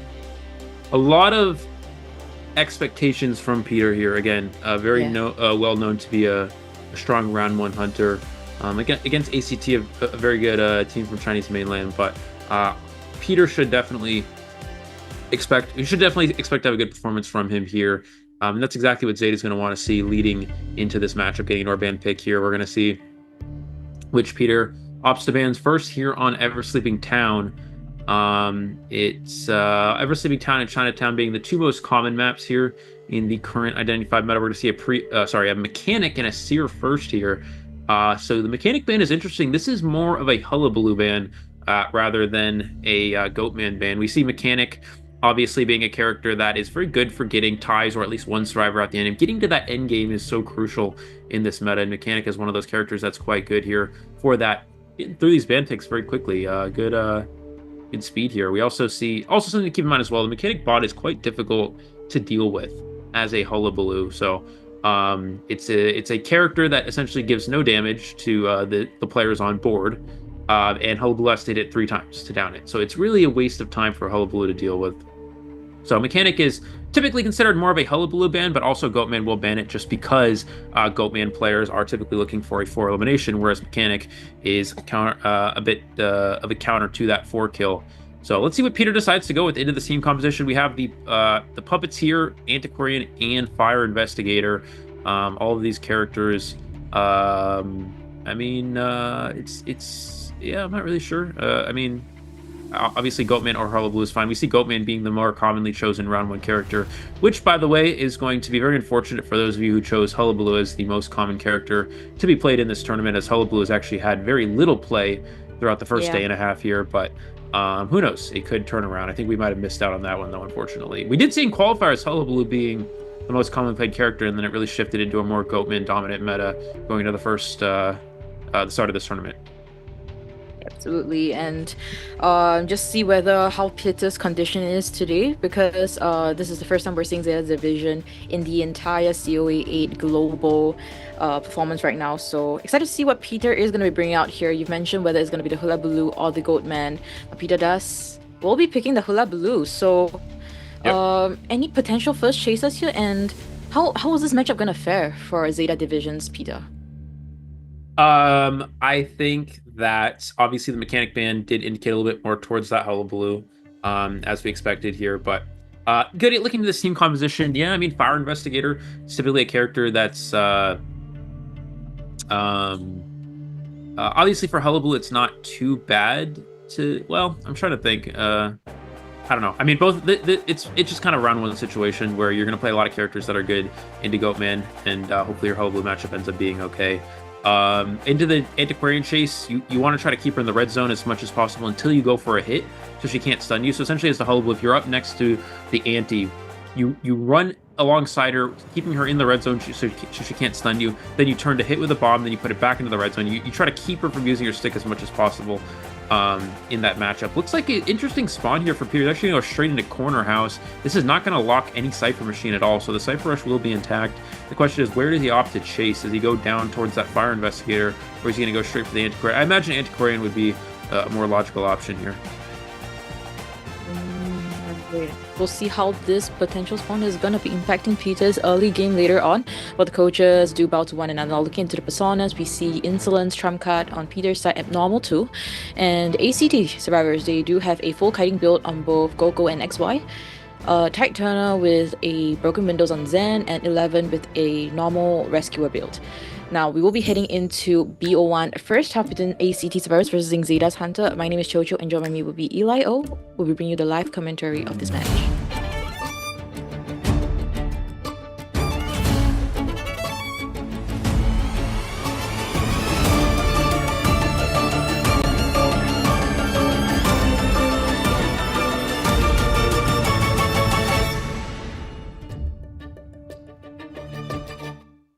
All right, looks like Peter are going to go ahead and go for that Antiquarian first, as that's what it appears at this point in time here.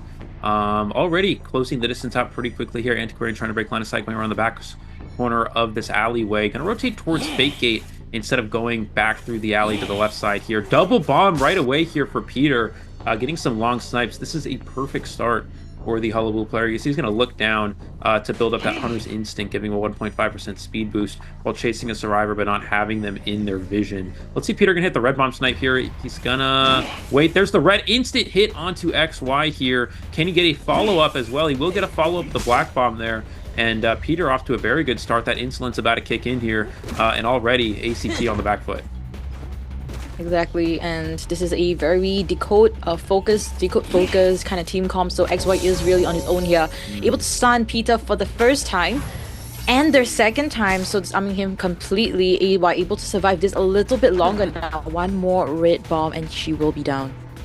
Let's see if Peter can get this hit. He's going to put him right in the red zone. Flywheels the hit though, giving an opportunity for a stun here, and this turns the entire match around here. That is a crucial play here for XY. That extension of the kite is going to be the difference in this match. There's another stun, does miss out on that one though, and XY will fall down to this clone. But already that extra 15 seconds is the difference in a Hullabaloo matchup. We're going to see Peter try to share potentially towards a Cypher, so he could go for an Abnormal, but 2 Cypher Machines already done here. If he doesn't Abnormal the 76 Cypher, but I think he does actually find it. That is a crucial find here for Peter. If he's unable to get that Abnormal there, ACT is in an excellent position. Now this gives Peter still a chance to play for a win here. Exactly, and first officers coming for the rescue. The other 2 survivors are gonna try and decode another Cypher. Now 11 need to get a very safe rescue her and then continue to decode that center Cypher. A safe rescue happens, in fact a free one potentially, and XY will be seeing that double down situation. Sorry, we'll be seeing the down now. Yeah, so he does get the rescue without getting injured though, and that's pretty important. This is why we see, you know, the first officer be a very commonly used character here in this current meta. Especially against Hullabaloo. Something like Mercenary isn't quite as good. Mercenary can get turned off, get the elbow pads turned off by the red zone. Mercenary can get double hit. Mercenary can cut off from a distance. But as an officer, you can watch, use your pocket watch far enough away where you can't get it shut off by the red zone from the Hullabaloo, and it makes it so it's very difficult for Hullabaloo to even damage you on the rescue. And that's exactly what we saw here. 11 getting a perfectly clean rescue, and getting no injury on a rescue like that as a Hullabaloo character is very detrimental, and it could come back to hurt Peter later on in this match. Looks like we're going to see Puppeteer come in for the rescue here. He is already to that full presence, I believe. Gonna get the hit into the chip, though. Will he get one more hit on the Puppet? He is able to get it. He's still going for this Puppeteer, but it looks like finally going to change. Right, and the Cypher will be popped soon. Now XY should try and kite it out as long as possible, but it seems like he's able to dodge all of those marks. Still on the red one. Yep. Will they fly? Oh, gets the flywheel baited out a little bit early. And Cypher Machines are not quite where ACT wants them to be. That trade is now back online, and if you don't have your last Cypher Machine almost done by the time the first survivor is eliminated, against a left-right Hullabaloo, who of course does have trump card, against a trump card Hullabaloo, you're going to be in a very weak position, and that's exactly what we're going to see here. Peter is going to go straight for... No, he actually sees the Fire Investigator hiding out here. He's going to have to use a bomb here, trying to cancel it with the red zone, but wasn't able to get it. Does miss that one as well, so nice job from Gogo to transition away. Last time we've seen 27%, but Peter still has the trump card to work with here. Right, another raid mark, and Gogo will be receiving the first set of damage. Seems like that exactly happened right away, and Gogo is able to transition upstairs. Alright, he's gonna be coming down instead. Another black mark, and that will be the end of Gogo we'll be seeing here. Yeah, he's really prioritizing downing this survivor here. Able to get that revault there. Still has... He's gonna go down here, most likely, though. To the, unless he can get it. No, he manages to live here. He's got one more clone. He needs to dodge the clone, but no, he's... It's not much you can... Not many places you can go in that situation. And he's also going to chair on the last Cypher Machine. So we do see the survivors splitting the Cyphers, but the question is how does Peter play this? As a Hullabaloo, you want to win before you get to the end game because you don't bring detention. So we're going to see him actually warp. He's going to force the rescue to come in early. This is going to be his play. I actually like this. Forcing the early rescue. And what that does is that makes it so the Cypher Machine won't be primed. He's just down instantly. He's down instantly to a double clone. And placed on the rocket chair here, or at least dragged away from the chair so he can't self-heal and rescue. He may just chair straight up. Looks like he's going to chair straight up here. You got to be careful. You got to find this officer early. He does find the officer. He's going to use a pocket watch. But the Cyphers, are not ready. That is a crucial play from Peter. Cutting off the rescue early ended up being the correct play for him. Yeah, really gunning down for that 4K right now. Peter trying to stop a potential rescue here, but it seems like 11 might be struggling a little bit. Last watch is being wrong here. Seems like he was able to get that distance as well. 11 trying to get closer to the chair, but rescue happens. Cypher not yet being decoded. 50% on both of them about. We're going to see downs the Fire Investigator, though I believe his Fire Investigator, I think he was saved after half, right? So he is dead on chair. So now the question is, can Peter turn this into a 4-kill? I don't think he's going to go for that Cypher. It looks like he's going to hard tunnel this survivor. It would be more optimal for him to go. He downs the officer before the Cypher's primed. He's going to get the chair off, and the Puppeteer has to leave the Cypher Machine. So Puppeteer can't go for a pop either. He doesn't have borrowed time, so popping the Cypher doesn't give him much of an advantage here other than revealing his location. Does Peter find him out early? He's going to use a clone to point to the location of the survivor, and I think he's going to be able to find him with one more. He's got one more clone to use here, and yeah, he's going to be able to find the survivor here. I think Peter should be able to 4-kill this at this point in time. Exactly, Peter making a statement right from the get-go in BO1 first half, and then still trying to kite it out here. Should be able to get into the tram. Seems like he's just gonna wait it out. Enters. And yeah, it doesn't matter, he's got done warp. deal. So he's just gonna, he can warp over there, he can walk over there. He didn't even need to warp, or maybe he will warp. Looks like he is gonna warp here. Just gonna wait for him. He's not gonna go down immediately. Keep in mind it is a Hullabaloo, and he does have a puppet, but he should be able to get this down pretty easily. He's gonna get a red bomb. He's gonna get a white bomb. We're gonna see the puppet getting utilized now. Gotta be careful of this tram here. Puppeteer taking the hit. There's the flip. He needs one more black bomb to get the down here, get the 4-kill. Will he be able to get it at the mind game? There's the flip over. Can't get the angle, so he's alive a little bit longer, but he's got 2 clones and a jump. I don't think Zen's really going anywhere here. Well, this is both clones. And he's got the spin. He wastes the spin. I mean, yeah, Puppeteer can't really go anywhere, so. Yeah. It's a done deal here, and we will be seeing the down onto Zen. Survivor surrendered, and Peter in BO1 first half will be able to secure a 5-point lead for his team right from the get-go with the Hullabaloo. Yeah, we're going to see a 5-0 lead here for Zeta Division, and this is kind of what we talked about, how Peter is one of the better round 100 players in the game. And so that's this lead here is really crucial. We expected a lot of good things, and one of the keys for Zeta Division is early rounds here, is when Peter's hunting, is to win those rounds. And we saw that's what we see, at least for the 5-0 here. Of course, Zeta Division is going to need to avoid getting a 4 kill here on the Survivor side, but for the most part, this is an excellent start for them, and Zeta looks to be in a very good position here, especially according to the Golden Apples. That will be also properly predicted. You're welcome for everybody to watch that. And we'll have to see. Still an opportunity for ACT to work out of this deficit. Yeah, definitely. Coming to B1, right, we kind of expected that we're going to be seeing a Goatman on a Hula Blue right from the get-go, and that it's going to be Hunter dominated from the first few rounds. So very much expected from Peter. Very good performance as well. Great statement from Zeta Division, and it will be time for ACT's Hunter to respond back. Whether is it going to be the same situation, or Zeta Division able to work out some solution, some strategy in them amongst the survivors to get at least a 1 escape. That's going to be the question here coming next round.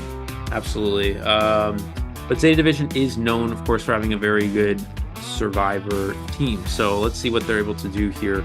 And you know, at this point, it's Zeta is favored in this match, like we talked about. But again, they have been inconsistent when it comes to recent COAs. Last 2 COAs they've been underperformed, and so starting off strong already, but there's still a lot of ways to go here. So you know, obviously we're everybody's cheering for them, but ACT here as well. Very good Chinese mainland team, and they still got a match to play here. So let's see, man. I don't know. Yeah, it's definitely too early to say. But still, we've been seeing more of this kind of situations in BO1, right? I mean, today, for our first match, though, versus AWG, we saw a 5-point lead, then afterwards it became a tie situation. And from Wolves against Omni, it was a 3 escape from the Survivor side. So, yeah, I think for ACT's Hunter, they can definitely get a 4K or something. But it really depends on the Hunter's conditions at the same time. So, their division, I think pressure is still present, especially when they're going up against ACT's Hunter later on, which most likely is going to be ZZ9. Yeah. Wait, can you still hear me? Yeah, what's up? Oh, I thought I pressed the mute button accidentally. Like I was clicking on the thing, and it looked like I clicked the mute button, but I guess I didn't. Oops. Just kidding. We're good, guys. Anyways, yeah, so anyways, now that we have some time here, how you doing, Chocho? How's life, you know? What do you mean how's life? Everything's isn't that what people ask people? good. Like, oh, how's life, bro? Like, you good? Like, you chilling? Like, what's good? Like, what's up with you? What's good? What's good? Nah, it's just, you know, college stuff, you know, as usual. Dang, bro. What's up? Very descriptive. Yeah, Good, yeah. good, What good. is there to say? Good You addition know, to the assignments of the conversation. Thank you. I'm just kidding. Yeah, but okay, let's head back into our players introduction first, because first we have Zeta's division Shinami. So Shinami, of course, who's been playing more of Priestess, Seer, Prisoner, and the Coordinator as his specialty characters. But of course, he also plays the Aeroplanist Welding First Officer, which is more of the rescuer roles as well. So we might be seeing more of that now. Dolisu coming into the mix. Yeah, Dolisu is actually, I don't watch too many IDV streamers, but I do watch Dolisu.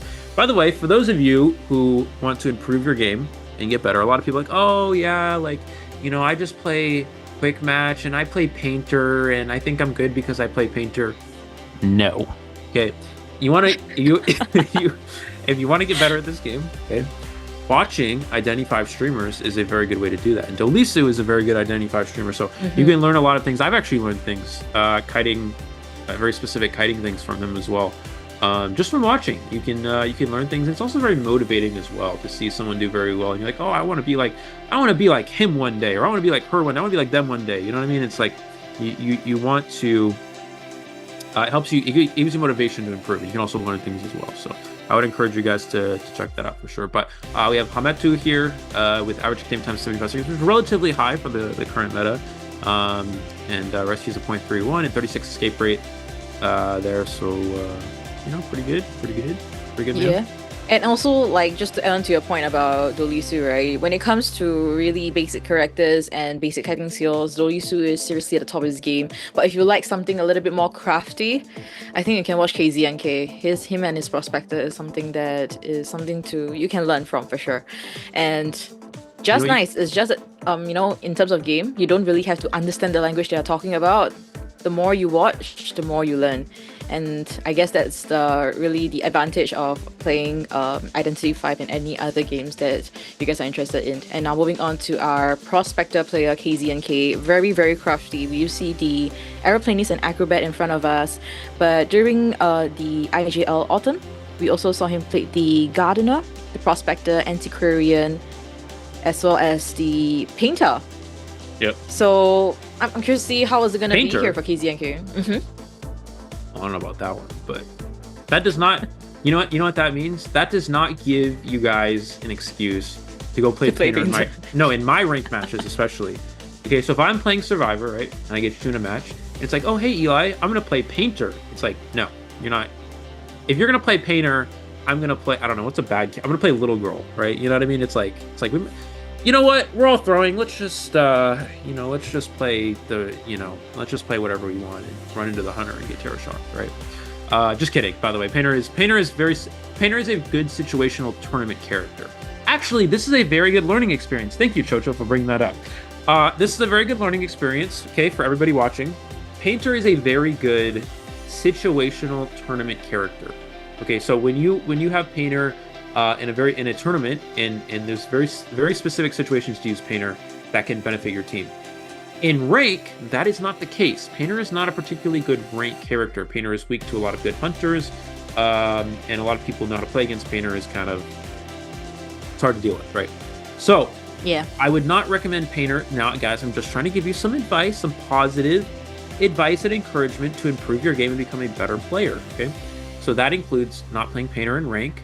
But Painter is very good in specific tournament situations, which ZETA Division often will be prepared for. Okay. Yeah, I mean, when it comes to when it comes to ZETA Division survivors, they do have a lot of strategies. They've been together for probably the longest time already. We've seen them even before they became potentially professional. So no doubt that ZETA Division do have some cards up their sleeve. But at the same time, we did see Zeg and from ACT Hunter side representing in the main lineup here. So in the Chinese qualifiers, we saw him play the Hula Blue, Ivy, and the Dream Witch. Yep. So I feel like when we're looking into Chinese mainland side, they seem to like to pick up the Hula Blue characters more often as compared to the Goatman, surprisingly. Yep. Any reasons why is that so? We did see Chong Ai bring out Goatman, but when he went up against Omni today, it seemed like he was a little bit fumbling a little bit here and there against Omni survivors. So maybe they're not too proficient in the Goatman. Yeah, we will have to see, but Goatman is a character that it's so interesting to see how the meta really shifted. I mean, Hula Blue. Okay, so we saw NAU qualifiers. Like, okay, NAU qualifiers. This looks like Goatman's getting a lot of playtime. Then we go over to Southeast Asia, and Hula Blue is the most played character. And then we're thinking about, okay, Japan qualifiers coming up, China qualifiers. What's going to get played? And then over in China, a lot of people were saying like, oh yeah, Hula Blue is the most inherently strong hunter, whatever, right? And Hula Blue is going to be the most common round 100. And then we get into this main stage here, and we see Goatman being the most played hunter. So it's really interesting to see how thoughts change when it comes to Identity 5 here. So, I don't know. Will they continue on with Goatman, or will they go into Hula Blue? Both characters seem to be doing really well. It's not like one character is doing better than the other. We saw Hula Blue. We've seen, I think it's 2 or 3 Hula Blues so far, and the 2 matches that I recall off the top of my head where they were both 4 kills. Whereas the Goatmans have not actually been 4 killing as much. So maybe people are going to go back into Hula Blue. I don't know. Hula Blue is a little bit riskier just because if survivors do make it to the end game, then it's really hard for Hula Blue to come back. Hula Blue has a hard time in the end game, right? So Hula Blue can win.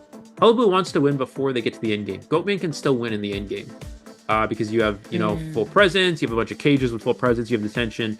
You can turn things around. Hula Blue typically doesn't bring detention. You play left, right. You play Insolence, Trump card. You lead with Abnormal or Peeper, or Warp. And then you essentially try to win before the survivors make it to the end game. Now there is a build of Hullabaloo, which is Insolence Detention. You start with Warp. We saw that in Southeast Asia qualifiers, and that actually works pretty well on certain maps. But realistically, it's not as common. It's also not as good. So typically we see Hullabaloo obviously try to win games before making it to the end game by not bringing detention, and Goatman still has better end game potential than a Hullabaloo does. So it's sort of a bit of a trade-off. Goatman can win end game, whereas Hullabaloo, if they get to the end game, you kind of don't win. So that's the risk you run with playing Hullabaloo. But Hullabaloo still so far has been going really well, so we'll have to see. Yeah. Yeah, I like what you brought up about the Hullabaloo having a early to mid game power spike, whereas Goatman is a lot stronger, also coming to the end game. So really, we have to see what ZZN really ultimately goes for here. We need to remind ourselves that in first half, ZETA Division managed to secure a 5-point with the Hullabaloo. So to even things out, ZZN need to bring out something that is also as strong. Maybe the Hullabaloo. Or if not, bring out the Goatman so that you have even end game potential to play with. So we'll see what ACT's side ultimately goes for. But for ZETA Division, they should be playing a little bit more conservatively, right, Eli? Yeah. So for ZETA, they obviously just need to not get 4 killed in this game. So ZETA's obviously they're a very good survivor team, so we should expect some pretty good things. They have a lot of very good individual skills. Obviously, Kazuneko and Dolisu very notable there. But sometimes they do struggle when it comes. They often tend to play over aggressive, and it causes them to make mistakes that ultimately cost them games. And that's sort of been their downfall in the last 2 Call of Abyss events. So we're gonna see if they've ironed that out for this year. And if they have, they'll be off to a great start here, and they'll really be one of the favorites to win this event. So we'll have to see. We're gonna find out right here. If they've managed to turn that around. So yeah, should be getting started in a second here. Yeah, and I think a lot of us do have certain different opinions also, like ZETA Division. I mean, with the swapping of the hunters now, maybe they're not as strong as before, but let's see what ZETA Division do bring to the table now. We'll be heading into BO1 second half of the band pick phase. Let's see what's going to be Mechanic and the first officer band out here. Yep, you got to be a Mechanic because you want to be able to get a 4 kill here. Looks like we're going to see Puppeteer and Coordinator as the 2. Oh my god, characters of choice. Characters of choice, yes. I actually slept a lot last night. I don't know why I'm tired. That's so weird. Maybe it's just you're one back of those... in Thailand, right? Yeah. Oh, yeah. How's the time zone going for you though? Are you like coping? I feel like I'm fine now. I mean, I went to sleep at 1 a.m. I woke up at 10, so I slept 9 hours. So that's solid. So I don't really know why I would feel tired today. And I had coffee earlier. I also have a caffeinated protein shake, which should help out. Although, do you just mix things up, or like is that a legit? No, I actually bought this. Like it's a legit thing. I bought this for 49 baht at 7-Eleven. That's approximately $1.50. So I bought a caffeinated protein shake for $1.50 at 7-Eleven in Thailand. That's actually a little less, like $1.48. It's great. Everything is super affordable. I love it here. Anyways, back into our not in Singapore. That's a whole nother story. Go to Singapore, you're gonna spend like $10 for this thing. So that's a whole nother thing. But anyways, we're gonna see Gravekeeper as the last man. You're still the rescuer on the table for ZETA, and we'll see what they choose. Looks like it's gonna be airplanes. They're actually gonna go no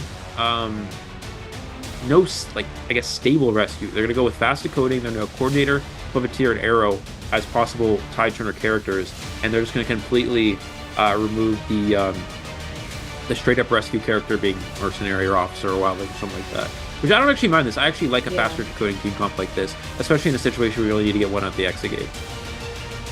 Yeah, and ZETA Survivors seems like they are quite optimistic about all their selections here. Actually, you know what? I think they might have just spilled like some powder or something, but it could be a possibility. You mentioned that the division with this team comp very fast decoding, but when it comes to individual kiting, you mentioned too that they are very stable. So let's see if ZETA Division is able to replicate the same thing coming into the matchup later on. But for now, it seems pretty solid. We did see something similar from Chinese mainland yesterday, one of the matches where they did a full kiting one, and only one person bought 3. Only one person bought 3. So not sure. Maybe they might be going for the same thing, or maybe decide to play a little bit more safely. Yeah, they also don't have 5-hour energy in Thailand, so unfortunately I can't get that. But What, I 5 can hour get- energy? Yeah, you know what that is? You don't know what that is, do you? No. I think maybe that's an American thing. I don't know, or a I think that's Western thing. American thing. 5 hour energy is basically like this little drink that it's like a really, it's like this small little drink you get and just has a ton of caffeine and gives you a ton of energy, I guess. It's probably Just very chug it bad down. for you. Yeah, it probably has a ton of chemicals, but yeah, I don't think they have that in Asia. I don't think we have it over here. Maybe that's not Singapore approved, honestly. Oh, they don't have it Because here of- either. I don't think they have it here either. But anyways, no, next time I had a coffee too, but that didn't work out very. I had a strong. Oh, I got on the can. It says intense, which means more caffeinated than the other ones or something like that. But it's still. I mean, it gave me a lot of energy, which I have now, but ultimately it's gonna probably wear off in the next hour. But we are gonna see the Hullabaloo here chosen from ZZ9 here. So this is yeah, I would imagine we'll see left right. Has to go for a do or die 4-kill build here to turn this match around. We'll see left right probably with abnormal. I would imagine here. Yeah, normal. Yeah, I think he really needs to somehow slow the match down. But that is if survivors do give you the opportunity and if you're able to chair near one of those ciphers that is not yet popped. Now looking at our spawn location, we have a semi plus sign, coordinator spawning at the center with aeroplanes right outside the graveyard, novelist quite in the open at the fake gate area, and geisha we have our puppeteer. So the hunter do have quite a number of selection places, but any potential first chasers here? We will see. Well, it depends if he spawns. Okay, well, I'd imagine he'll probably just go for puppeteer. Could go for arrow as well. Arrow is a pretty good chase as well for Hullabaloo because you can turn off the rockets with the jetpacks with the red zone. And I am currently back. I am currently back in Thailand now. Back to school in Thailand. So that's why we don't have 5 hour energy. But anyways, yeah, we are gonna. I would imagine airplane is pretty good. You can, yeah, you shut off the jetpack. You can. Well, it kind of just depends as well where you spawn exactly. When you spawn in that area as a hunter, sometimes you spawn closer to corner, sometimes you spawn closer to middle 2-story. So that also will have an impact. It's actually gonna be excitement, so it is left right as we predicted, but gonna go for excitement here in preparation of a potential novelist switching to pallet stun or a coordinator flare gun. This is gonna be the what are we in? This is the second half of round number 1 of Zeta Division Survivors versus the ACT Hunter of the Call of Abyss 8. I'm Yuleo, joining your show to bring you the live commentary for this matchup.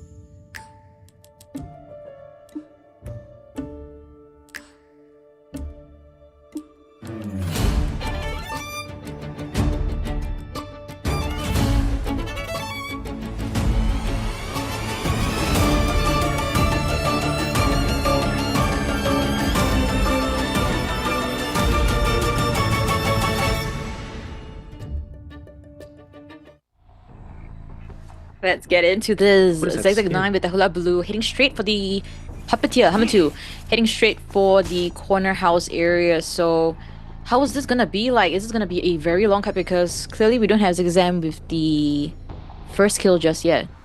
Yeah, this is a pretty fast target to find. He's gonna... Oh, wow, he gets a very fast hit onto the puppeteer. He was able to chip it, though. We also never seen this Hullabaloo skin get utilized in a tournament, I don't think. But anyways, pretty cool. Pretty cool for the debut. Looks like we're going to see Puppeteer able to get that pallet down in time here.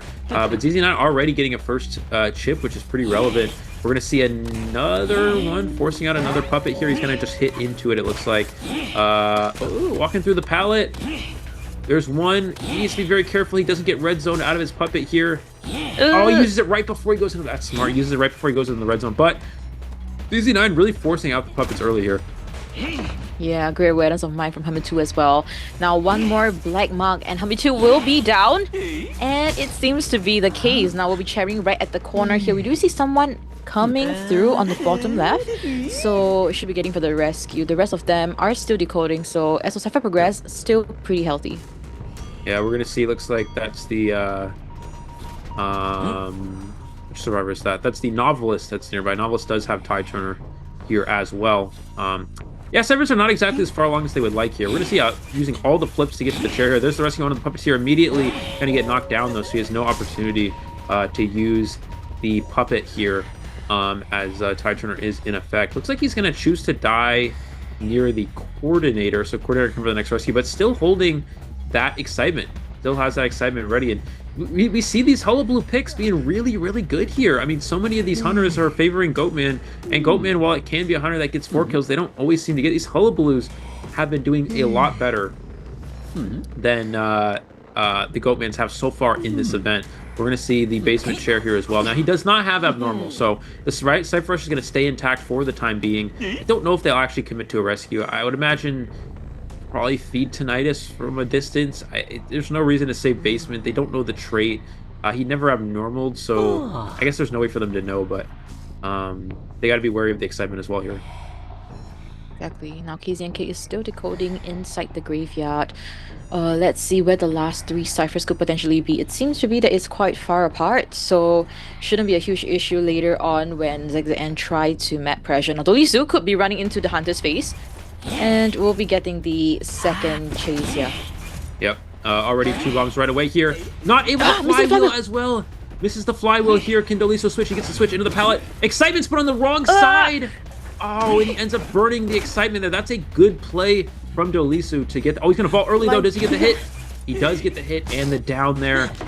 But, okay, the upside to this for ZETA is that the trait's gone. That does 2 things. That makes it so we can't teleport to the last cipher where I believe it's the coordinator is going to be... coordinator is going to be rescued. It makes it so we can't teleport to the last cipher machine. It also makes it so coordinator can save here and not have to worry about the flare gun getting canceled by excitement. So that excitement getting utilized there is actually really good for ZETA Division here. And a free rescue as well. And the flare gun with no excitement. That is really strong for ZETA. That's actually crucial. Exactly, and now Shinami will be seeing the Hunter's attention here now. Getting that first hit so quickly. Another black and red mark, and Shinami will be down here. Now Cypher is still being pushed just 60%, but still not quite fast enough. Not gonna get it. Block there. Shinami trying to fly wheel to the PAL, but I think he's gonna go down here. But the Cypher is 70%. And ZZ9 does not have trump card because they use the excitement. That's again why this is so crucial. Now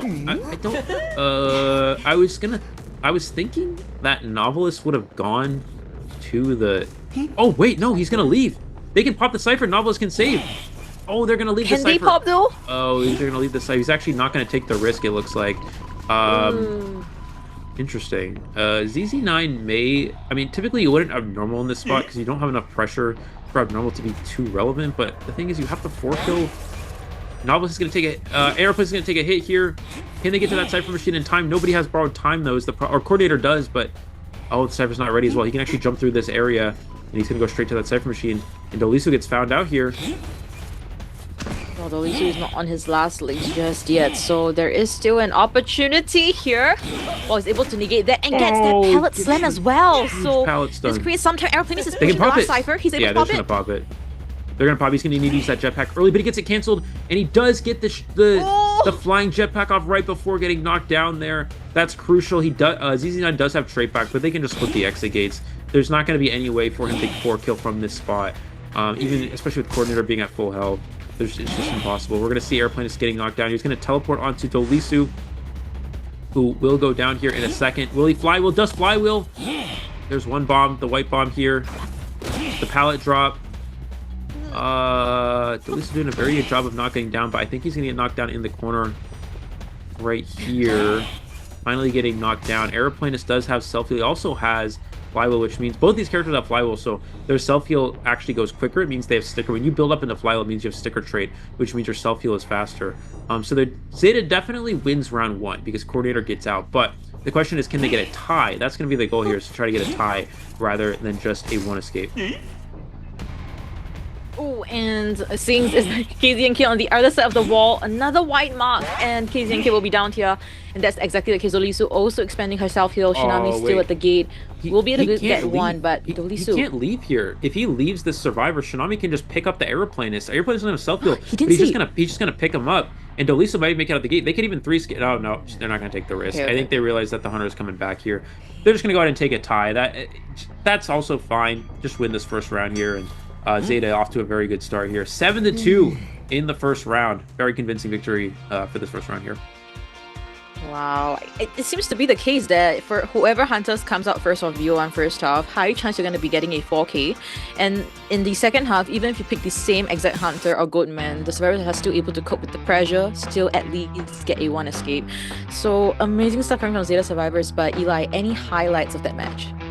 Well, I would say that towards the from the first kite, it seemed like it was pretty good for the Hunter. They're off to a very good start there, and they really get a pretty quick down onto the Puppeteer. But the fact that they're able to have a situation where he's able to waste the excitement, make the Hunter waste the excitement in an area where I'm kind of surprised he actually used the excitement there, because it put him to the wrong side of the pallet, one, which is already suboptimal. And two, I don't think he was going to be able to get the down even if he got the hit. I'm not exactly sure how many bombs he had on him at that time, but getting that excitement out was so crucial. It means he couldn't teleport to the Cypher, couldn't warp to the Cypher, couldn't have normal the Cypher. And so that was kind of the difference maker there. And Doliso ended up kiting well enough for them to prime that last Cypher machine. So ZETA is really looking good here. It looked very good for the Hunter side from the early game. They had a strong start, but that's what happens when you don't bring up normal and Hullabaloo, is it's very easy for survivors to shift the game into their favor, even after a quick down. If you get a quick down as Hullabaloo, you have normal Cypher, you can win the game pretty easily, but without a normal, it's a lot more challenging. Yeah, and I think one thing that really stood out also was something similar you mentioned, KZNK able to steal that Cypher while Dolisu was doing some distraction play on the corner. So really able to pop that last Cypher, allowing the endgame to happen. We could see that ACT Santa ZigZag really tried to did what he can for that 4K. He knew that if VO1 ZETA division is going to get the advantage, then coming VO2 and 3 is going to be a lot harder to play. So great stuff coming from ZETA division side, but also good effort coming from ACT's ZigZag. Yeah, definitely. So just like that, ZETA winning the first round here. So off to a good start, and that was the key. I was talking about this earlier, where ZETA, if they win round number 1, that's the key for ZETA, is to win that first round. Peter is a very good round 1 hunter, one of the best round 1 hunters there is. So getting an early start with Peter having a good performance is very, very crucial for them. So the fact that he's able to win round number 1 in ZETA Division Survivors, did not overextend, which we have seen them do in the past. That was very game-changing, essentially. And from there, ZETA with a very strong first round, almost a 3 escape actually, in that start. So we're going to look into our highlights here for the first round now.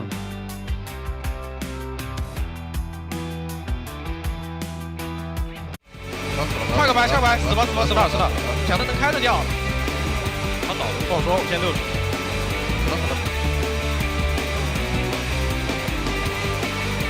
交了没技能，能开掉吗？我卡 A 了，开不掉，开不掉。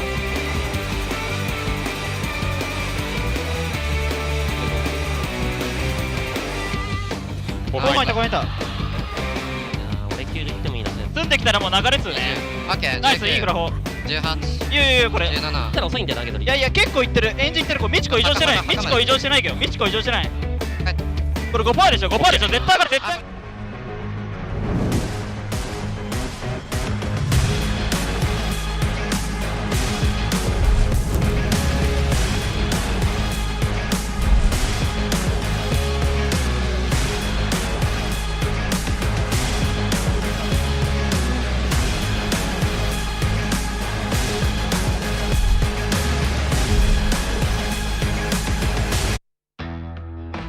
Ladies and gentlemen, we are back once again. COA 8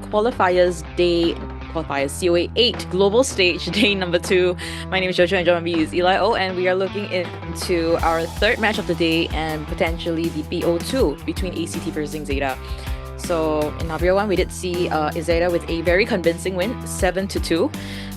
Seems like both the Hunter and Server side of ZETA division is very much geared up for this matchup, and yeah, I think for ACT side, they're probably quite disappointed with the results.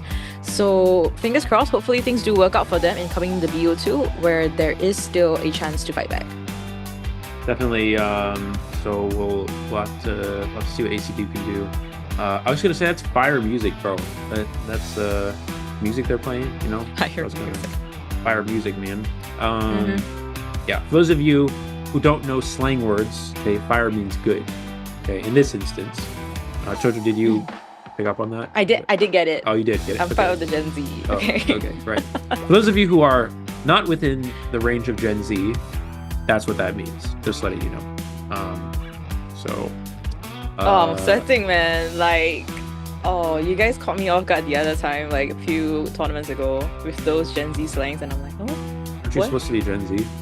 Dude, I caught on afterwards. Like you guys taught me, I'm like, oh yeah, I remembered. So that's good. I'm keeping up now. Yeah. I'm there. Wait, aren't you younger than me? You should know this stuff more than I did. I'm older. Yeah, I'm younger than you. Dude, bro. It's not even 2, it's barely 2 years. Anyways, anywho, yeah, I don't know what we were talking about. We were talking about how, so ZETA wins the first round here. So already looking good for the predictions. I think for this group we had ZETA first. I can't remember what was ZETA, MRC, ACT. No, I'm trying to remember who I had after. I think RD. MRC second. Oh, I remember. It was ZETA first, MRC second, ACT third, RD fourth, ZZZ fifth. So, yeah. I think as of now, the prediction seems to be about right because yesterday we had the RD versus ZZ matchup and RD won. So in that order, you are on the right track. Yep. So, sorry, I got distracted by the chat. Yeah. Anyway, so how's everybody's predictions going so far? We'll just talk about that because so far, let's see what we got so far. So far, we have Group D was the hardest to predict. That was FT, RVL, Weibo. Who else is in that? FL and GR? No. Yes. FT? Is it GR? FT, G? RVL. Wait. I got it. Weibo, FL. I don't got it. Weibo, FL. Something or the other. GR? Anyways, yeah, GR, yeah, I think. For that group was really hard to predict though, and unfortunately, for the predictions not going so well. FT did defeat RVL, so good start there for FT. For the other predictions, we had We had Omni and who was the other one? Wolves today. That's correct so far. We had AWG beating Dou though. That was a bit of a surprise. AWG actually played very well this morning. We did not really expect. AWG is always, obviously they're a good team, but they haven't had the best performances over the years over in the Japan region. So, but they definitely came out very strong. A very good Hunter side. The Survivors having some inconsistencies typically, but today looked very, very good. Survivors played well, Hunters played well, and AWG is actually looking quite good. So they're definitely upsetting the Golden Apple predictions. But one more match today that's also going to be very important for that is FL versus Weibo. And we had, I think it was, what did I say? FL was second, Weibo was lower than them somewhere. So we're gonna have FL win that if we want to get that correct. But anything could happen. We'll have to see. Anything could happen. Anything. Yeah, we're seeing a lot of Japan division versus Chinese mainland division today. Like 3 out of the 4 is exactly that today. And as of now, we have AWG winning against Dou, like you've mentioned. Japanese division is currently on top. And for ACT versus ZETA, it seems like ZETA division might be taking this home too. So I think it might be quite an upset for Chinese mainland today with the results that they're seeing here. Yeah, definitely. Yeah. I don't really know what to. We're kind of just waiting. Anyways, how's everybody doing in the chat today? Let's address that. Anything interesting? No. First and foremost, I guess, shout outs to everybody in the chat for making it so positive. What's up? I think my the caffeine kind of starting to wear off, so that's why I'm kind of like losing my. Oh, I'm sorry. What is that supposed to mean? Excuse me. You want to try to explain more on that? Drink more. Where's the energy drink? Well, people said it was not good that I had a protein drink with caffeine in it, but it's actually, I think it's pretty good. It's like a coffee flavored protein drink with like caffeine. It's like coffee and protein drink mix. Let's actually try this. Oh, we're gonna look at it. Alright, but let's get into the interview phase for ZETA Heaven 2. 今回は、韓国チームだったり、台湾マカオだったりいろんな地域のチームがいて、ちょっと対策がむずいんですけど種類が違って、彼らの配信してた試合を見てちょっと頑張って対策したいなと思います。でプレッシャーなんですけどやっぱり彼らは、結構力強いプレーが多いなと思うので、まあそれに恐れないように、僕たちの力を精一杯出せるように頑張りたいと思います。Alright, was so actually pretty Hamitu good, has by the said way. what he.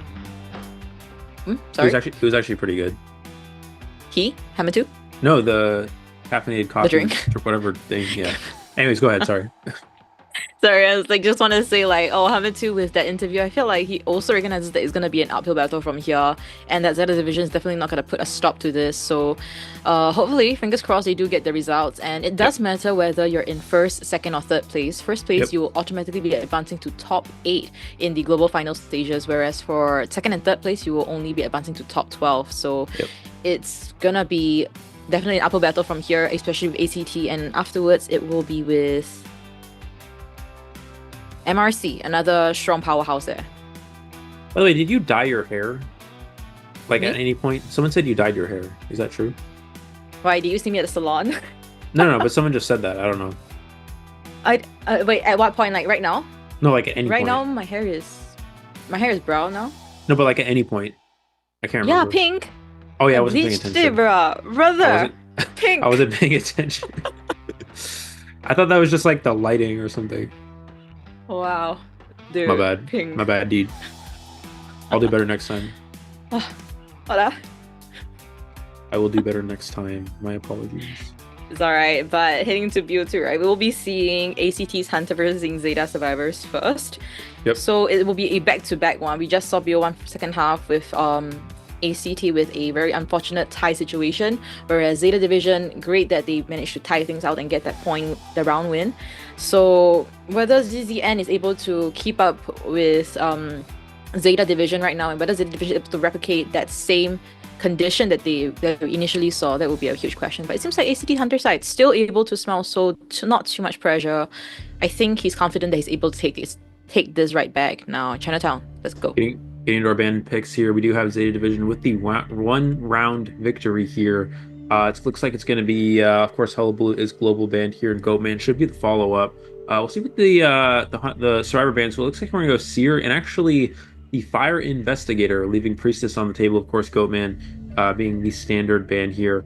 Let's see what the Survivors opt to lead with. Will they go straight into that Priestess? We know that Opera Singer and Ivy are both available here. And typically we don't care too much against going against those characters as one of those two hunters. Opera Singer can easily catch up to the Survivor after going through the portal. Ivy can cancel portals with the scare here. So, yeah, it really depends on what ZETA wants to go with. And Priestess support, of course, will still be considered very good on Chinatown. Looks like we're going to see the Knight actually as the first character from ZETA. That's a pretty uncommon pick here in round number 2. We usually see this as a late round sort of non-meta character selection, but round 2 here is a bit surprising. Magician, a bit more standard. Magician is considered to be very good against the Ivy. If you use your illusion while the ghost is attached to it, it'll actually remove the ghost from being attached. And also, Magician, a good kiter against the Opera Singer as well. Since it's a single hit hunter, the illusions can be quite effective. Yeah, would love to see that happening, and whether ZZM will be picking that as well. Now, as previously mentioned, he did play the Ivy back in the Chinese mainland qualifiers. So, yes, a super high chance that we'll be seeing the exact same team coming into BO2. Now, Mercenary being picked here, a very safe, secure rescuer. So, could be a potential Decoder or Kaita that is gonna be our last pick here. Yep. See the Antiquarian band and. Someone said Chocho blink if you need help. She's fine. She's fine. You can't even see me blink. I'm gonna blink profusely now. Can you she's see? fine. It's all good, bro. She's used to it.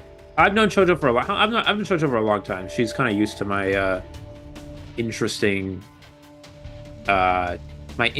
energy is one way to put it, I guess. Inverted commas. Interesting energy. I don't know. Anyways, okay,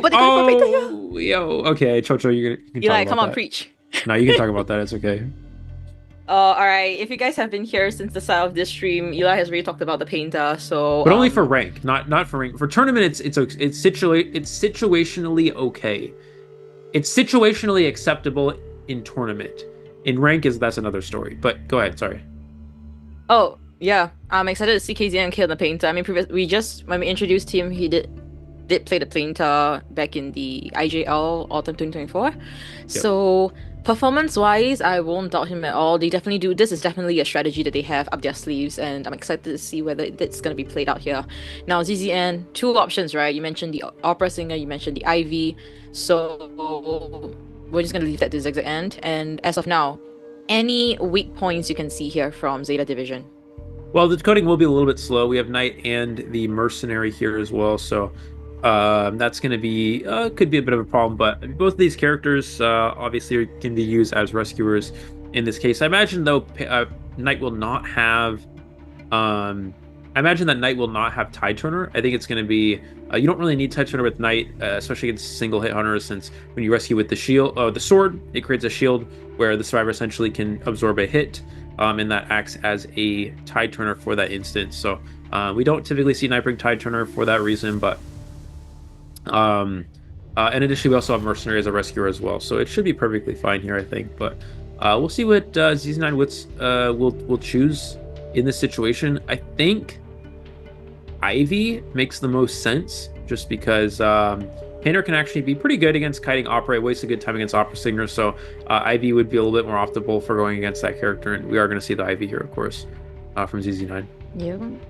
Right, so his Ivy, we've been seeing it in BO2 in the Chinese mainland qualifiers, and he had 1 win and 1 loss when he went up against Wolves and GG, so kind of 50-50 right now. He needs to get as many kills as possible, and if he's trying to tie things out with whatever scores in BO1, he needs to kind of try to gain that 4k here. Let's see if it's possible. Now looking into our spawn locations here, survivors will be spawning 3 at the corner, and 1 person is just away from the crowd. The Knight will be spawning in the hotel area. Yeah, they're going to spread out a little bit here. It makes it harder for the Ivy to pressure. So that's kind of the game plan here, is just kind of spread out, make it difficult for the Ivy to kind of create tombstones at all the Cypher machines. That'll improve the Cypher rush a little bit and be a little bit more beneficial. So I definitely think that this is a pretty good spawn for them. Question is, where does the Ivy opt to go first? Do you go towards all these survivors and just leave the Knight, or do you just go for the Knight? I'd imagine you'll go towards the cluster of survivors. It's probably a bit more preferable, but we'll have to see. Alright, so Painter, you gotta get a look at the face for that painting, so let's see what's it gonna be. Whether Ivy is gonna be hitting straight for that lone wolf at the corner, or hit towards a team of survivors at the other side. Now looking at our personas, we do see ZZN on the Ivy, Detention with Insolence and a Blink. Zeta Division survivors, we have a full kiting build on KZNK and Dolisu, Hamitu with 3-9, and Shinami with a standard rescuer build. Now this will be at Chinatown between Zeta Survivor versus ACT's Hunter. My name is Chocho, and joining me will be Eli O, and we'll be bringing you the live commentary of this match.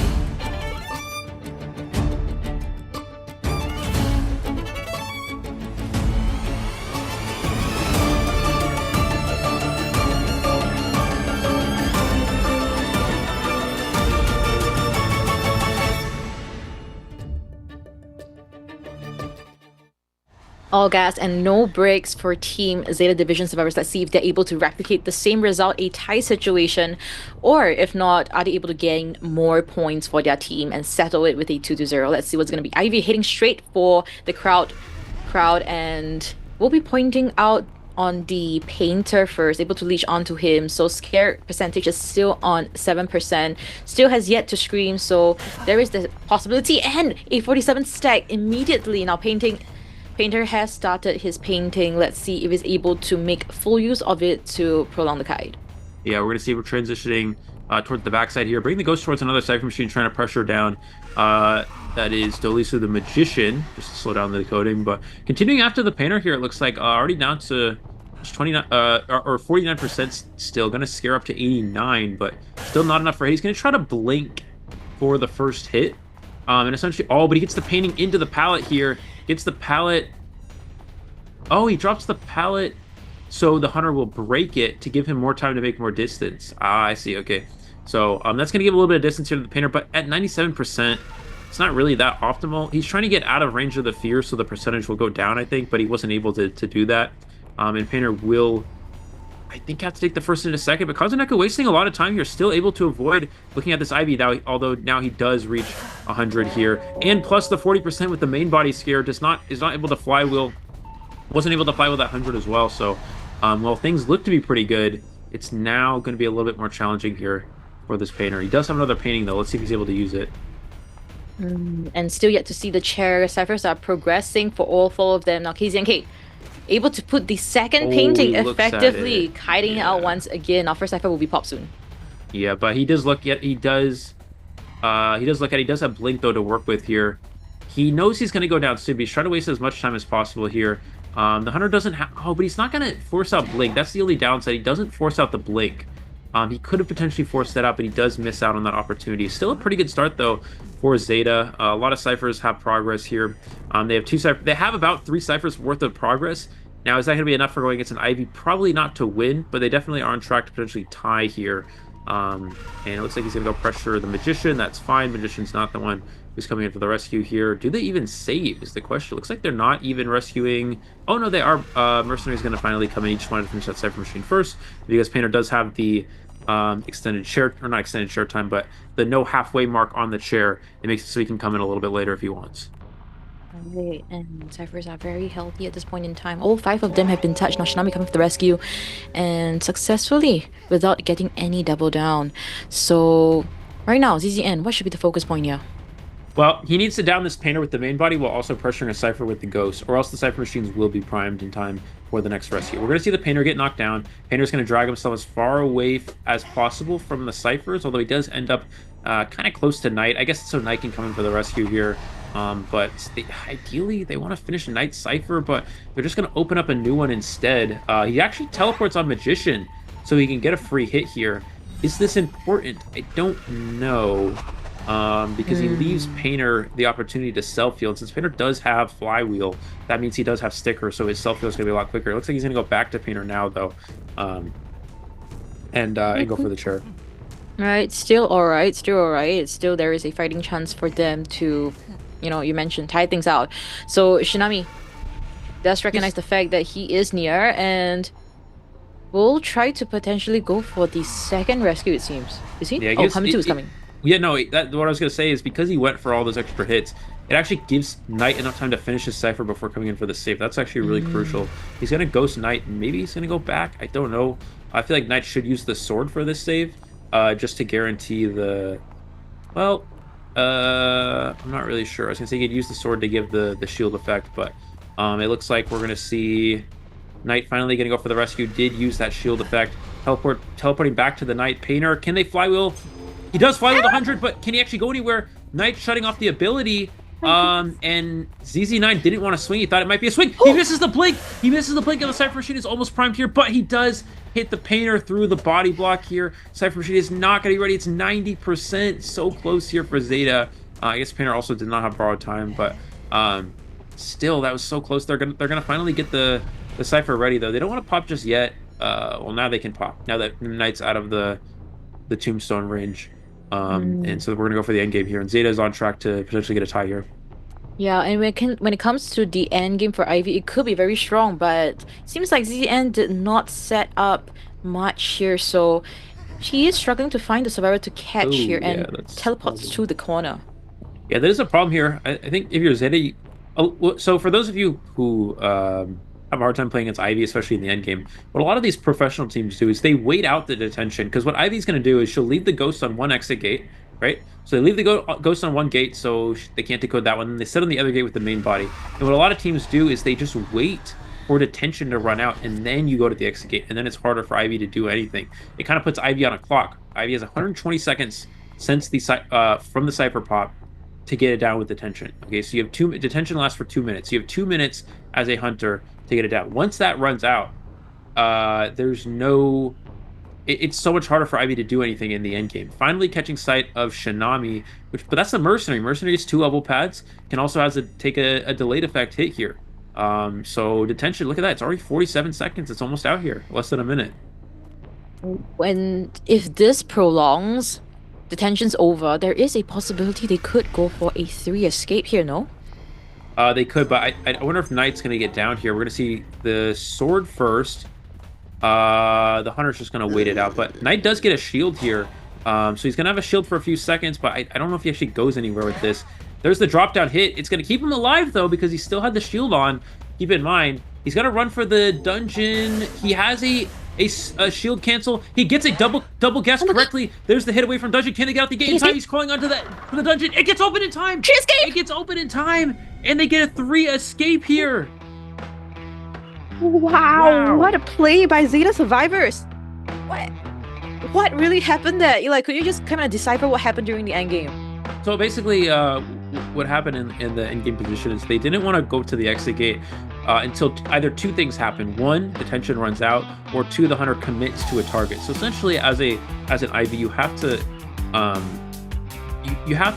you want to pressure both gates by putting Ghost on one gate, main body in the other, hoping that one of the survivors will actually go to the gate, and that way you can down one of them, right? But what happens is if you, as a survivor, you just don't go to the gate, you actually wait for you wait for tension to run out. That's one of the plays you can do. So then it puts the Hunter on a clock. It makes them have to go find a target to chase. Ultimately decided to chase the Knight, but Knight had 2 shield helmets to work with. The predictions ended up working in the Knight's favor, and the Hunter guessed wrong, I think, on both of them at the end there. And with that being said, that made it so he was able to delay long enough for him to get hit, crawl into the dungeon, and the survivors make it to the gate. As soon as the Hunter committed with the Ghost, with the main body to the Knight, they went to the exit gate. But and they had just enough time for the survivor to crawl out there, and that's what they did. They waited for the Hunter to commit to a target, then they opened the gate. Knight got the predictions correct, was able to waste perfectly enough time to make it out the dungeon, and Zeta managed a 3 escape from a from what looked like a tie position. Wow, and also, this potential MVP player we're seeing here, Hamitu, with that great kite at the end game and also the dungeon escape. Amazing stuff coming from Zeta Survivors, but at the same time, we gotta give our flowers to KZNK for the starting kite. It painted 130 seconds of containment time. Yep. Definitely not something easy, and honestly, we could have potentially saw a 4-man end game if the Cypher was just a tad bit faster, and maybe if Knight was able to potentially body block that one time. So yeah, as much as possible, ZZN tried to capitalize on all the small opportunities from the Survivor side, but still, Zeta Division Survivors just coming right on top. And their skill level when it comes to this is seriously nothing to joke about, and hopefully they prolong this all the way throughout the group stages. Yeah, definitely. Now the question here is going to be, does Peter actually stay in and play Hunter? Because what could happen here is we see obviously Peter played Hogue in the first round, so then they're going to want to be on Goatman, which means Peter can just play Opera Singer, and Peter's known to have one of the best Opera Singer users there is. So definitely could be an option. Opera Singer is very good for getting just a tie, one of the best Hunters for not losing essentially. So that's definitely a possibility. Although I guess as a team, you have to make a decision before. Before the round begins, you have to choose, are we going to sub or not? You can't actually sub mid-round. You have to sub at the start of the round. So that's something you have to consider. But go ahead. Sorry. Yeah, and also we did see Peter on the Hunter side, so we'll be hunting for his team potentially for the final half of today. So today we've been seeing a lot of 2-0 matches happening. From BO1, we saw AWG win against Dole in 2-0 fashion. Similarly, Wolves against Omni. Coming into round match number 3, this was something that we did not expect. We were expecting something a little bit more neck to neck, but Zeta, we did see how Peter was actually quite he kind of breathed deeply for a second. But I think really when it comes to this, pressure is on ACT's side, and the Survivors somewhat needs to get a 3 escape going against Peter. You mentioned one of the best opera singers that we might be seeing here, so pressure is definitely unmatched here, and hopefully ACT Survivors are able to bounce back for this. Yeah, definitely. It's gonna be an uphill battle though. Even if they do manage to work out of this situation in the second round here by getting a 3 escape, they still have to win the last round by a score of 7-2 or more, which is definitely very challenging to do. So ACT is just very far behind at this point. The score is now 10-3 in favor of Zeta. Obviously, I know we go by rounds first, but even if they tie this round, we would have to go by points going into the last round because then we'd have a tied round. So It's pretty tough. ZETA is really looking to be good this year. Okay, this is not the past 2 years where they were obviously very strong but had some inconsistencies. There appears to be none of that this time around. We saw Peter in the first round, very strong performance. We see the survivors of ZETA, 2 very good showings here. Yeah, they're looking to be one of the best teams in this event, going straight into this match already. So.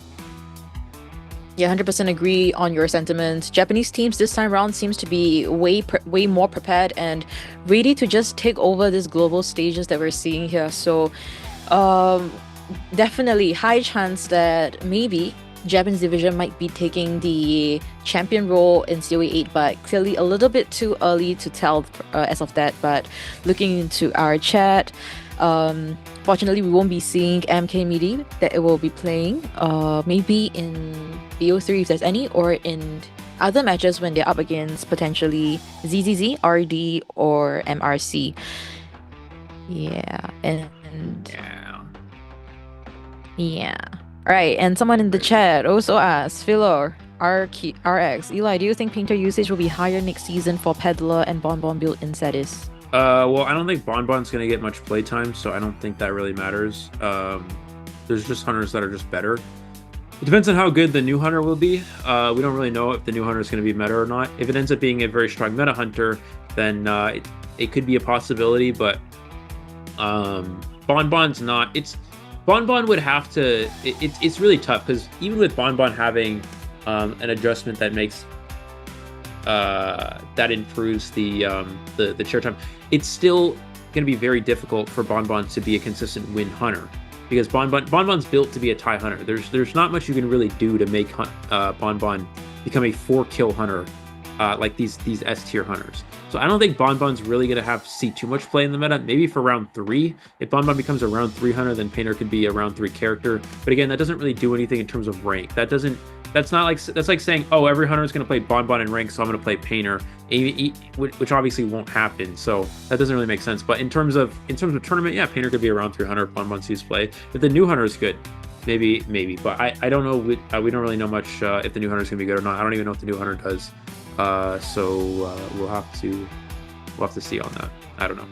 Yeah, I think great insight on that, and also hopefully it answers your question. Now, yeah, I think everybody is talking about the Peddler now in the comment section. So as of now, we'll be heading soon into the Bampic phase, guys. So do sit back and see potentially what this result is going to be. Whether ZETA is going to be bringing this home with a 2-0 win, or ACT is able to keep the fire going all the way to BO3. Let's see what's going to be ACT versus ZETA, Vita, Syrian Prisoner banned out here. Yeah, Syrian Prisoner, they're going to ban Opera, so they give Goatman here.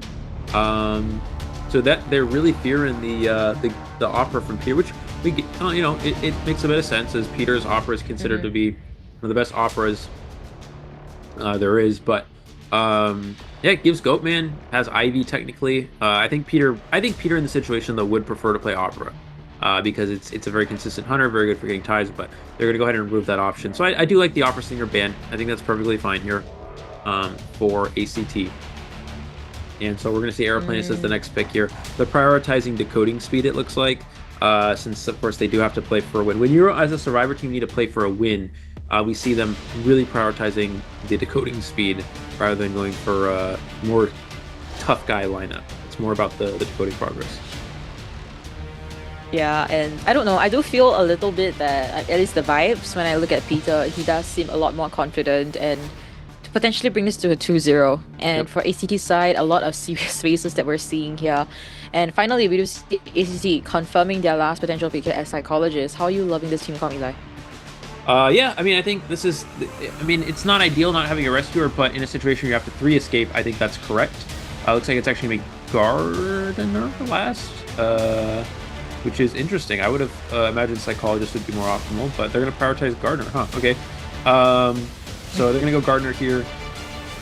The only rescue... Well, you have a few characters that can potentially rescue. Sometimes we see Novelist bring Tide Turner. Sometimes we see Airplane. Sometimes we see Gardener. So definitely some characters that can rescue. Now, it is a large map. That's the only downside. Is playing this composition with fast decoding is good on smaller maps because it's harder for the hunter to cut off the survivors from a distance. when you get cut off from a distance, having a safer rescuer like a wildling or ops or something like that is definitely more optimal. But because they're forced to go for 3 escape, they have to go for faster decoding. So depending on what hunter Peter plays here, that's also going to be very important what hunter Peter play. I mean, imagine with having Goatman here, it makes sense to play Goatman, but he just needs to get a tie, so maybe he'll go something even more conservative. I don't know. We'll have to see. I don't know. The way he's smiling makes me feel like he's not going to be going something conventional though. Peter, what other hunters does he play? Nightwatch, Sculptor. Probably not, right? It would be too risky. Sculptor? The fact that he just needs to clear. He just needs a tie, right? Yeah. He just needs to get a tie here, so it's not gonna be a sculptor. That's not even a.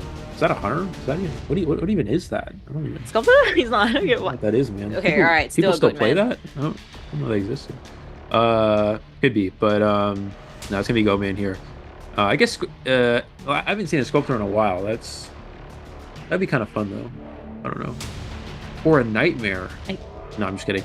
We're gonna see the Goatman here from Peter. We did actually see Nightmare in what was it? Was it IJL? No, Japan qualifiers, or was it IJL? I can't remember. One of those recent events. Do you remember what that was? I think Guys, what was everybody I know what watching? you're talking When was the Nightmare played? What specifically one? I don't remember. For someone who knows, please let us know in the chat. Anyways, we're gonna see the Goatman here from Peter, yeah, just has to get a tie here. So as long as he has a good performance, should be fine. Beating a Goatman is definitely not easy. Yeah, and we do see a semi plus sign small location with Gardener spawning at the center, taking the toll for the team, and Goatman spawning at the Umbrella Gate. So first chase potential could be that Gardener that's right in front of him, and if not, there is that Novelist further down the road and Fire Investigator on the left. So options are opened. They are all kiting correctors where there is minimal rescue. There is no rescuers at all. So what would be curious here would be their personas that we'll be seeing in a short while the coaches come to the center of the stage to bow to one another. And fingers crossed, if you guys are supporting for Zeta, you would hope that they win this. I didn't say anything about Kuro. I just said Sculptor's not a. I didn't say anything because about Kuro. Kuro means Sculptor. No, I know, but I didn't say anything specifically about Kuro. I just said Sculptor's not a commonly played hunter. Okay, anyways, getting into our match.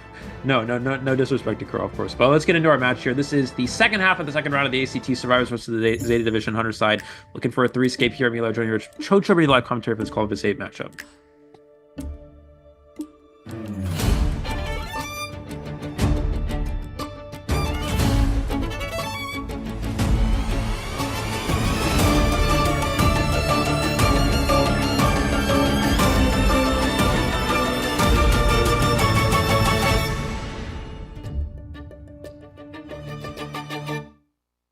Called the Abyss:VIII, and we're heading straight for, seems like the Gardener, right? As predicted, she's at the center with that little egg around her as acting as a shield. So 11 will be taking the first around her. What? What did you just say?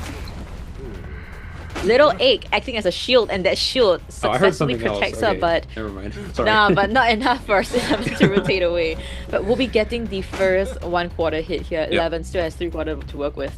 Yep, we're gonna see the cage get put up here. There's the switch. Oh, beautiful switch to get the hit onto the Gardener. This is a great start. If Peter, he has another cage. If he can just down the Survivor right away, I think the game's just over. He's gonna go for a gets the trap. There's the switch. There's the switch again. Gets the down. That is a super fast down onto the Gardener, and there is almost no Cypher progress. I don't even what does ACT even do here? I don't even know how they can work out of this. They have to get a 3 escape. This is gonna be really difficult. That is a very fast down here for Peter. Yeah, and to add to that point, Zen is right now in the vicinity. His Cypher is getting interrupted, so kind of forced to come for this potential rescue. Does not have Tide Turner to work with, so... And the person that has the Tide Turner is either on the chair or has wanted order on him. So this is not an ideal situation for ACT. You mentioned, how can they come back from this? And let's see what ACT responds to this. And so, I think, Gardener has to... I mean, Gardener's just going to go down. I was going to say Gardener has to somehow waste a bit of time here, but, I mean, this is the second time on Sheriff. I mean, they have to 3 escape this. Gardener's on Sheriff for the second time. They have 2 Cyphers done, and they have very minimal progress besides that. Wanted on Fire Investigator, that's fine. It's going to be Aeroplane, it's supposed to save anyway. maybe they don't save and try to dungeon escape endgame against a go. I don't really know. I don't even know what they do here. I mean, Airplanes is not going to make this rescue. Peter can just put up cages, prevent the save. So at this point, it's kind of just like, unless Novelist tries to switch. Oh, they're really going for this, it looks like. There's the cage. That's going to stop the Novelist. Down to the Novelist. Fire Investigator coming for the rescue. Can he make it in time here? There's the airbag. The 15-meter cage to close the distance. And misses. Takes the chip hit. Does make the rescue. So now I guess Fire Investigator is going to body block till Airplanes decodes all 4 ciphers? Question mark? Question mark. Oh, but the hit still registers onto the Gardener, even though the person that slammed the pallet is Gogo, the Fire Investigator. So Peter able to move to the other side of the cage and still missing first of one of his swings. 11. Oh, throws on the wrong side. Actually, doesn't throw on the wrong side. He tried to throw the pallet down. I think what he tried to do is throw the pallet down, but the cage was right on the pallet, so it pushed him back to the other side. I think that's what happened there. But either way, that's going to be the Gardener on chair here for the last time. Sent back to the manor. Peter just needs to get one more kill here, and Zeta is going to take a very fast 2-0 victory over ACT. Exactly, and yeah, this is driving exactly the Zeta division's favor. Gogo trying to kite out here. Another 3/4 quarter hit, and he will be down. Gogo missing the bling at the same time, but will this change anything? The ciphers are quite fast, Eli. It's not going to change anything. Peter will still at least be able to get a tie here, I think, but he's really going for this chip. So he's making it so he can just use a basic hit to get the down here. There's the cage. Oh, he manages. He doesn't block him off all the way, though. He's going to get the switch. Peter's going to drop down. He's going to have an airbag. He can put it. Oh, cage actually runs out.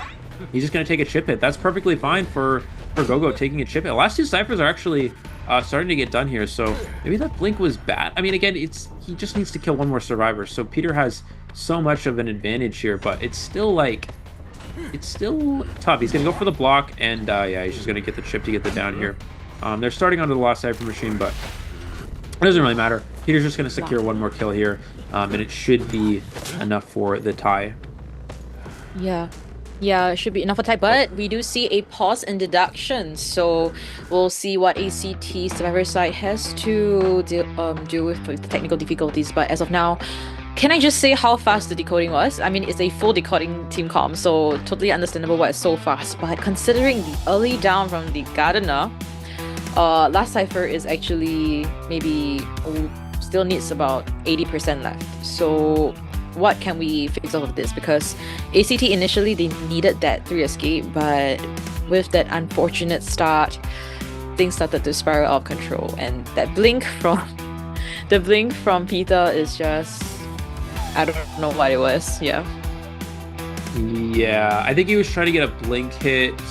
Blink drop down, yeah. Well, it was more of a blink because he already had 1 chip on him, I think. So if he gets a blink hit, he deals a chip damage, puts him at half health, and he can use a cage to get the down. If I'm not mistaken, he was already chipped once, so he can blink for a basic hit chip, and then cage to get the last hit because then he had half health.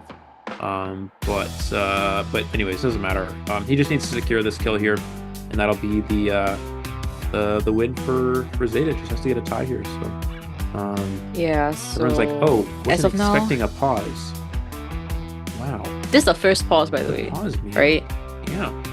Of the whole COA tournament, so we'll just let them fix the technical difficulties. Wait, I have to read this. The ref was losing Apple, so he had to pause. That's actually so funny, dude. Yo, shut up. Yo, Paradox be saying the most out-of-pocket stuff, dude. That was actually funny. That was a good one. I'm gonna give you that. Also, yes, hi to Pika, Chan, Desu. Shoutouts to all of you guys, Sailor enthusiasts. Things have been going well so far. Going well for your apples, I'm guessing. So, heading straight into the matchup. Peter. Oh, XY is hiding there, but Peter with the goated eyesight, able to spot XY out, and airplanes will just fly. Oh, he blocks him from leaving the cage. Oh, but he gets out of the cage, but he's still blocked. Triple cage here.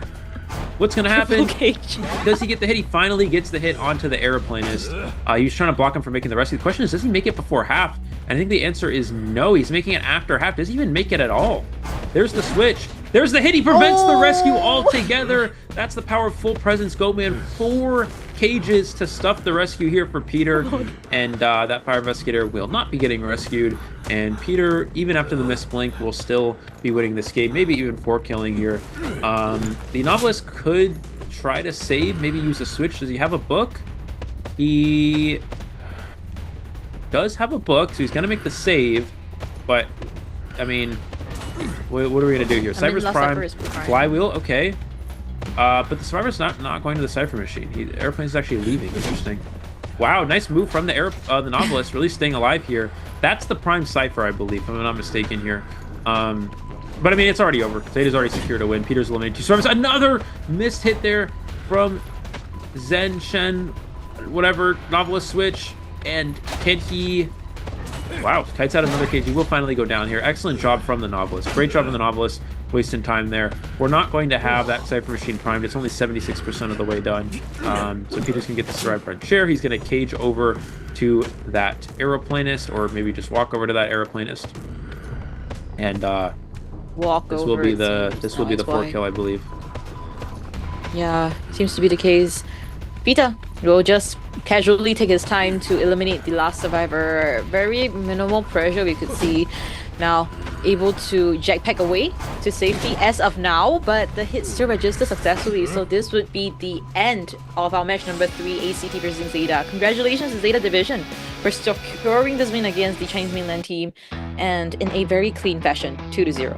Yeah, very strong win from them. 15-3 here in favor of ZETA. 7-2 round, and then an 8-1 round here for them. Peter with 2 4 kills, and the ZETA survivors almost winning the first round and then also winning the second round. ZETA really looking like a strong team in this match. I mean, the ACT is a competitive mainland Chinese region team. They're very good. And ZETA really just with an absolutely shut down performance here of 15-3. That's not something you see every day, especially at a professional competitive level like this. So ZETA's looking really good, looking really favored to go far into this event. And just Japan in general is having a very good day. We see AWG 2-0 victory in a match that we expected them to actually be unfavored in. We see same thing here. ZETA Division obviously favored in this match, but such a strong victory to a point where it wasn't even close this time around. So yeah, Japan off to a very good start for today. Yeah, definitely. Also, one thing to note is that for ZETA Division in the IGL Autumn 2024, they didn't really perform very well. Fifth placing only, but coming to this, it seems like they are very strong, and didn't expect them to win in such a crazy fashion. Now looking into our 11th player here, the Gardener, 69 seconds of containment time. Looks okay, but considering at the start it was less than a minute into the game, not the most ideal start against Peter's Goldman, and we could see how Peter really started to play a lot more calm, a lot more relaxed in the way he played after he was able to eliminate at least 1 or 2 of the survivors. Yeah, it was a very, very strong start for Goatman, and I think one thing is that ACT survivors need to hit back and reflect what they could have done better, maybe make certain changes to their strategies, and come back stronger in their later rounds during the 10 days of our Call of the Abyss 8 global stages. Yeah, definitely. So ZETA moving on to 1-0 in their group. ACT falling with their first loss here. Let's see how this group's going to shape up. As for yesterday's matches, we had... Let me look back at yesterday. Barusa, my meow meow. What? Oh, you know, yesterday it's been starting about the meow meow thing. Cho meow meow. Yeah, meow meow. Oh, I don't know about that, but okay. Sorry. Anyways, so for this group, we have it's ZETA, ACT, MRC, right? And who are the other two? ZZZ and RD. Okay, so ZZZ and RD. Okay, so currently how this bracket's going to look is in first. We have ZETA should be in first now, RD in second. And I think ZZZ would be in third. Well, ZZZ, RD would be tied. No, sorry, ZZZ and ACT are currently tied. And RD and ZETA are currently tied for first. Although the amount of points ZETA got, they should be in first seeds so far. Obviously, we're only one match in for both those teams, but so far that group's looking pretty good for the predictions. For that, I think we had ZETA first, MRC second, ACT third, RD fourth, and ZZZ fifth. So far that's shaping up perfectly. But yeah, still could go any way here. But yeah, just for so far, let's look at which region is having the most success. We saw yesterday's match. I think it was AbyssⅧ defeated TE, right, in the first match, if I'm not mistaken. We're gonna look at our highlights here though, and we'll be back in a second to talk about that. 开了掉。あと先路遅いんじゃない？いやいや結構いってる。エンジンいってる。これミチコ移動してない。ミチコ移動してないけど。ミチコ移動してない。これ5%でしょ。5%でしょ。絶対上がる。絶対上がる。絶対上がる。オッケー。あと壁。オッケーオッケーオッケー。これ乗り越えるわ。そっち帰る。18。オッケー。頑張って15。あー無理。4。いや無理か。足りて。2。1。よーし。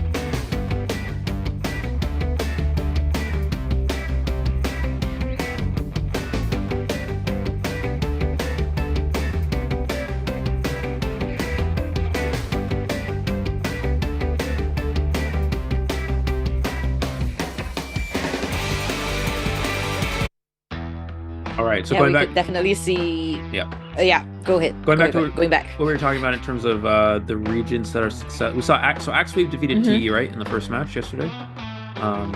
Right. Axis. Oh yeah, well, Axis won. You're right. So they did get FT defeated RVL, RDV defeated ZZZ, and GGVRC. So far we have Japan winning 3 out of 4 of their matches that they played so far. Japan winning 3 out of 4 of their matches, with China winning 1, 2, right? 2 out of 4, I believe. So it was GG won yesterday, and it was Wolves that won today. And then for Southeast Asia, we had FT get the victory over RVL. So Southeast Asia has a victory in their pocket as well. And unfortunately for NAU, dropping to 0-2 in the group stage so far. Wait, so what's the conclusion? No, I was just saying that so far Japan's having seen the most success. Leading. Yeah. So that's the thing. I think this is their time to rise, and also potentially highest chance for them to really bring the champion back home, but still too early to say.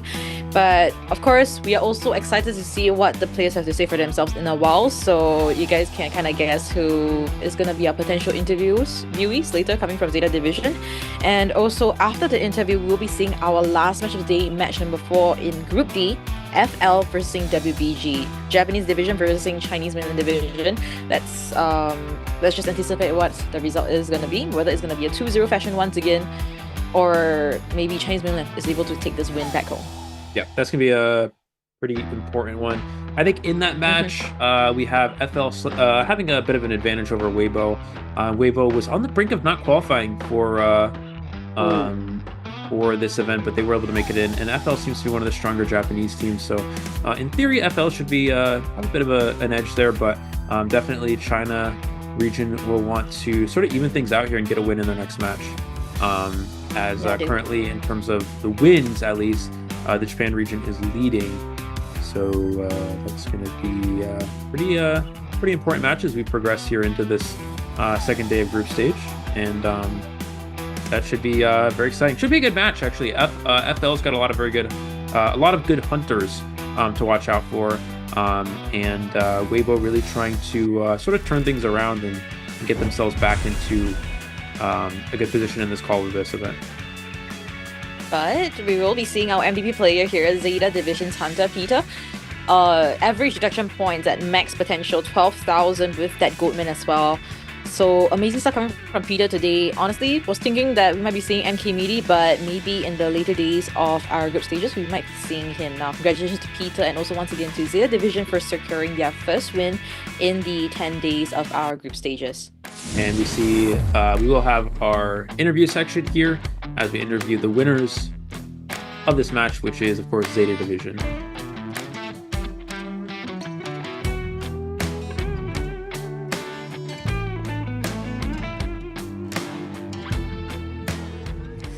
大家好，欢迎来到赛后采访环节，我是主持人月明。首先恭喜 ZETA 战队拿下本场比赛的胜利。我们邀请到了 Shinami 和 Peter 选手来到赛后采访环节，先来和大家打个招呼吧。勝利おめでとうございます。まず一人ずつご挨拶お願いします。ピーターです。よろしくお願いします。ゼータディビジョンのシナミです。よろしくお願いします。欢迎两位来到赛后采访环节啊！刚刚的比赛打得真的非常非常精彩啊！首先第一个问题呢，就想问到我们的西南米选手这边啊，我们其实 ZETA 是作为深渊的保送战队啊，那这作为 ZETA 的首秀，感觉这一把打下来手感如何？まず志波選手、ゼータが今回シードチームで進出してきたと思うので、本日初試合で勝ってて、今の心境いかがですか？はい、秋のリーグ戦が終わってそれ以来の試合だったので、その久々に試合公式試合だったんですけど、うまくいってよかったです。緊張してました。这是继秋季 IGL 之后的，应该是说第一个就正式的这样的大赛，所以就是能获胜非常的开心，但其实还是有一些紧张。哇，所以其实还是会有一点小紧张吗？但是从刚刚的操作来看，感觉大家就是气定神闲的感觉啊。那么接下来想问一下 Peter 选手这边，我们是拿下了 MVP 啊，想问一下此刻拿下 MVP 之后心情会是什么样的呢？続いてピーター選手、本日 MVP おめでとうございます。ではそれを取れた今の気持ちはいかがですか？めちゃくちゃ嬉しいです。非常非常的开心。谢谢，我们打的也是非常的精彩。那么接下来呢，我们就来到游戏的对局中啊。在我们第一局永眠镇这张地图上，看到求生应对对面的这个喧嚣的时候，其实有一波是挂在地下室的。想问一下那一波啊，是看起来是直接卖掉了。想问一下那个后面的运营思路会怎么样？会是怎么样的呢？因为我们看到是运营了出来了一个非常漂亮的平局啊，从喧嚣手上拿下平局真的很不容易。想问一下求生这边的运营思路会是什么样的呢？まず第1試合のサバイバの試合で、人形師が地下に釣られた場面があったと思うんですが、1回目はミスでという選択をして、その3人の立ち回りで無事分けを取れたと思いますが、特にそのフラバルの試合で分けを取れるのも本当に大変だと思うので、その3人盤面ではどういうふうに考えて立ち回りしましたか？はい、人形師が近づりされて、その場面そのハンターの特質が興奮だろうなって読んでたので、その見捨てするしかないといった状況で、その後その見捨てした後はその暗号機がまだ残り2台だったので、残り1台まではチェイスを頑張って耐えなきゃいけなかったんですけど、ドリス君が耐えてくれたので、すごくその辺良かったなって思ってます。首先，他们选择卖掉的也是因为他们猜到了监管的天赋是兴奋，所以选择了这个就不去救助。然后到3个人的情况下，当时还剩2台密码机，那他们判断就是首先至少要留1台，所以就是说就是多利斯选手努力的牵制，然后把这1台牵制出来之后，他们就顺利拿下了这个平局。原来是这个样子。我们刚刚看到，大家也说猜啊，还有预判啊，预判都非常准。那相信大家应该也对多利斯选手那一波骑士预判应该印象也非常深刻，真的非常非常的秀啊。那接下来呢，我们监管这边的喧嚣其实打得也非常非常好。想问一下监管这边，因为其实对面的这个求生也是有很多秀的部分，比如说飞轮啊，但是我们还是拿下了这个4抓，所以想问一下 Peter 选手这边会对这个4抓比较印象深刻的关键点会是在哪里呢？では続いてピーター選手、1戦目も素晴らしく4釣りを取っていただいたと思うんですが、その中では自分が一番大事なポイントとかどこだと思いますか？フラバルの時3人盤面で火災調査員を通した時、人形師が救助来てたんですけど、そこですぐに池入れ、救助狩りする判断を取れたのが、4釣りの鍵だったですね。当时的情况是火灾被挂在火箭椅上，然后人偶师过来救人，那他用移形的方式去顺利的拿下了这个手椅，觉得这个是整个拿下4抓一个比较重要的点。可以看出来2位已经在台上开始复盘了，真的打得非常的秀。那我们在第2把的时候看到 BP 上 Peter 的这个歌剧演员也是直接被针对进了班位。想问一下，歌剧进班位之后，这个 BP 思路看到啊是有一个转向啊，想问一下那一波的思路会是什么样的呢？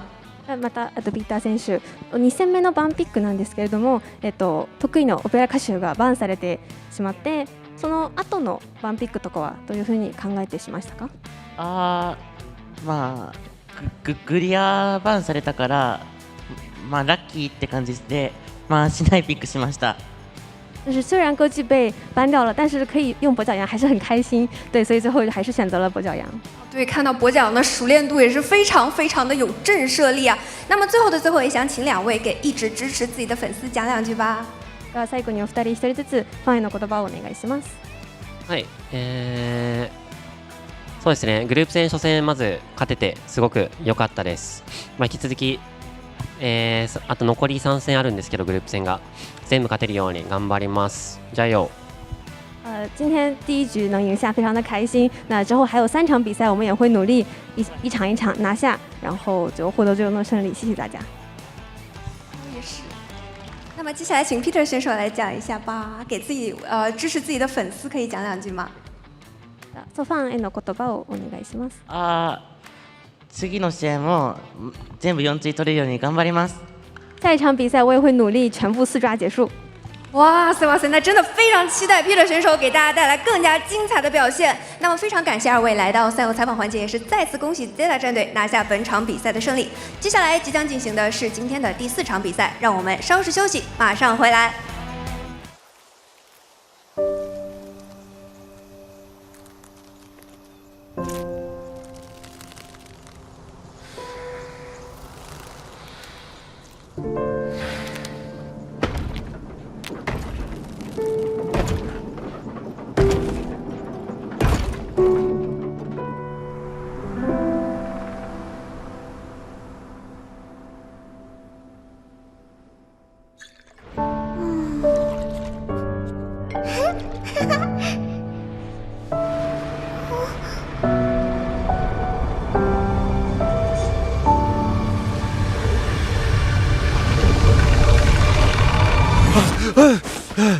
Where am I? He's awake! He looks so complete. Hey, it's about time.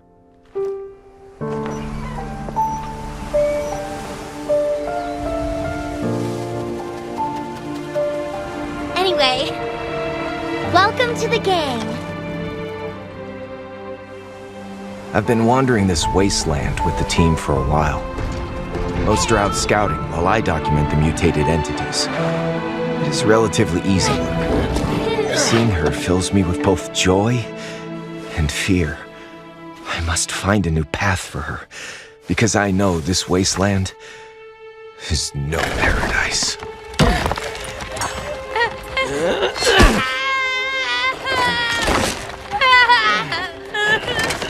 As we delve deeper, the relentless force of erosion is like a slow, steady hammer driving life down like a nail, reshaping it into something else.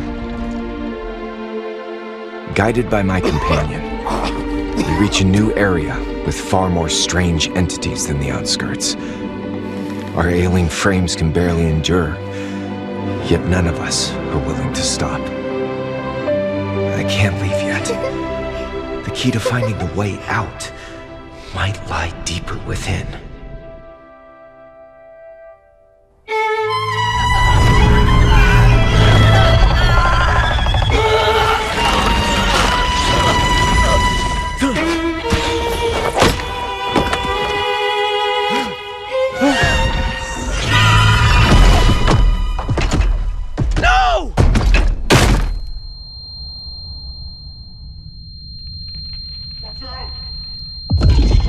Watch out!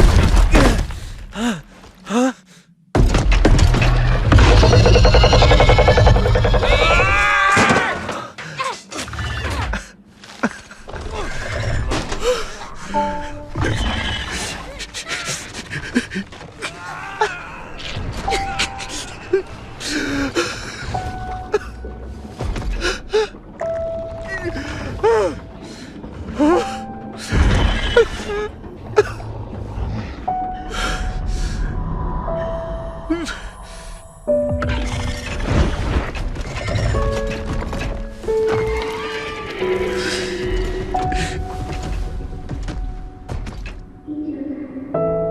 Welcome home.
来到第5人格深渊的呼唤8总决赛小组赛，我是主持人月明。下面有请2支战队上台喊话亮相。首先有请 FL 战队登台喊话。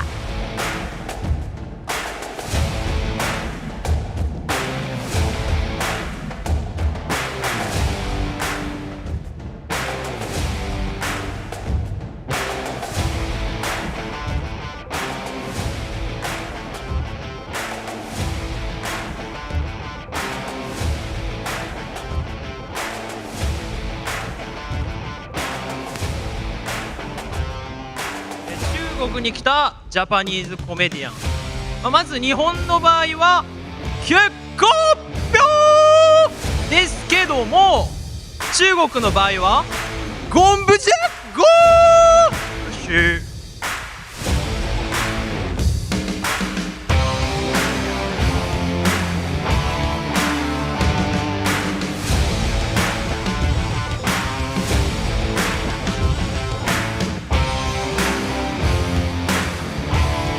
有请 FL 哈莎、ゴニの前剣、サソリ、宇都。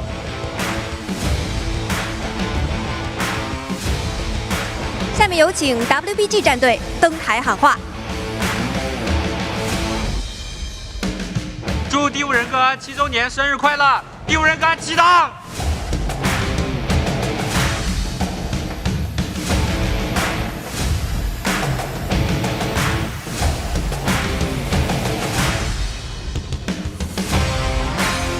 有请 WBG 回忆、幻鹤、陶晚安、过客、梦露、Alex。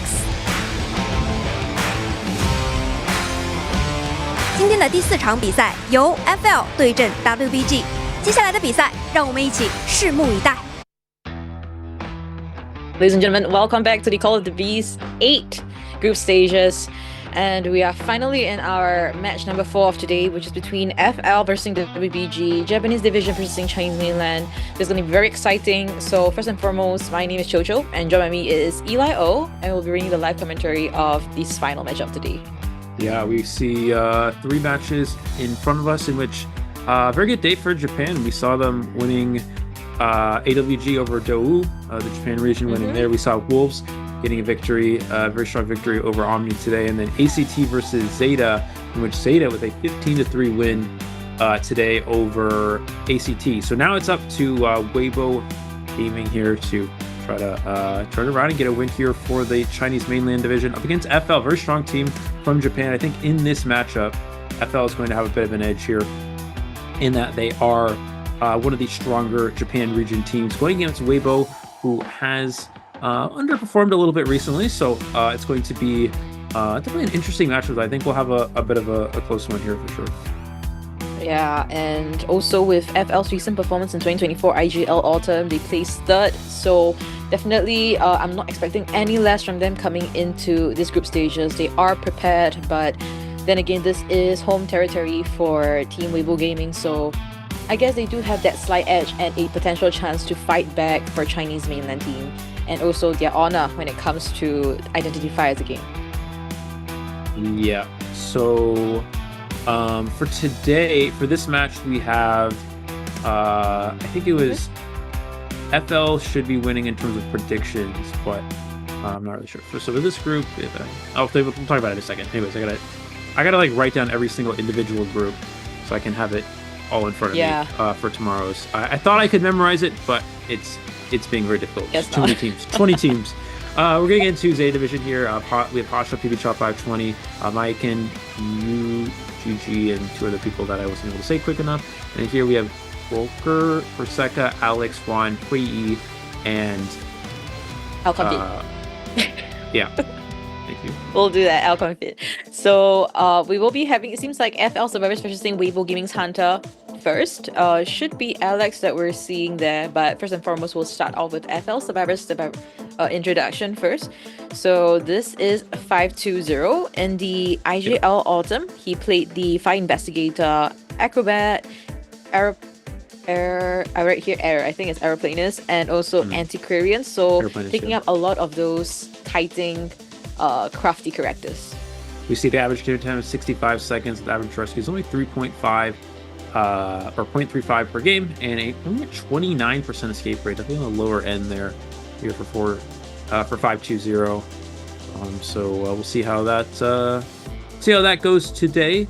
Again, we talk about how it's definitely a lot more challenging for survivors to get escapes with how strong the hunters are currently in this meta. Getting our next player here, we have Maiken.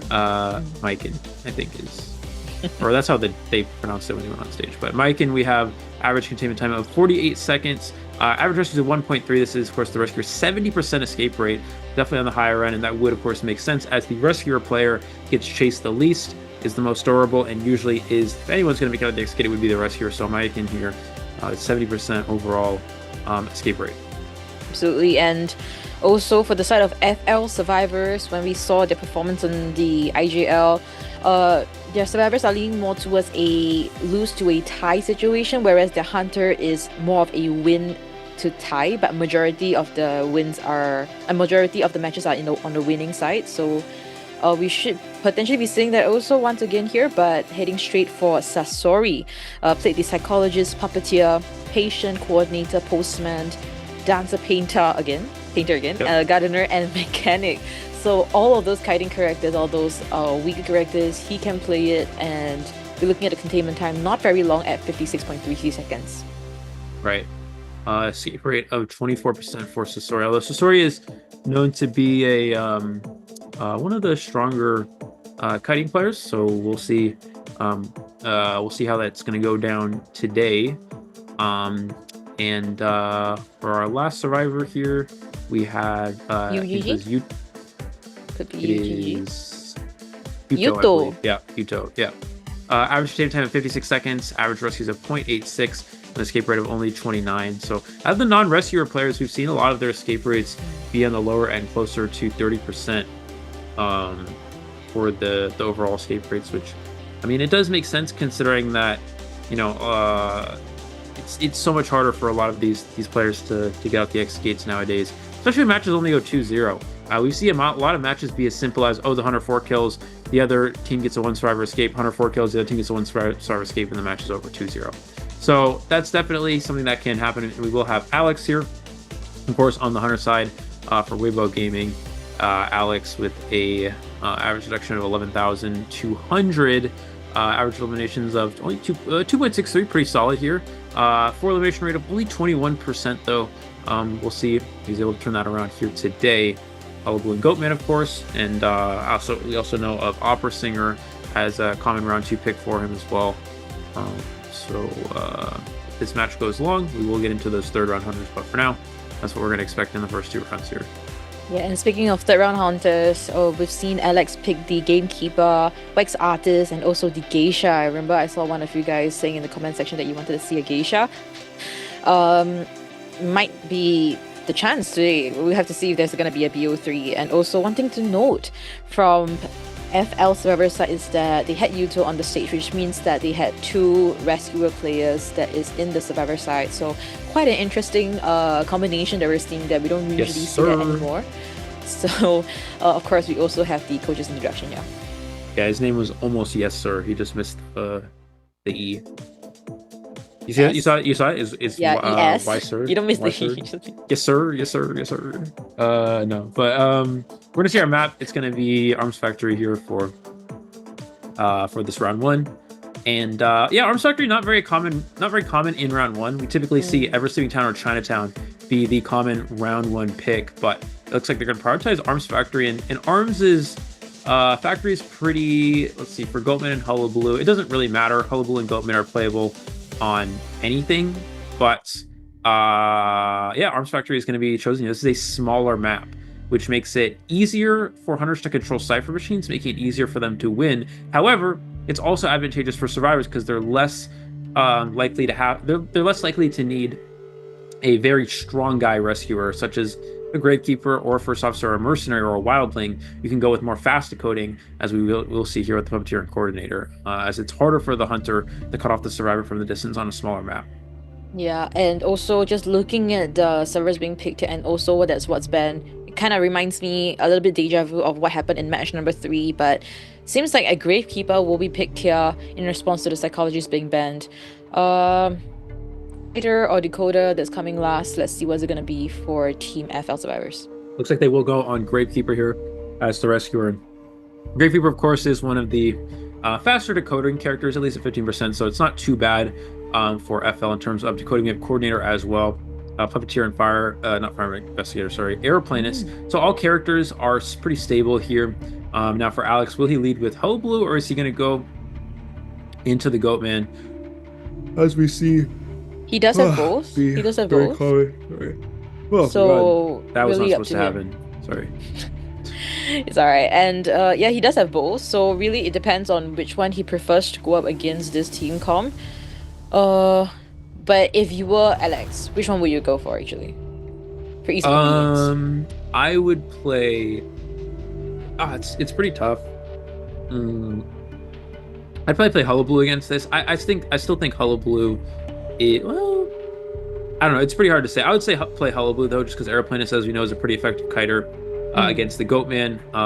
Also, obviously Puppeteer is good against both the hunters, but Goatman, we saw the Hullabaloo still get through the Puppeteers pretty quickly, whereas Goatman, it takes a while because it's essentially 4 cages to down the Puppeteer, which is really annoying.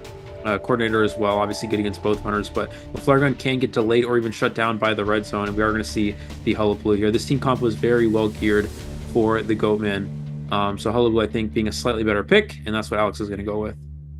Right, Hullabaloo. So let's see what's it going to be. Yeah, I think it's really kind of fact proven here really that Chinese mainland just loves the Hullabaloo coming BO1, whereas other regions, they do tend to prefer a lot of the Goatman. And for Korea division, a little bit different approach. I think they started with the opera singer yesterday.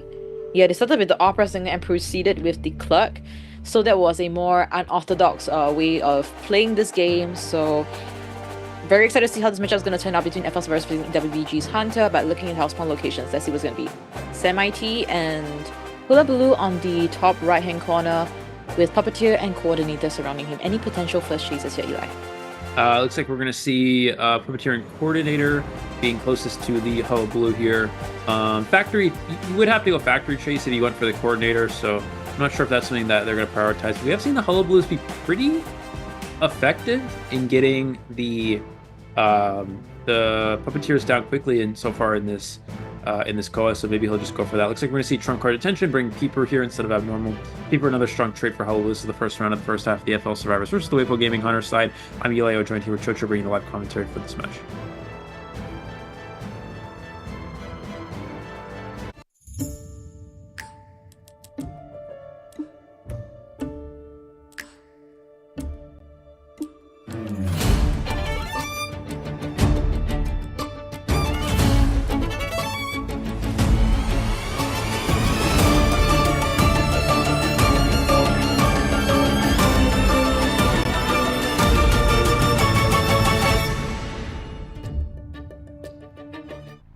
Let's see if Alex is able to bring some pride back to the Chinese mainland side with this gameplay. Now Alex heading straight for the Coordinator. Sasori is on this and heading straight for the factory area. Oh, this is a kiting area for Sasori because the red mark has already been registered on Sasori. Yeah, we're going to see already a red bomb right away here. Coordinator going to go straight for that pallet, getting that pallet drop. Alex going to go ahead and break that. Did break Peepers, of course, as we know here. So Peepers being a very good... misses one of the hits there, though. So no, but Sasori runs into the white zone. A misstep from him there, and that's going to cost an early hit. Unfortunately for Sasori, now Alex has an early hit of presence. Insolence will be online shortly, and this could extend pretty well. But he does somehow get that flare gun. He was not able to avoid that. That's crazy. How that hit. Yeah, that's crazy indeed. And now placing another Peeper, looking into where Sasori is heading towards, preventing him from rotating away now. The black mark is on register already, left with 2 more marks, and he will be down. Nothing to work with, and he's only down. That's a fast down onto the Coordinator here. And we're going to see, placed on the rocket chair, but that's a pretty tough start for the Survivors. Not that much decoding progress. Only 46% on, I believe it's probably the Grave Cipher or one of the Cipher machines here. We're going to see does find the location of that Gravekeeper, who's going to come in for the 4-half save of Coordinator with no more items to work with here. And Alex has a very good early game here. We're going to see him get out a shovel. a bit early, trying to conserve that as much as possible. There's the clone onto the chair, really trying to get this hit onto the Gravekeeper. Is going to get the hit. There's the rescue coordinator immediately taking 2 bombs. Going to try to double the Grave, but wasn't able to do so. As Grave's going to go ahead and escape that. Coordinator will go down here out the window. And we're going to see the Cypher machines being worked on. But yeah, FL a little bit behind on the decoding still. Only 70%. They have 25 on another, but still 1 more Cypher machine to go. And Alex looks to be decently well positioned here. Yeah, and as of now, we do see Airplane is with the stay put coming, so he will be coming for the second rescue with that Titan. So it should be a relatively safe one, especially with that jetpack in place. Now, Puppeteer has the one to order, but will be focused on decoding. 5th Cypher has just been touched by the Gravekeeper. Looks like it's going to be, yeah, as you mentioned, 520. The Airplane is coming in for the save here. Will he use a jetpack to get this save off in time? He's going to use a jetpack, but it's cut off from a distance. I don't know if he actually makes this rescue anywhere. There's the switch. He's not even able to flywheel. He gets stuff from such a far distance here. The rescue is cut off, and just like that, I think Alex can win this game from this position here. Wow. I mean, initially from such a position where Cerberus could have potentially had some endgame potential, now immediately it was just swapped out and we have 5-0 on the chair. Snowballing from Alex, I think.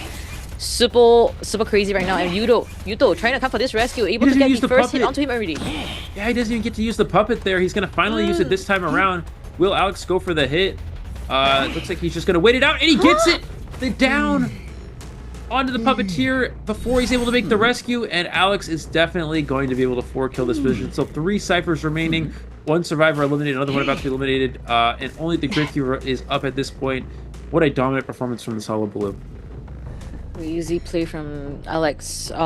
Did not expect such a start, and he's denied rescue twice in a row, guys. So it's not something that is super easy, but I mean, it's Alex that we're talking about here with the Hula Baloo. So he's trying to spot out where the last survivor could be. Now Megan trying to make it to the shack area, trying to run on the outskirts, but it seems like Alex not moving towards the right direction. Yeah, we're going to see... Yeah, Grave is trying to hide out here. He's going to use the clone that's going to point towards the closest survivor here, trying to find that Grave. But I think it just pointed out the Puppeteer, maybe. I'm not sure. It looks like Alex is going to go towards... yeah, the back area here, trying to find where this Gravekeeper is hiding, but really just going to be a matter of time at this point. And he's now going to find the location of the Gravekeeper as the clones point in that direction. Yeah, just like that, Wei was going to take a 5-0 lead right away here, and not even that close of a game. Alex was just a great, convincing victory here, essentially. Yeah, very convincing win. There was no doubt about his skill level. He had a very quick start, and we thought that, you know what, maybe FL Service could potentially come back from this, but no. The moment a coordinator was on the chair, everything went downhill from there. 2 denied rescues, and that was it. It was really a sentence where Alex just plays a full stop, and there was nothing that we could really talk about. Now Gravekeeper trying to cut it out as long as possible, but we do see Yuto trying to decode one of the two ciphers. Yeah, Gravekeeper's gonna finally get knocked down. He may just teleport. I guess he didn't see the cipher moving. He's not gonna check Grave. He's just gonna kind of carry him around here a little bit, maybe. So he's not able to self-heal for a few seconds while he goes and looks for this Puppeteer. Gonna finally just drop him at this point and continue to look for this where the Puppeteer is hiding. Again, really no opportunity for FL to finish any of these Cypher machines here. I think if Aeroplanist makes that rescue, it would have been a completely different game. We know that I think the Aeroplanist did have Tide Turn, if I'm not mistaken. And the Cyphers were pretty far along. We see 85, 70, and 57. So they kind of did almost finish the Cyphers. So if he does make that save, I think FL is definitely on track to make it to an endgame there, but that stuffed rescue. He did have a chance to flywheel as well, and he wasn't able to flywheel the bomb. So yeah, just a really great position for Alex. Grave does have self-heal, but it just doesn't matter at this point. Yeah, and just a matter of time here. It's a stalemate situation, but also it's just like a split-second kind of decision where you decide to flywheel or not. It really just turned the game absolutely upside down. So now we do see you two on the ground, and survivors still trying to have a fighting chance here. Megan standing up using his self-heal. And Yuto already expended his, so the moment Gravekeeper will be down, it will be game over for sure for Team FL survivors. And we do see a little bit of lag on our side, but Gravekeeper still able to kite out, and a pause happened. So right as the game's about to finish. That's exactly impeccable timing. The game is literally less than 5 seconds from ending. But okay, anyways, I assume that'll be resumed immediately, and we'll just finish this game up. As this will be a 5-0 here for Weibo, which means that they're going to start off with an early lead here, and so a lot of pressure on the side of FL to try to turn things around. Again, FL is a team that has a slight advantage in this match, but it's definitely not going to be easy for them, as Weibo seems to be in a pretty good position so far. Yeah, and also we will be seeing Harsha later on, right? So as of the stats that we've kind of gathered here, with kind of watching 4 of his matches with various teams, he's won all of his BO1s. So there's definitely still a fighting chance for FL to potentially try and drag it out to BO3 by returning a 4K in the second half of this round. So still a fighting chance. Let's not be too disappointed, especially people who have placed their apples on FL. But Eli, huge question: whether is FL on top or below WBG in the rankings? Well, FL for predictions, FL would be winning this game, but it seems to be that Weibo has of course, the game has just started, but it seems to be a pretty good start for Weibo. So Alex doing very good here. Now we do know, looking into Alex's hunters as we move on in these rounds, Alex is known for having Hullabaloo and Opera Singer. As for Ivy and Goatman, they're not characters that he's out of the other Esters, he's not really as proficient with those two. So maybe they don't even ban Goatman. Maybe they just ban Opera Singer in the second round and let Alex play Goatman, and they can just counter comp it. That could be something that they consider. I think a lot of teams would consider that, but then of course you are giving Goatman. It really just depends. Maybe they'll give Opera Singer and just counter comp Opera. It's hard to say. That's kind of the downside of not having all 4 hunters available. I mean, Alex obviously does have all 4 hunters available, but he's known to not be as proficient with some of them, so it kind of just depends on what FL wants to focus here. I think the round 1 does favor Weibo, that round 1 Hullabaloo, and then as the rounds progress, it becomes slightly better for FL. So if this is going according to how we would predict it, it would make sense that Weibo would have a bit of an early lead here, but it's still possible for FL to come back. We will have to find out. Yeah, we'll just have to find it out in a short time as we kind of wait for the match to resume. Yeah, we just waiting for the match to resume because actually the matchup has already been a done deal there. There was no comeback from it. South Hill has all been expended from all survivors.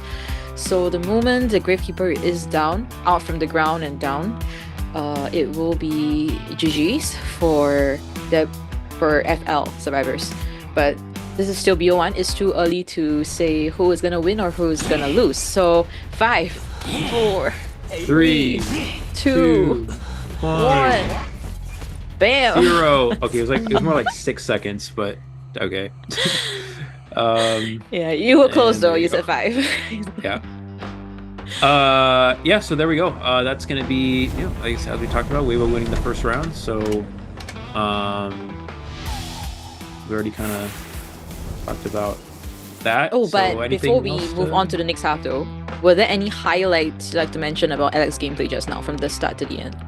Yeah, pretty fast down onto the coordinator. The fact that he was able to get the hit on the coordinator with, I think he got 2 bombs with 1 clone, which you never want to be able to do. It's sort of like when you're playing against Bloody Queen. It's like, okay, don't give a basic hit to the Bloody Queen, or don't give a free hit to the Spawn Follower Dream Witch, or whatever. You know what I mean? There's like a lot of things that you have to consider. And it's when you give it's like that with Hullabaloo. If you give a double bomb hit with 1 clone, that's the same thing. You only, per clone, you should be maximum giving 1 bomb hit. And ideally you're able to avoid it, of course, but obviously if you get hit, you get hit.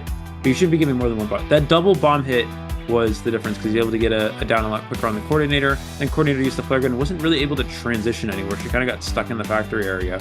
And from there, Alex got a quick down. And that's how, and then also stuffing the the aeroplanist that was created a win for him.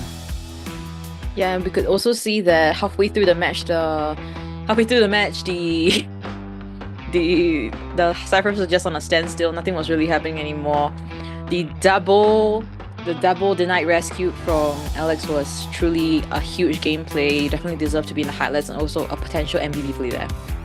Yeah, definitely. This is it's not that easy to stuff a rescue with Hullable unless you're full presence. I think, was he full presence by then? He might have been. The airplane is what they should have done, is they should have used the flying jetpack from a distance. So you use the flying jetpack, you can get all the way up to chair so you're not cut off from a distance. He got cut off from a distance, and he I think maybe he was thinking about using it, but then he got shut down by the red zone. You want to use it early enough where you can get past the hunter and make it up to the chair to guarantee the rescue. So unfortunately, that mistake from 520 ended up costing them the game. Even from the quick down on the coordinator, it's still possible to tie or get a one escape from a position like that, but then when they got into a position where essentially the airplane gets cut off, stuck on the rescue, wasn't able to use flywheel, wasn't able to use the flying jetpack, wasn't able to make the rescue, then you can just win the game from there as the hunter. Yeah, but great start for WBG. With this 5-point lead, they can definitely, as for the survivor side, try and get one escape, or even better, if it's possible, tie things out. But we are looking into FL's hunter Harsha. Has been winning for all of his BO1 matches, so very easier said than done. All right, so let's look into our fan favorites here. Pasika as our first survivor to be introduced here. Yeah, absolutely. We're looking to the average containment time of 69 seconds, average rescues of 0.28, and escape rate of 33%. Pretty standard all around there. We see listed, of course, Perfumer and Puppeteer. 69 seconds in this current meta, actually not too bad of a containment time, so definitely nice to see that. 33%. Escape rate pretty standard here, and of course not one of the rescuer players, so wouldn't have a high rescue rate there. Yeah, do cheer on for your favorite member of Team WBG Survivor. But I do know that Pasika has been receiving a lot of attention with her great kites, with Mechanic, Perfumer, so definitely we could potentially have a lot of expectations coming into this round. And moving on to their next member, we have Walker, that played the Antiquarian, Fire Investigator, Embalmer, Prisoner, Aeroplanist, Acrobat, etc, etc. Yep. Yeah, played majority Antiquarian though, so we could be seeing a lot of that. 70 seconds of containment time with a 0.72 average rescues, so while not necessarily playing a rescuer character, definitely a lot higher, only 6% escape rate though, unfortunately. Definitely going to want to see that go up on the side of Weibo here. If they want a chance in this matchup, we're going to have to see them do well against the FL Hunter side, so especially because Alex had such a strong performance, they're going to want to try to shift things into their favor here.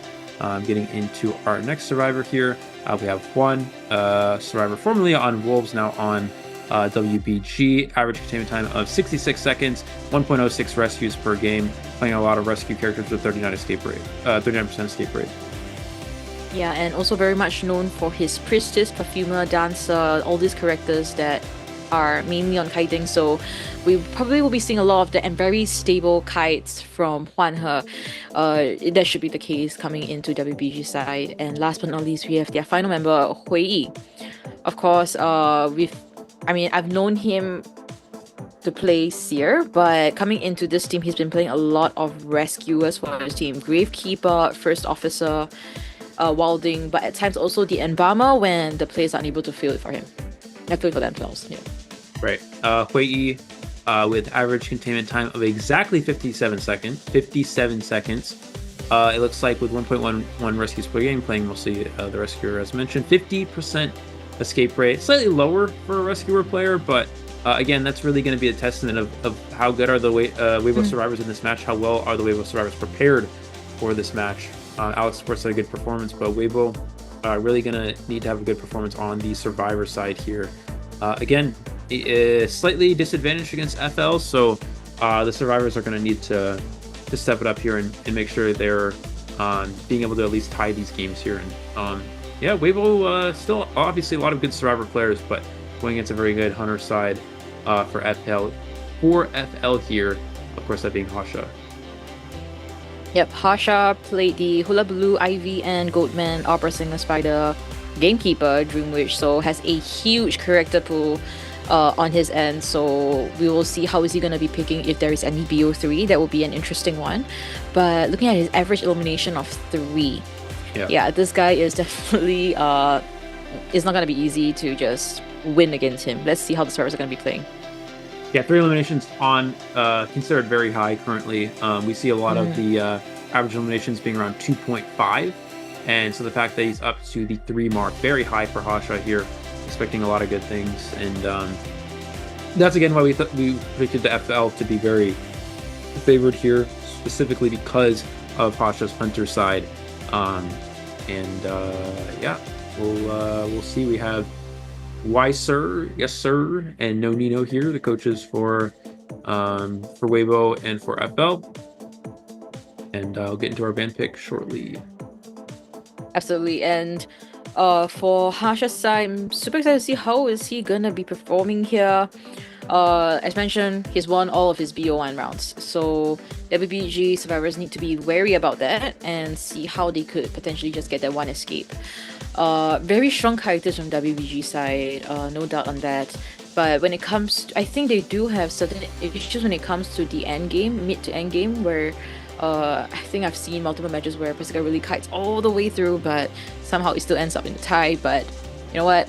Let's just wait and see how the WBG survivors have been coping, how their condition is for today, and hopefully win some pride for Chinese mainland. And Alex already has done his part in the BO1 first half, so let's see how the second half is going to be like. Yeah, absolutely. What is this Justice for Kuro thing? Huh? What is happening? Someone's saying Justice for Kuro. What are they talking about? Oh, is Kuro in the chat? Oh yeah, Kuro's in the chat. Just so everybody knows, Sculptor is a suboptimal hunter that is not commonly played in Identity 5 game due to the fact of its weak chase and inability to win games consistently. And yeah, Jojo? You need to watch more of Kuro's clips, you know, like even if you don't watch the video, he also clips it, you know. Just go take a look. His counter is pretty bombs. Yeah. Hi Kuro. That was kind of funny. Looking forward, man. We had Kuro. a targeted not even subtle. I was trying to make it subtle and that was not. No. My bad. Yeah, Kuro has a huge fan base, alright? So and also Persica, of course, with the huge fan base as well. Just to go also, I mean also shout outs to all of you guys making it so positive in the chat once again. Shout outs to Just a Go, Vixdam, Rainy, Fuka, also to Cass, but also any shout outs you'd like to give, Eli? Yeah, shout out to let me see if I recognize Philrock.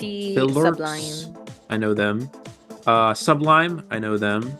I don't know, I'm really bad at remember people's names. This is Just a Girl. Oh, I know Just a Girl. I recognize that name. There's probably like 20 others that I'm just not.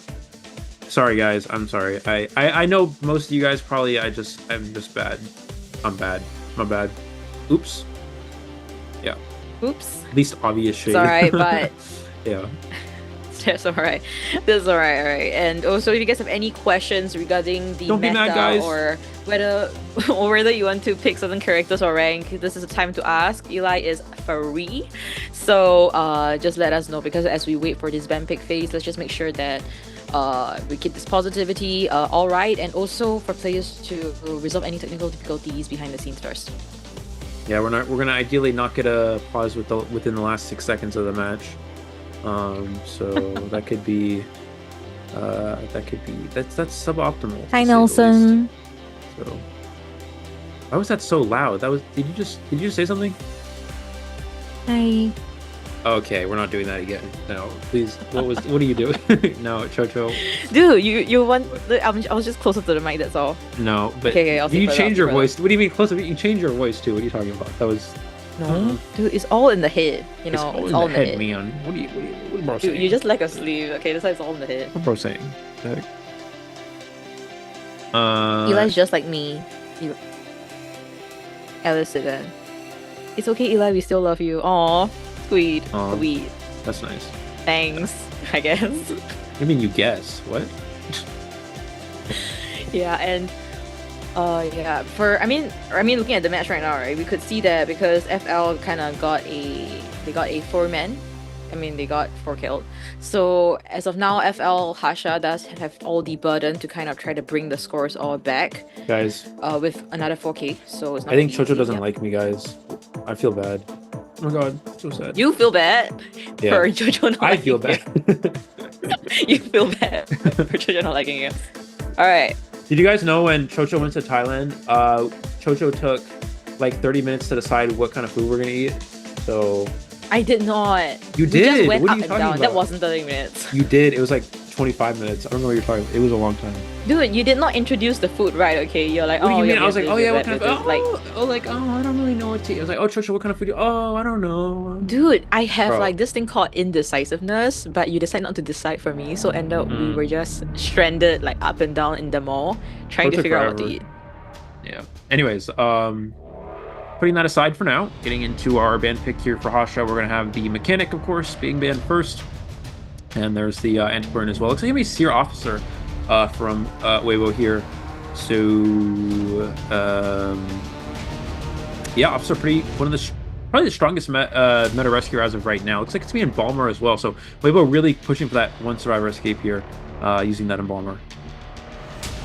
I like it. A lot of very strong kiting characters, and even if you're down, there is still potentially for a rebound kite. So, yeah, loving the team comp from coming from WBG. They are geared up for this, and I think what's important now is the execution. You know, you can have an amazing team comp, but when it comes down to execution from both Hunter and Survivor side, it's gonna be an entirely different story. All right, so Professor. You like this? Professor? Yeah, Professor's an interesting character. It's actually pretty good against Goatman, but against Hullabaloo, not quite as good, I guess. I mean, Professor is very rare in early rounds. I mean, we do know, like I said, Professor can be effective against Goatman, but Hullabaloo, it's not quite as strong. Looks like we'll see, yeah, these characters are now locked in for Weibo. Looking at the scene composition, I would imagine that the Hullabaloo is going to be the optimal pick here for Hasha. But just based off of the comp, Hullabaloo would make the most sense. But Hasha, of course, might favor that Goatman, as Goatman is considered to be the strong run-win character so far in this tournament. And that's a character we've seen Hasha be effective with in the past as well. So that could be the character of choice. But still talking about it. What is he going to lead with here? I mean, I personally would lead with the Hullabaloo into this comp. It seems this seems good for Hullabaloo, but yeah, Goatman seems to be a character that Hasha might favor. We'll have to see. Yeah, we'll have to see whether Hasha is comfortable enough to just pick the Hullabaloo right now, or he just wanna, I don't know, straight on aggressive, pick something else, or something that he is more. He knows that the 4K potential is definitely higher compared to the Hullabaloo. So let's just. No, it's gonna be Goatman. Alright, it seems like it is higher than the Hullabaloo, the Goatman. Yeah, even into the scene composition, having a Professor, which is considered good against the Goatman. We have Seer, which is strong against Goatman. We have Embalmer for trying to help with survivor escapes. Although I guess the biggest downside to Embalmer is that Embalmer is very easy to kill for a Goatman. But obviously you have your coffin to. I gotta turn my air conditioner. It's too cold. It's very and also. Yeah. Sorry. Go ahead. I mean, of course, I do see a lot of cheers for Persika Seer. We've seen it time and time again, and she's never disappointed us with her Seer. So, you mentioned that, Eli, Seer is a great kiter against the Goatman, and now this is on Persika. So, I think we might be seeing a very long containment time here by Persika if the Hunter decides to chase her. But looking at our spawn locations, the Semite is a T, is a plus sign. So, Goatman will spawn at the back gate area. Another reason why Seer is good against Goatman is, for those of you who get the reference, if you've ever seen Zeus IDV kite, you know he gets his prospector gets killed in about 10 seconds by every hunter in the game. But then when Zeus IDV plays Seer against Goatman, he actually kites a pretty good amount of time. So for those of you who get the Zeus IDV YT reference, you're welcome. Okay, getting into our match here. This is the second half of this the first round. FL Hunter vs. Weibo Survivor side. I'm Elio joining you with Chocho, bringing live commentary for this matchup.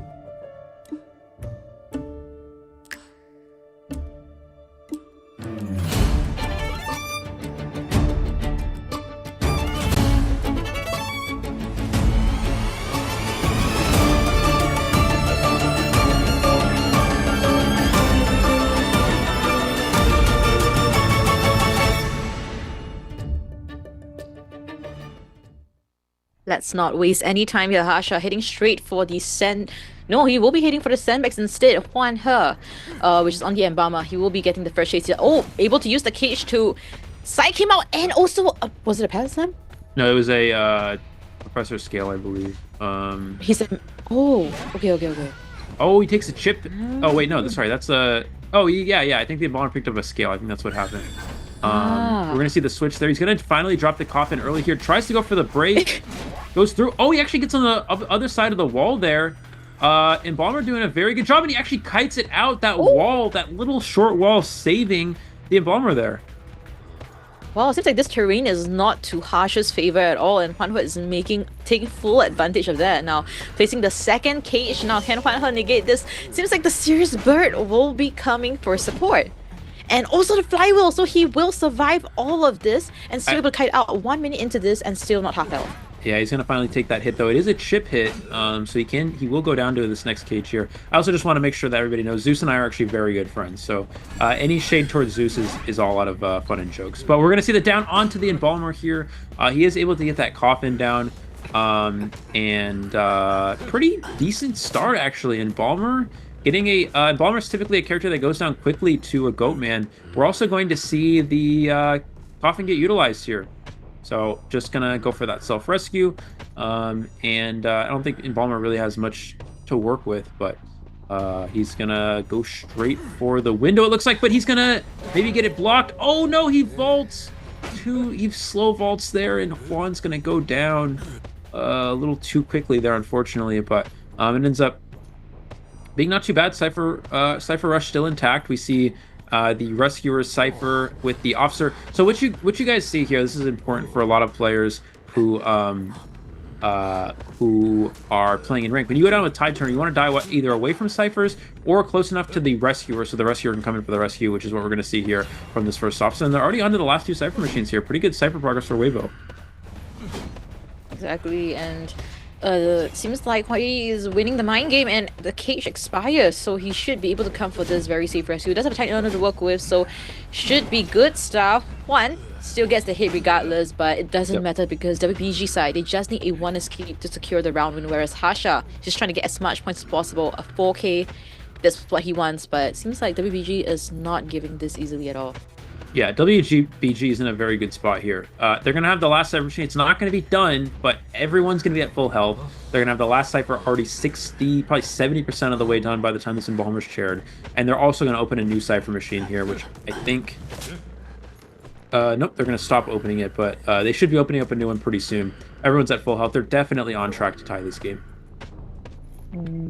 Right, so Pasika just playing it safe? Yeah, this is hard for Hasha. I don't know how Hasha can actually win from this. If he had some injuries across the board, this is why I just wanted to point out, this is why Embalmer's so good, because Embalmer can self-rescue himself, which means you can continue Cypher Rush, and you don't take an injury on the Embalmer's first rescue. So when that happens, there's no injuries on the board on top of that, an Officer makes the rescue without getting hit. So there's just no injuries on the board at all. Hunters can typically capitalize from a position like this and still win because of all the injuries. Because everyone's full health and they're working on two separate Cyphers, there's just nothing Hasha can really do to win this game. It would be very difficult, at least, to win from this position.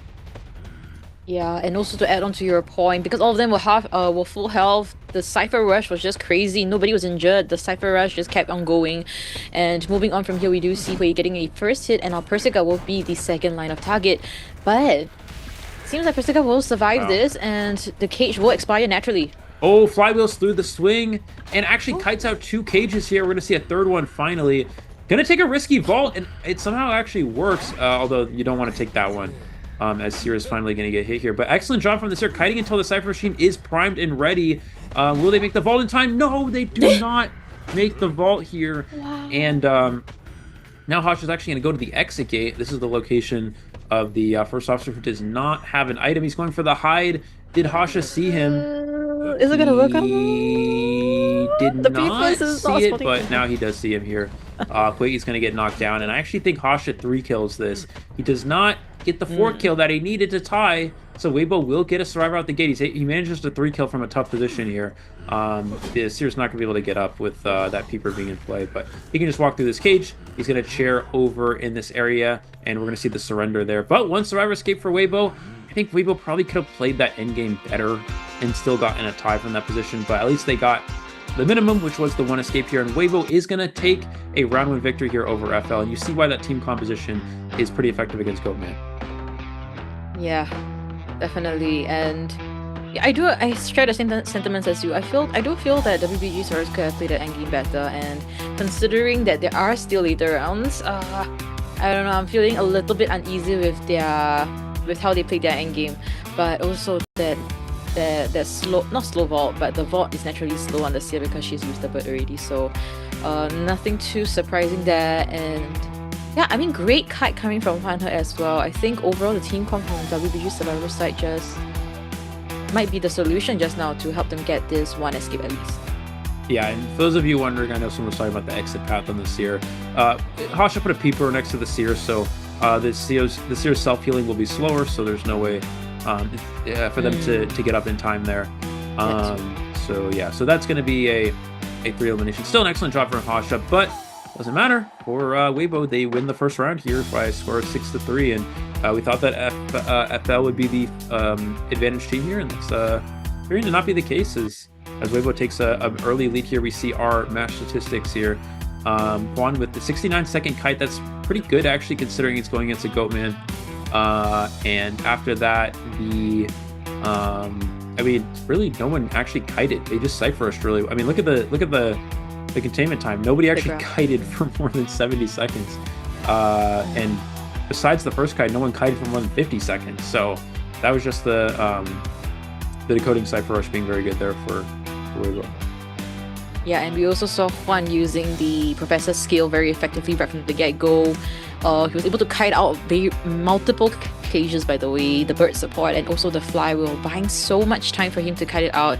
But somehow the containment time here is not being reflected as well as we thought it was going to be. And also the graph of the Cypher Rush, we saw that it's just all the way up. There was no point where it was just stagnant. So great stuff coming from WBG Survivors. Love the Cypher Rush, and that's exactly how you should be playing against the Goatman and also the Hula Blue. Yeah, definitely.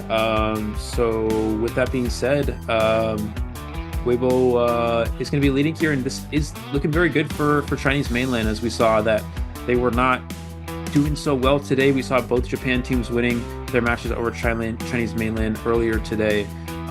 So pretty good start here for Weibo. I still think they could have tied that endgame if maybe it's hard to say. Going for that pop there was optimal. If Seer made that vault, I think they would have tied the endgame. If the officer maybe rotated away instead of Cord, maybe went to the other exit gate, it's really hard to say, but you do definitely have to split the exit gates. That's the correct play, because you need to make sure you get one survivor out the gate. I'm trying to think if officer rotated away earlier, it would have been fine.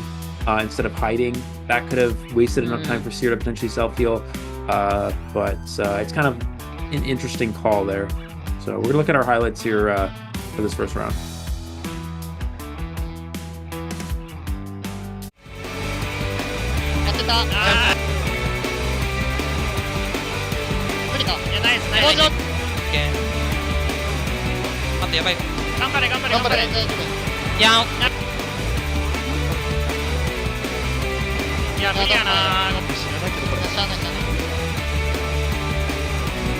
第一波要反吗？你们感觉？第一波反吧，我就第二波。OK。第一波自己反，可以。没表是吧？看到我了，没表。排一个，够了。可以了。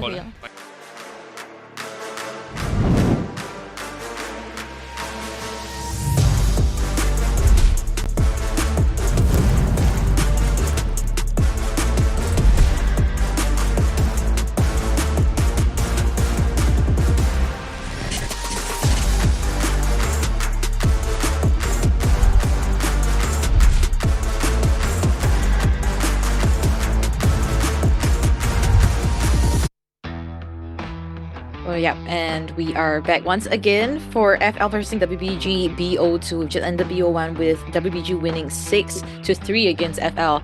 So now a 3-point differential and also winning by a round point win.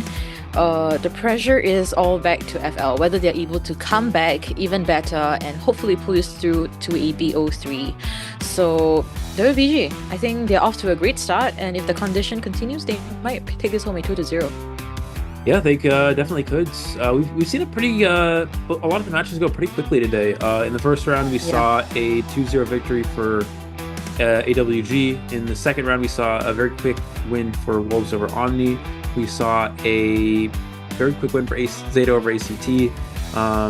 And for this one, I think there's a better chance this goes into the third round. This was a very close first round in which Weibo barely won. FL could easily come back in this. Hasha definitely could make a comeback in this. The round one is always going to be the most optimal for Weibo, in my opinion, especially due to Alex's round one hullabaloo, and that kind of gets a little bit more challenging if they ban the opera singer.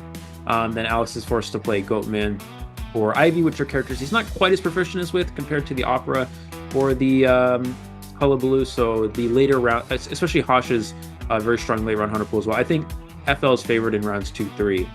So the fact that Wei was able to win round number one is probably to be a bit expected, and it was very close. So who knows? Maybe Wei was able to win this 2-0, but it's still likely that FL can easily come back here. Right, and also I think one thing to note also that BO2 will be seeing it in Leo's memory with WBG Survivors processing FL's Hunter Harsha once again. So hopefully Harsha has already adjusted quickly. It wasn't a great start, but let's look into the interview for WBG. 非常珍惜，然后呢，有好好的去面对接下来的对手。面对 FL 的话，其实我们更多的是加强了自身牵制，然后呢。团队的运营打法比较重要。面对 FL 的话，其实我们更多的是加强了自身牵制，然后呢，团队的运营打法比较重要。Right, so great stuff coming from Huanhe with his pre-interview message. Of course, love the strategy that they are going for, trying to make full use of their own resources and strategies that they've come up with to face up against FL. So as of now, the strategies and all of those crazy tactics that we're thinking of is paying off. So coming into BO2, let's see if they're able to replicate the same kind of results or at least similar to it. Yeah, we will find out in a second here. I'm interested to see what route Hasha goes as well for the hunter side here. Of course, the Goatman's going to be auto banned. Probably see the hullabaloo get banned. So I think going into the next round, we have Ivy and Opera Singer still as the round 2 hunters. And I'm interested to see mostly though what's gonna happen when Alex plays hunter, because when Alex is on the hunter side, will they ban opera singer or will they ban Goatman? Which one are they more worried about going against on the side of FL? So but yeah, I mean at this point Weibo in a pretty good mood here, having the early lead.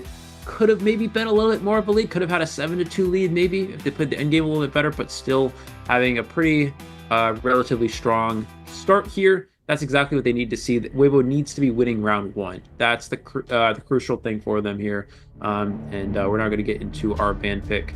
Looks like we're going to see, of course, the Goatman already globally banned here. Let's see your officer and the Embalmer ban, global ban as well, as that Embalmer was a very key character in the first round for Weibo.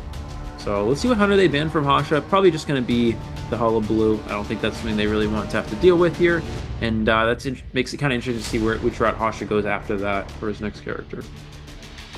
Yeah, and also for WBG, there's still many great characters that's still on the board. We have the Psychologist, we have the Puppeteer, all those strong kiting characters still available. So yeah, I think we will be seeing very interesting team comms here coming into this now. Yes, as you predicted, Eli, it's going to be Hullabaloo being banned out and Harsha with the Coordinator and Fire Investigator banned out too.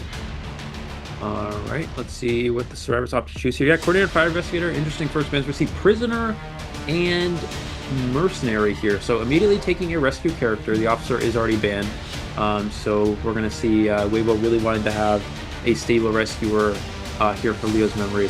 The Prisoner is a pretty decent character. I mean, obviously Cypher Rush, but having the stun ability is quite useful against the Opera Singer. So you can stun them out of their dash, help you get to a pallet easier potentially.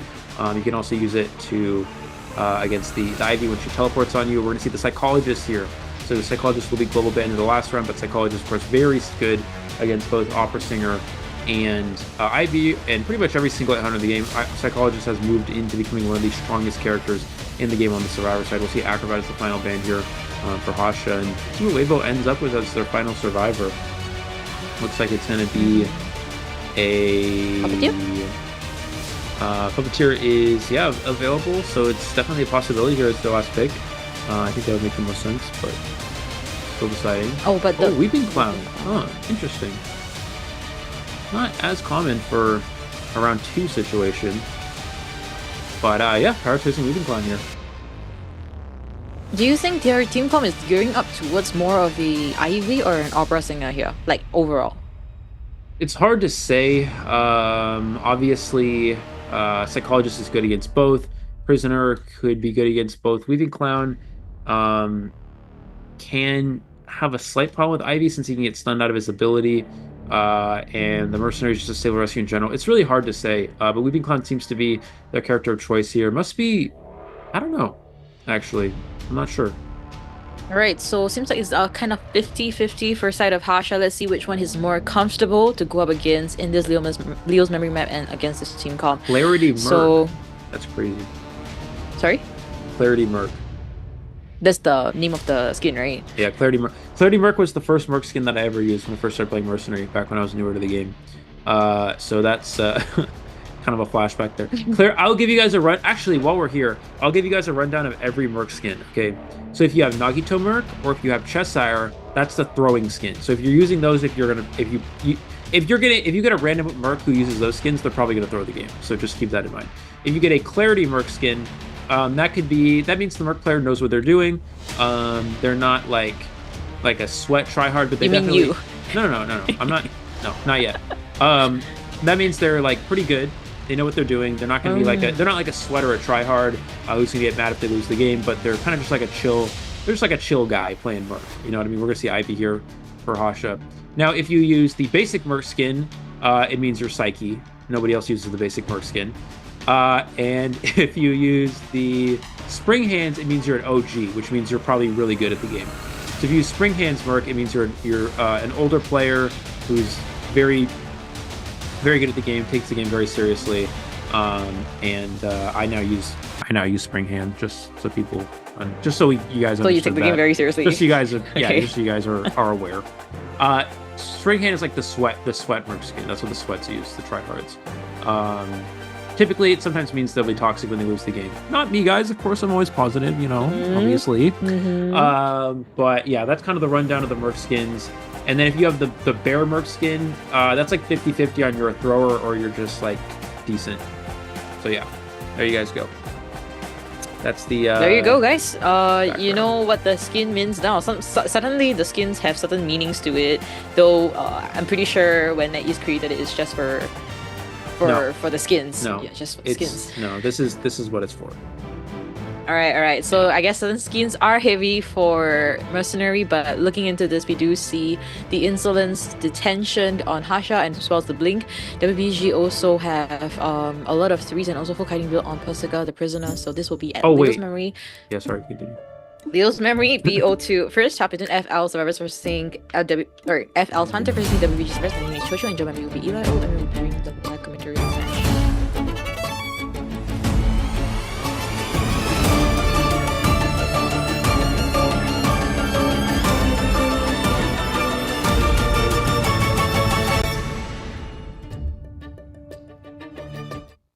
And sorry, to answer the question about B-Duck is the Merc skin for the Rescuer only players. So like if you're someone who only plays Rescuer and doesn't feel comfortable with kiting, then you just use B-Duck Mercenary and you play Mercenary every game basically. That's what B-Duck is for. So literally there's a few in the NAU server. There's a few high tier survivors who only play Rescuer and they pretty much always just use B-Duck. So that's to give you the rundown of B-Duck. That just means I didn't know you can. That means you almost always play Rescuer if you use B-Duck. And if you're using B-Duck for something else, then I don't know what you're doing. Anyways, getting into our match here, we're going to see Weeping Clown immediately going to use that Rocket Dash to gain some distance against the Ivy here. And he's doing a great job establishing exactly that, and didn't know that you can send a message by wearing the certain skins that you're having. So, looking into this, Weapon Clown able to successfully enter within the the factory area. Prisoner Cypher will be interrupted, but let's take a look into this. Persica is on this prisoner with a full kiting. Let's see how is she gonna. Oh, he's gonna blink for a drop down this? hit. Oh, he's gonna blink for a drop down hit. Persica did not use the flywheel as well. I think they might have been able to flywheel that drop down hit. But that's an early hit for Hasha, a mistake here for this prisoner, unfortunately. And they need to be very careful. They're about to get knocked down, but he misses the scare there and flywheels the 100%, and that puts prisoner back into the kite. Now that the blink's expended and the ghost is on cooldown here, prisoner actually has a chance to kite after that nice hit from Hasha. Yeah, Persica breaking all ankles with her kite alone. We thought that she might be down soon, but guess not, because this is Persica we're talking about, prisoner, and she's trying to kite it out still. Almost 50% on that. Another spray, and she still trying to kite out here. Yeah, I think she's mind game at the pallet here. Oh, drops the pallet on the wrong side. Prisoner is going to get knocked down, but still a pretty good kite. If Prisoner was able to extend that a little bit longer, it could have been a full 3-cypher kite. Still 2.9 though, so still a good early game here for Weibo. So let's see who we're going to see come in for the rescue here. It looks like only the Mercenary has Tide Turner, and Mercenary's actually decoding. It's actually going to be the Clown coming in for the save here. Clown going for an early rescue as well. There's the save onto the Prisoner. Will we see the Clown rocket? It's actually going to be a stun onto the Ivy, and the Ghost was not in place, so he was not able to switch to the Ghost while stunned. And this gives some distance to the Prisoner, although he's just going to TP onto the Prisoner here with the Ghost, I think. Oh no, Prisoner cannot get... Oh, now he can, yeah. Now he can get tombstoned here. There's the teleport onto the Prisoner. Only 59% though. That's an unfortunate number, but cancels the vault. And that's the power of Ivy. Not much the Prisoner can do about that. And I think actually dies on basement as well here, so... This is not exactly optimal for Weibo. They have their ciphers, but the Prisoner did get basement here.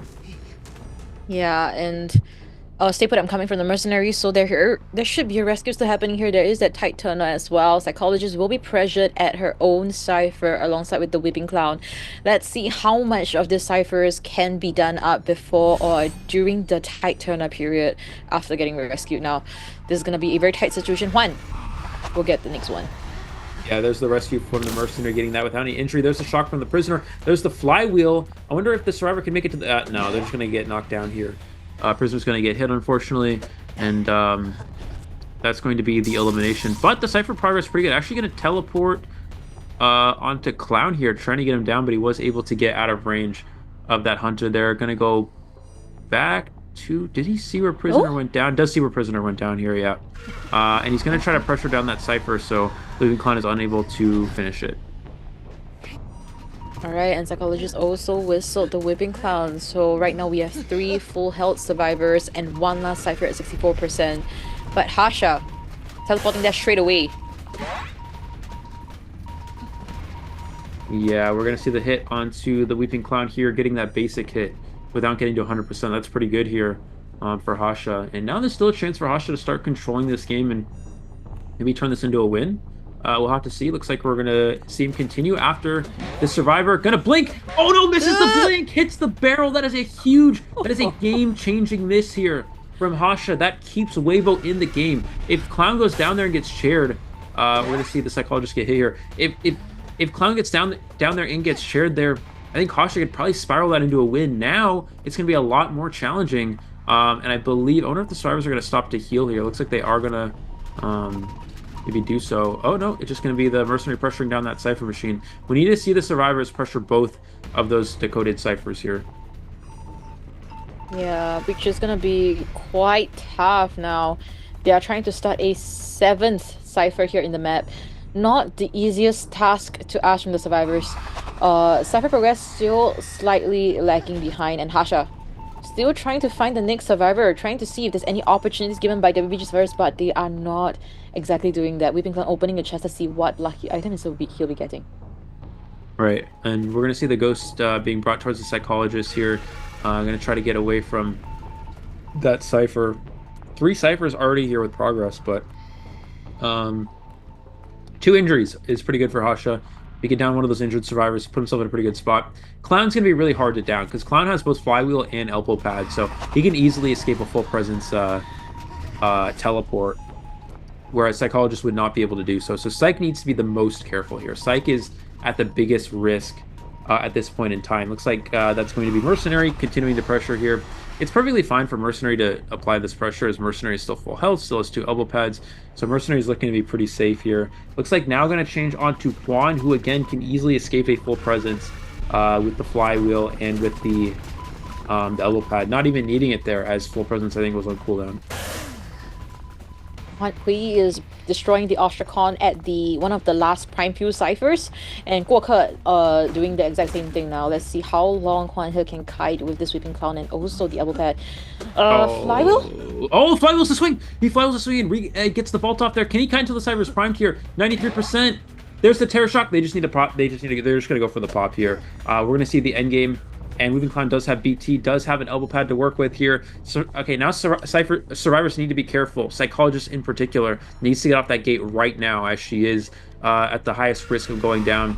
Pasha is not going to teleport, actually. He's just going to put the tombstone there, and he's going to go ahead and continue on pressuring both these exit gates. Survivors could, of course, stay off the gates if they wanted to, but going to teleport onto Psych. Psych did not go into the tombstone, so Hasha's going to have to use a blink if they want to get the Psych down here.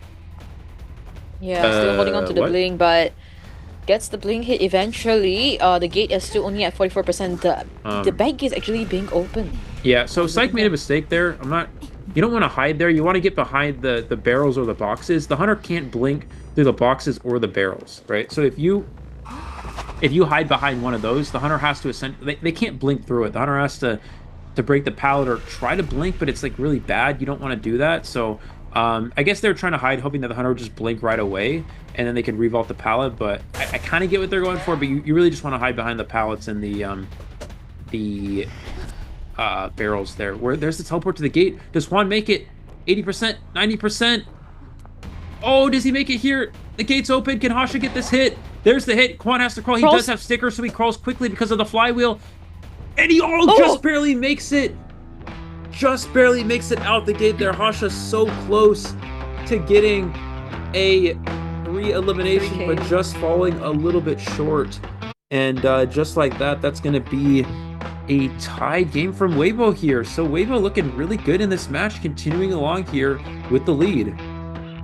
Yeah, a tie is definitely not bad.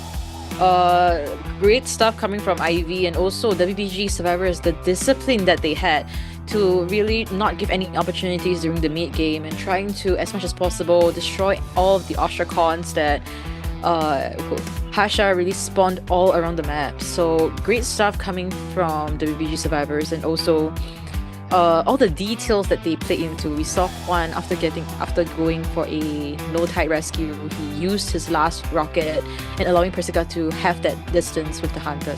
So all these little details coming from the survivors is really ultimately the one that brought them all the way to the end game. Yeah, definitely.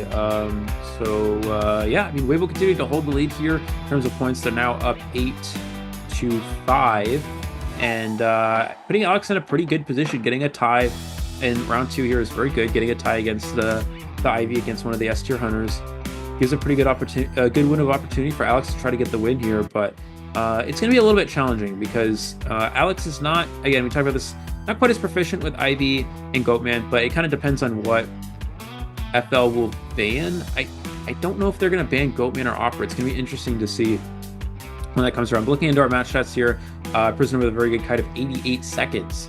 And for the other survivors, 153 from the Weeping Clown. Weeping Clown definitely the MVP of this match here, being able to stay alive long enough for those Cypher machines to be ready and wasting enough time to get to that end game. Yeah, great stuff. And also coming into the second half, very, very soon we'll be seeing FL Survivors versus seeing WBG's Hunter Alex. Just from the first half of BO1, we saw that it was a clean, quick victory for Alex. Him using the Hula Blue. So coming into the second half, let's see if FL has managed to make some changes, adjustments, and let's see if they're able to potentially tie things out, prolong this to a BO3, or if not, Alex is just going to take the win home. 3k is all he needs to 2-0 his opponents right now. Yeah, definitely. With that being said, what hunter was Alex going to favor here? It is Leo's Memory. This is one of those maps that's considered to be slightly favorable for survivors due to the factory kiting areas. Shack, he's got a strong shack because of the shack palette. God kiting area is pretty good. The 2 pallets near the exit at Christmas Tree Gate is pretty good. So definitely a lot of good kiting areas. Typically, this map is favored for survivors, but yeah, it still goes on to say that this series favors FL, but now that Hosh was only able to get a tie here in a round that he ideally should be trying to win, FL slightly losing their edge even more. They fell behind in the first round, falling behind even more here, so a lot of pressure on FL survivors now. Again, it's still a bit challenging here for Alex. He has to get at least a tie here on Leo's Memory, but obviously he will try to push for the win and secure the W for WBG. W for WBG. Yeah. W for WBG. So yeah, I 100% agree. Quanta just did an amazing kite trying to contain the hunter. We don't really see him like getting contained like full on, but when it comes to him attracting the hunter's attention at that point in time, he does an amazing job, not giving any chance at all. We saw the flywheel, effective use of the flywheel, his rockets. He just knows what to do, and that's exactly what we expect from WBG survivors now. Moving on to FL survivors, as usual, we'll be seeing Yuto on stage, so we won't be seeing UGG. We won't be seeing UGG at all. So let's see what Yuto is going to be bringing to the table with this pre-interview first. 最強のハンターなんで、だいぶ手強いとは思ってますね。でもプレッシャーは感じてないですね。やってきたことやるだけなんで。はい。Well, he said no pressure, but I don't know, man. Like coming into this, they need to win BO2 now with F3 escape. So I think should have some pressure. I think some pressure is good pressure for the team. They definitely have rather pressure than here. No pressure. Yeah, especially in this situation where they're down. Survivors are really gonna have to step it up here if they want it. Typically, it's FL Hasha propelling this team towards their victories, but in this case, the survivors are really going to need to work out of this deficit. They're gonna have to really have a good performance here against Alex if they want to turn things around here. Alex could be striving for that win with the 3-kill here, and again, I'm very interested to see how the ban pick goes. Do we see the Opera Singer get banned here, or do we see the Goatman get banned here? What are they really more worried about? I guess as the survivors, you can't afford to lose. You gotta at least get a tie here. Goatman has more win potential. Alex is known for having a very good opera, but Goatman has more win potential. So when it comes down to that, it's like, okay, we're probably going to ban Goatman because that's what we're worried about, the win potential aspect. But then the Opera Singer is a more favorable hunter for Alex just in a general, from a general standpoint. So it's definitely really tough. What would I ban if I was the survivors? I think I'd be a little bit more, again, strategically speaking, it's better to ban Goatman here, but since Alex is very proficient with the opera, I think banning opera would also actually does make a lot of sense. Yeah, definitely. And as of Alex kill pressure, it's not something that you want to undermine or look down upon. We can see it from BO1 already that he is going all out regardless of who you are. So FL survivors, they need to somehow gear up for this, and the energy levels as of now, as what we're seeing on screen, it seems to be slightly on the lower end. So hopefully things do work out for them. If it would be best if they can at least try and tie things out and bring this to a BO3. At least there's still a fighting chance for that. And let's look into the ban pick phase, because we have our FR survivors versus WBG's Hunter Alex, and the Hula Baloo has already been officially banned out. So question still remains whether the Opera Singer, whether the Ivy or the Goatman is going to be banned out here. Yeah, that's gonna be Goatman, so they're actually fine with going against the Opera Singer. It looks like it's going to be Seer and the Antiquary. So we'll see Wildling and Prisoner. They're just gonna try to countercomp the Opera Singer as much as possible here. Wildling being a good character against the Opera since it's hard to actually get down. And then the Prisoner obviously good for Cypher Rush, and also the Shocks are effective in the Opera Singer chase for extending your kite there as well. So it's like Alex will go into the Fire Investigator band next, followed by the Acrobat here for FL. Yeah, and also, I feel like an Explorer pick here would have been great, but they decided to go for Prisoner as the decoder. So, right, it's alright. We do see the Wilding able to negate all the tinnitus if there's anything happening. Prisoners for decoding, Kiter with the Kiter on the Acrobat, and also Magician with the wand. So, do you think they're gearing this up more for the Opera Singer? I think that they are, yeah, definitely. Magician is obviously good against both Ivy and Opera, but Magician, of course, being very good against Opera. Prisoner, Wildling, Acro, they're really in preparation of an Opera Singer. That's the character they're gonna be looking to go against here. We're not seeing any tie characters like in Balmer. They need to go aggressive. They need to try to push for a 3 escape if possible to turn this match back in their favor and win this round.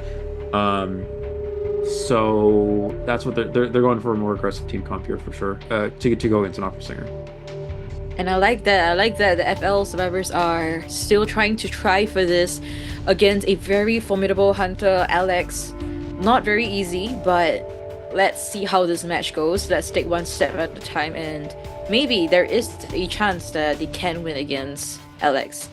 Now, of course, let's just wait it out and see what's it gonna be. And I guess there's a lot of support for Alex Opera, so we'll see if that's gonna be the case here. All right, still waiting on this character selection. I think it's gonna be the Opera Singer. Yep, there we go. Opera Singer here for Alex. Obviously, Prisoner is gonna be the best first chase, but we'll probably see Prisoner go straight to that factory spawn, and this is why this map is actually considered to be good for bringing a decoding character, because you can just put your decoder into the factory area. It's a difficult place to chase at, and then typically the hunter may not want to chase them and go for somebody else like a Magician or Acrobat, which is a lot more of a stable kiter and can kite for extended periods of time against an Opera Singer. So we'll have to see here, but it looks like we're going to see, yep, Prisoner going straight into that factory area, the Wildling off to the side there, Magician in middle, and Acrobat taking the shack spawn. Yeah, not very easy to chase the Acrobat in the shack area. His options are open for the Magician at the center, but Magician might rotate to the big factory area, so it's going to be a tough situation for Alex. Let's see what's he going to be going for first. Trump card detention as well as the Bling very standard build. For FL survivors, we have majority of them, all of them having 3, so they want to play this to the end game. So let's see what's it going to be at Leo's Memory BO2 second half, potentially the last half between FL survivors versus WBG's Hunter. My name is Chocho and joining me will be Eli O, and bringing you the live commentary of this match.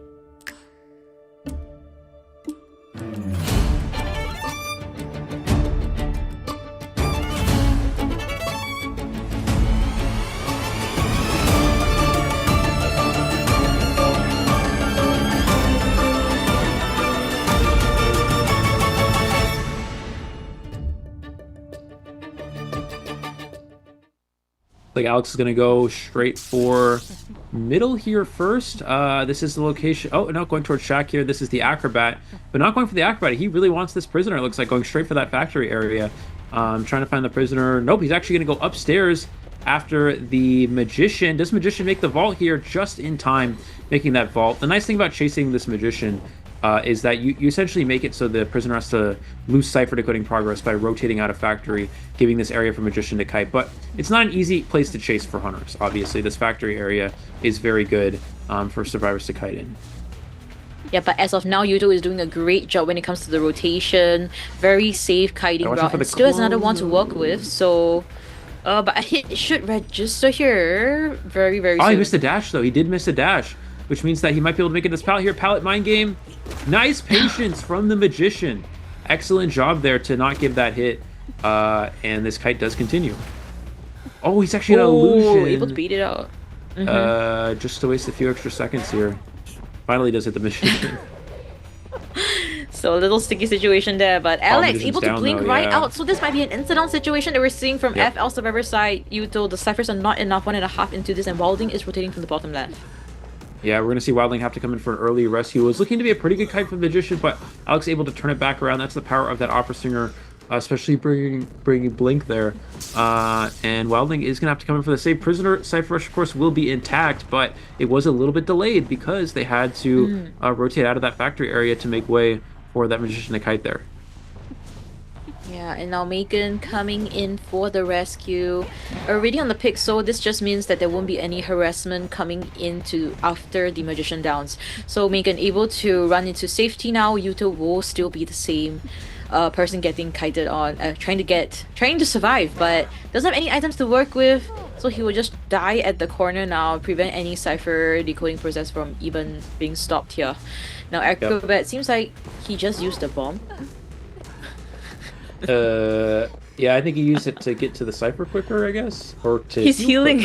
Oh, there we go. Okay, interesting. I get why some players do this because it saves 1 second, 2 seconds. But the problem is that if Acro gets next height and they have one less bomb to work with, that's going to be very suboptimal. So I've never been a huge fan of that play.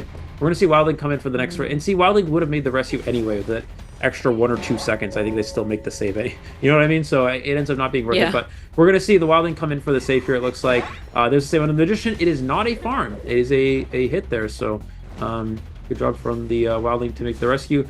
But can Magician go anywhere? Mind game. Oh, nice mind game there. At the pallet.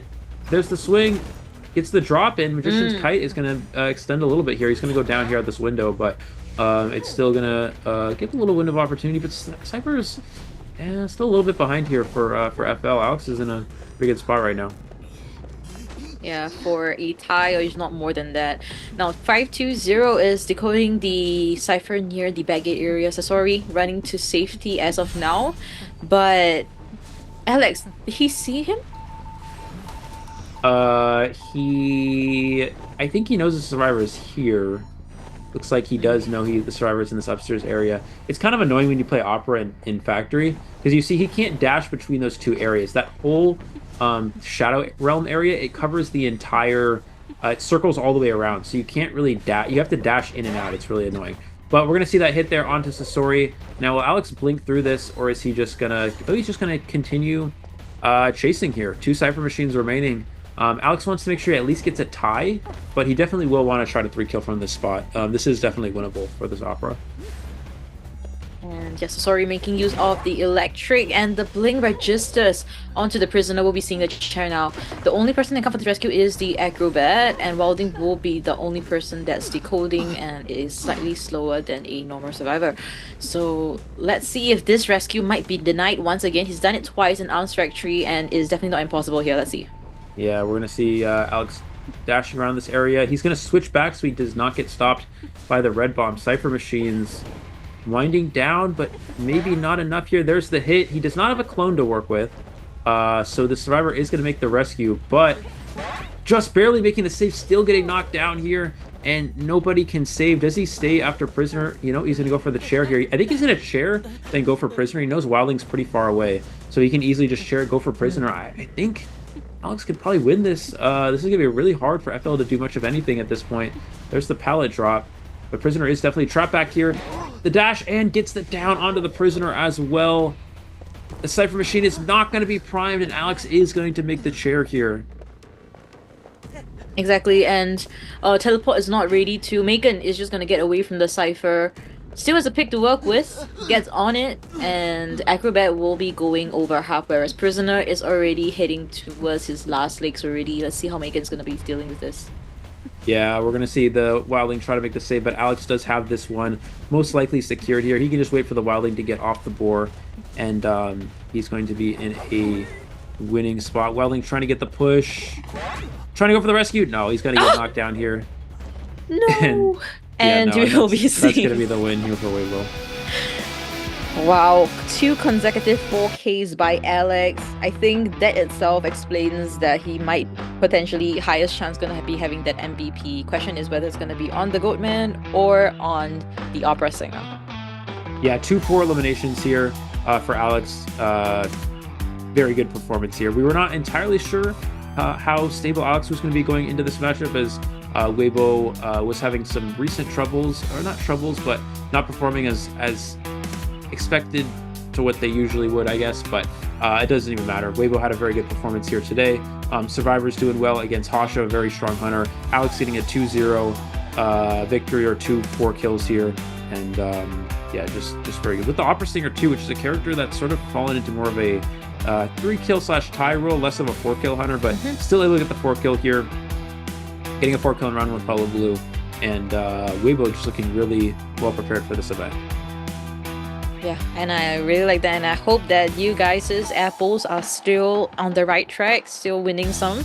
So, you know what, it's too early to say as of now, but let's look closely later into the highlights and see if there is any way that, you know what, maybe FL could come back from this, right? It's just one of the first rounds that they are having in this 10 days of group stages, so nothing is still impossible. There is still a comeback and fighting chance. Let's look into the match stats. We have our first character initially was the Magician, Yuto. Actually, 97 seconds of containment time is pretty long, but unfortunately it fell rather short coming into the... when it comes to him hitting the first hit and then the second one. Yeah, so really unfortunate, but looking at our overall match result, we have Weibo winning 13-5. So today's matches have been not neck to neck at all. It is mostly a one-sided victory. Yep. We had AWG, Wolves, ZETA, and now WBG winning in their respective groups. So congratulations to these 4 teams, and we will see more coming to day 3 to 10. Yeah, pretty one-sided matches here, which was a surprise. I think a lot of us expected some close matches here. Looking at Doe versus AWG, expected to be pretty close. And AWG, a very strong victory. Wolves versus Omni, definitely probably pretty favored for Wolves, and we did see Wolves take a convincing victory there. ACT versus ZETA, we saw expected to be pretty close. ZETA definitely being favored, in which they were able to be victorious here. But FL versus Weibo expected to be super close, and Weibo is just a very strong victory here, 13-5. Just really making a statement out there, and also bring some pride back to the Chinese mainland side, because today we saw a huge defeat on Dou and also ACT, but Wolves and WBG successfully bring back some of those confidence and pride that Chinese mainland had for their teams. So good stuff. And also, unfortunately, I think FL really have to break some legs coming into the later rounds, but let's look into the highlights first before we move on.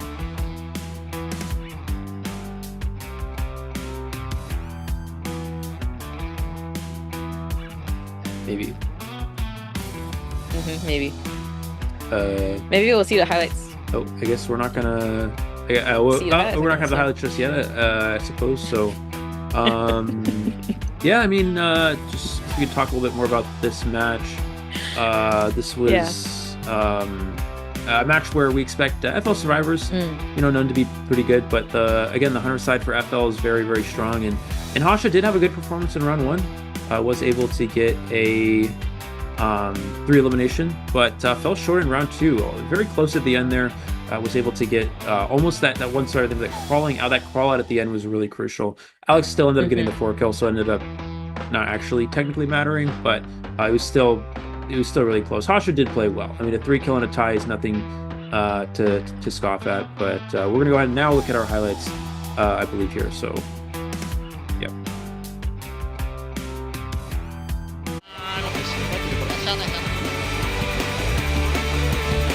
第一波要反吗？你们感觉？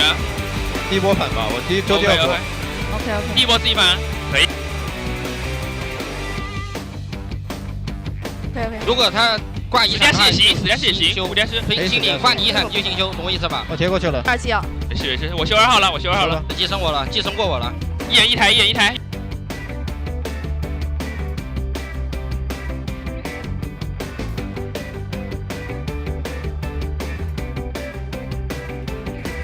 死ぬわ。てるさん形状。もう7割ぐらいになってる。工場から4割。頑張れ。いやー無理かー。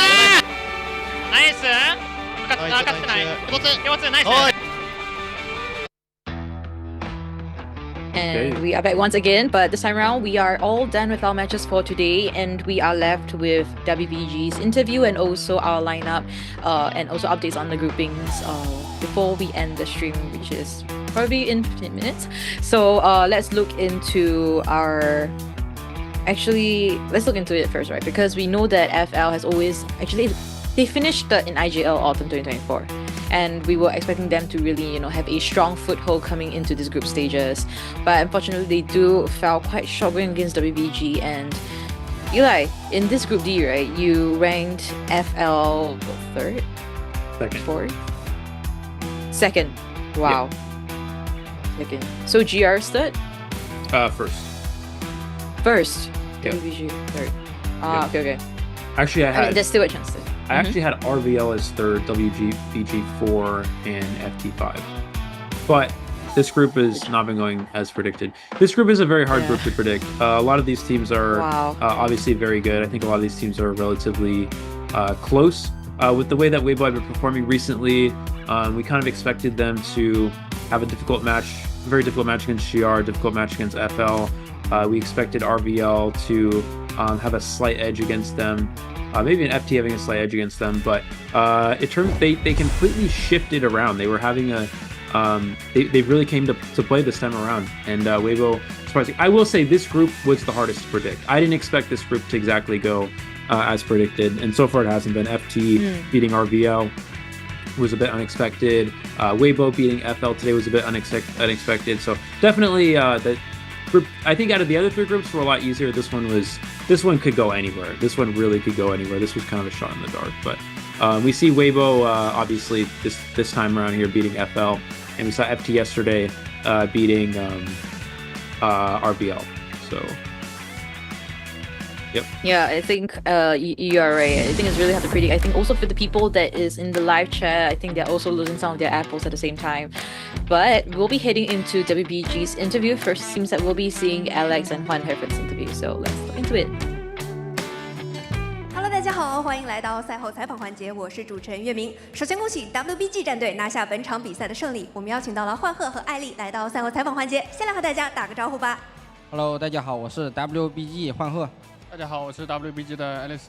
欢迎两位来到赛后采访环节。那我们刚刚的比赛2-0拿下了，是今天的第4个2-0了。那也是想问一下二位啊，其实日本赛区今天啊给到我们这边大陆赛区其实有很大的压力，但是我们还是顶住了，并且2-0拿下。想问一下两位这样的感受会是怎么样呢？那焕老师先来。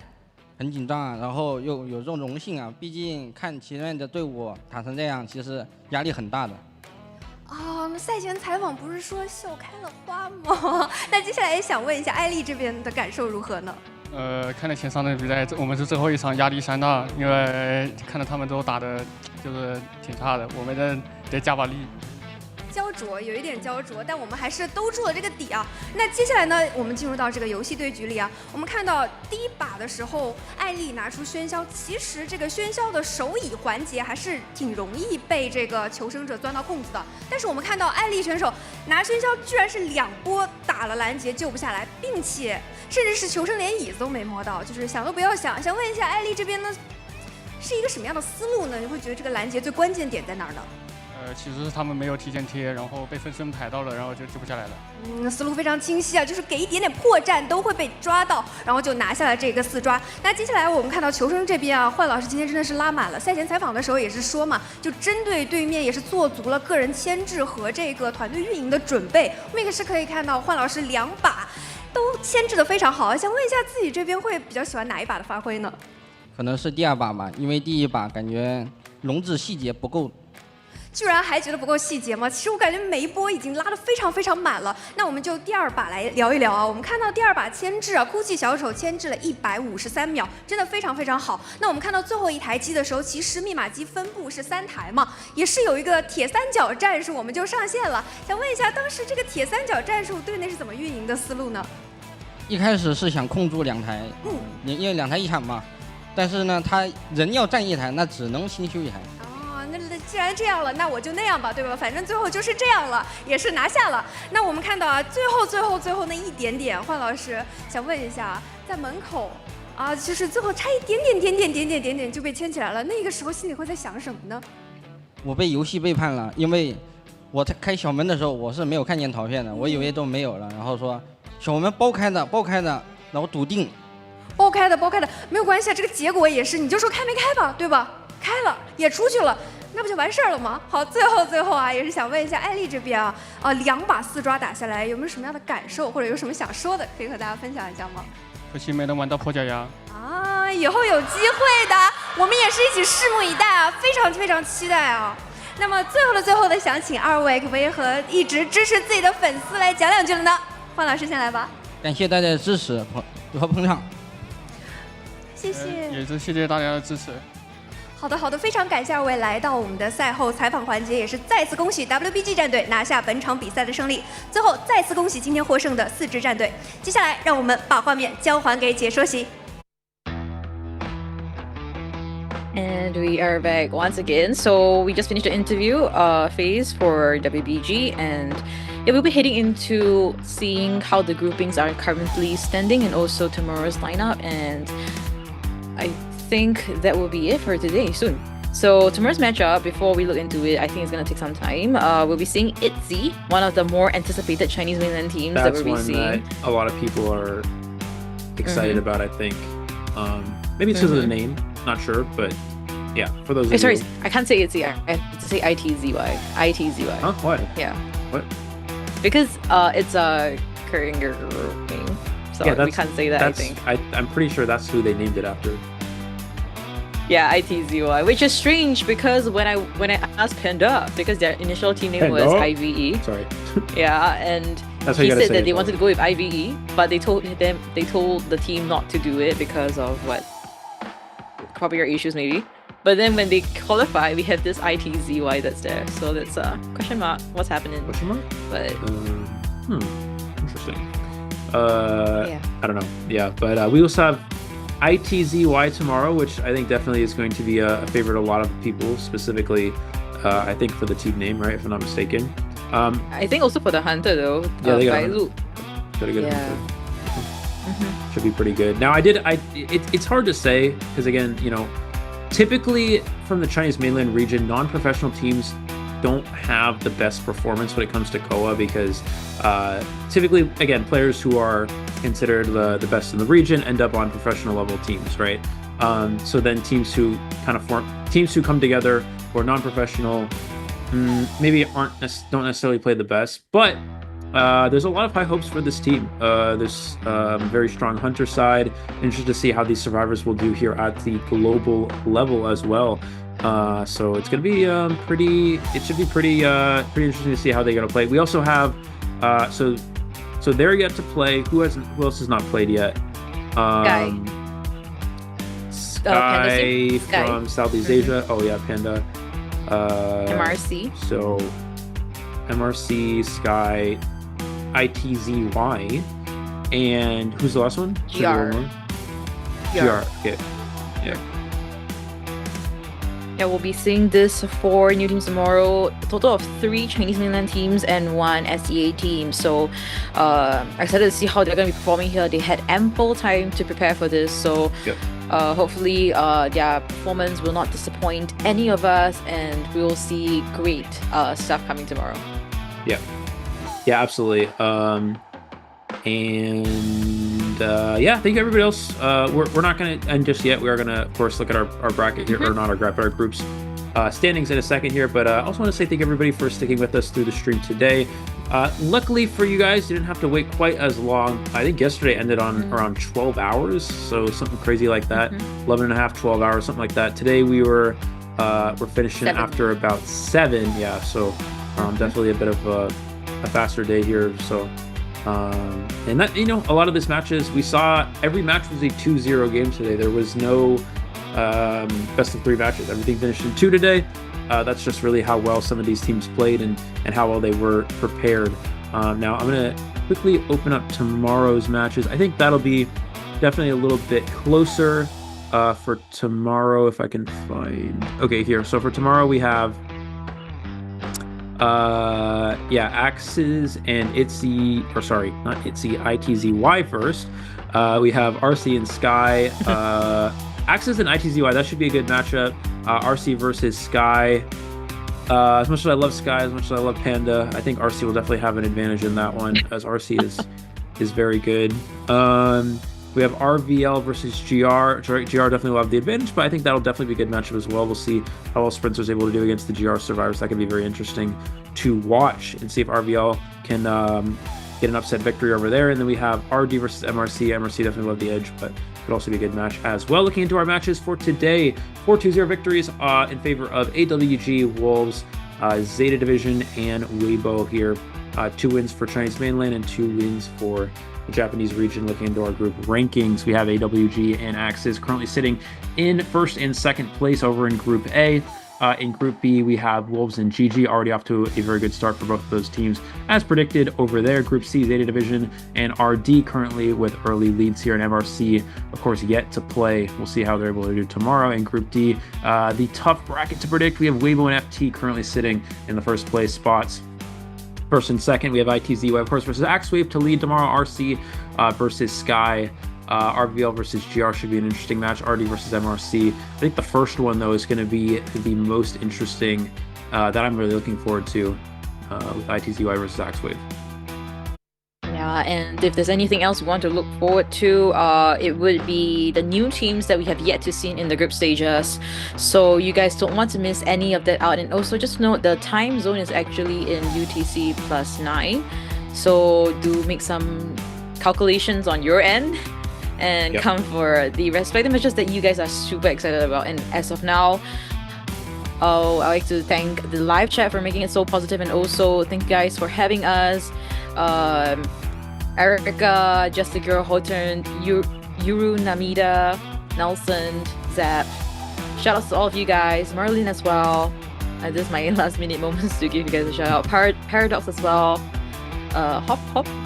Aoki as well. So thank you guys for making it so positive. And as we are gearing towards the end of today's stream, I hope you guys had a great time today with our fall matches.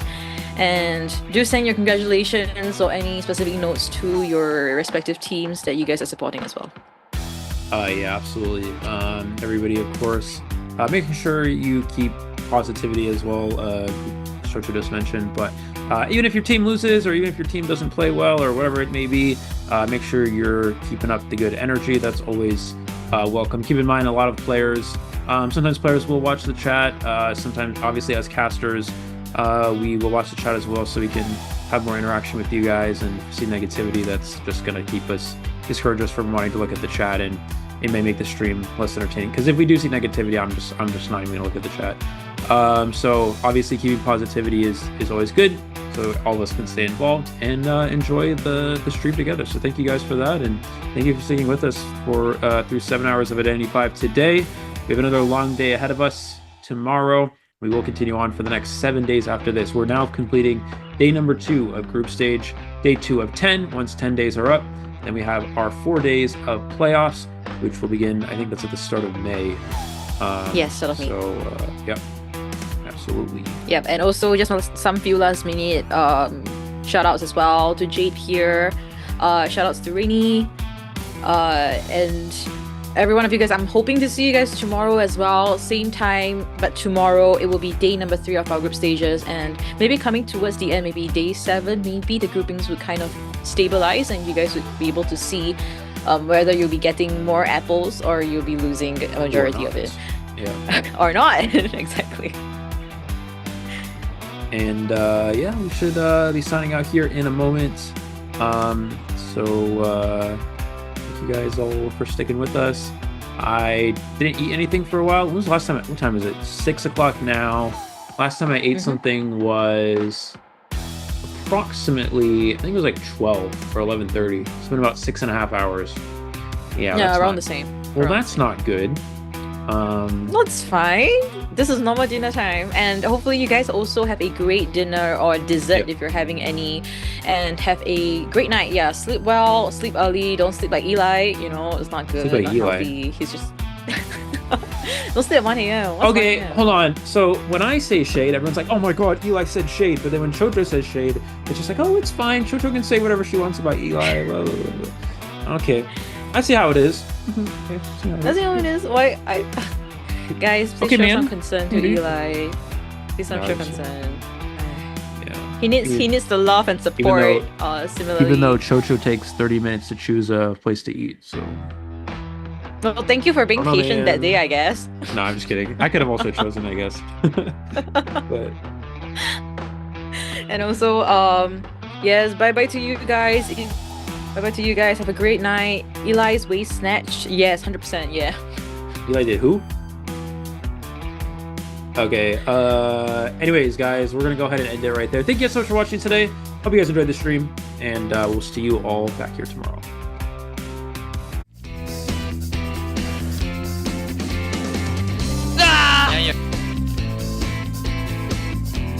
ナイスよー読んだもううまみ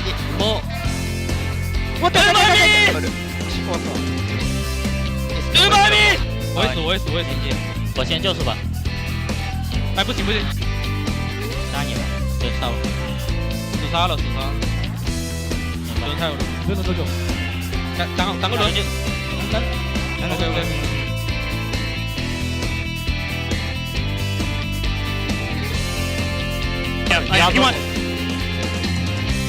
Okay. I survive. I can't pop. Wow. Nice. 有击到，没闪现，我们这边要开了。放心，没闪现。要不还有个好朋友，我也拆了，算修吧。我走掉了。从小门进手。医生在我这，从小门了，医生在我这。真是了。走了，没事，我们走了。啊，对，这边 You good? I'm dead. Okay. I think. 随便这么啊。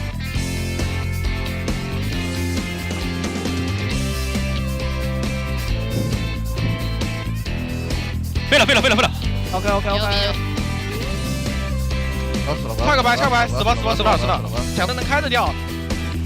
他倒了，不好说，我现在60。たら遅いんじゃないけど。いや結構いってる。エンジンいってる。ミチコ異常してないけど。ミチコ異常してない。これ5%でしょ。絶対上がる。オッケー。壁。オッケー。これ乗り越えるわ。そっち帰る。18。オッケー。頑張って。15。あー無理。4。いや無理か。歩いて。1。よーし。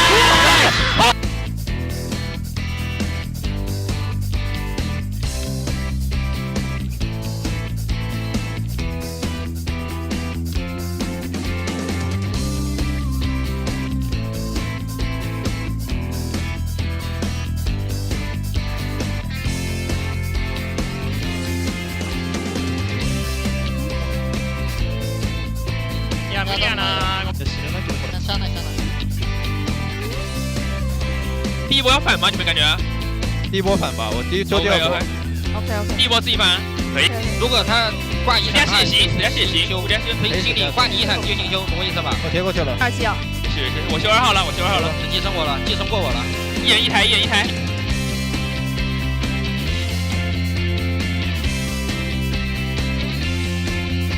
あー死ぬわ。7割ぐらいになってる。工場が4割。頑張れ。あー無理かー。ナイス。勝ってない。手没ナイス。おい。あと2割。頑張れ。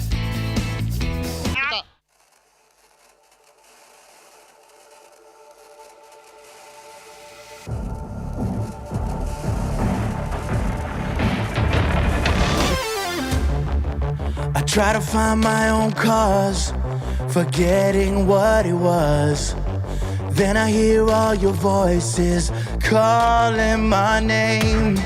When you're all out by my side, I feel a sense of pride.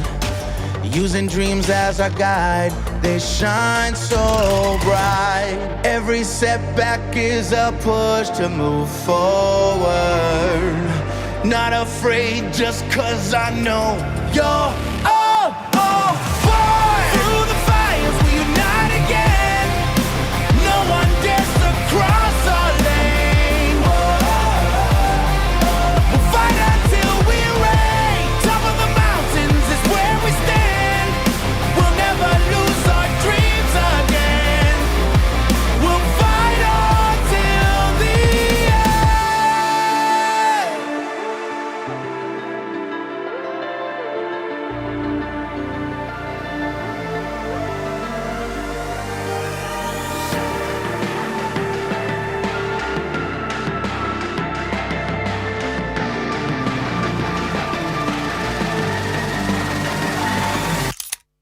Facing struggles, we fight, we won't retreat. A bond so strong, no one can compete. United we stand, we won't accept defeat. We'll fight together, making victory so sweet. In the journey of life, challenges repeat. Together we ride, the world's at our feet. Keep on fighting! Through the fires, we unite again. No one dares to cross our lane. We'll fight until we reign. Top of the mountains is where we stand. We'll never lose our dreams again. We'll fight on till the end.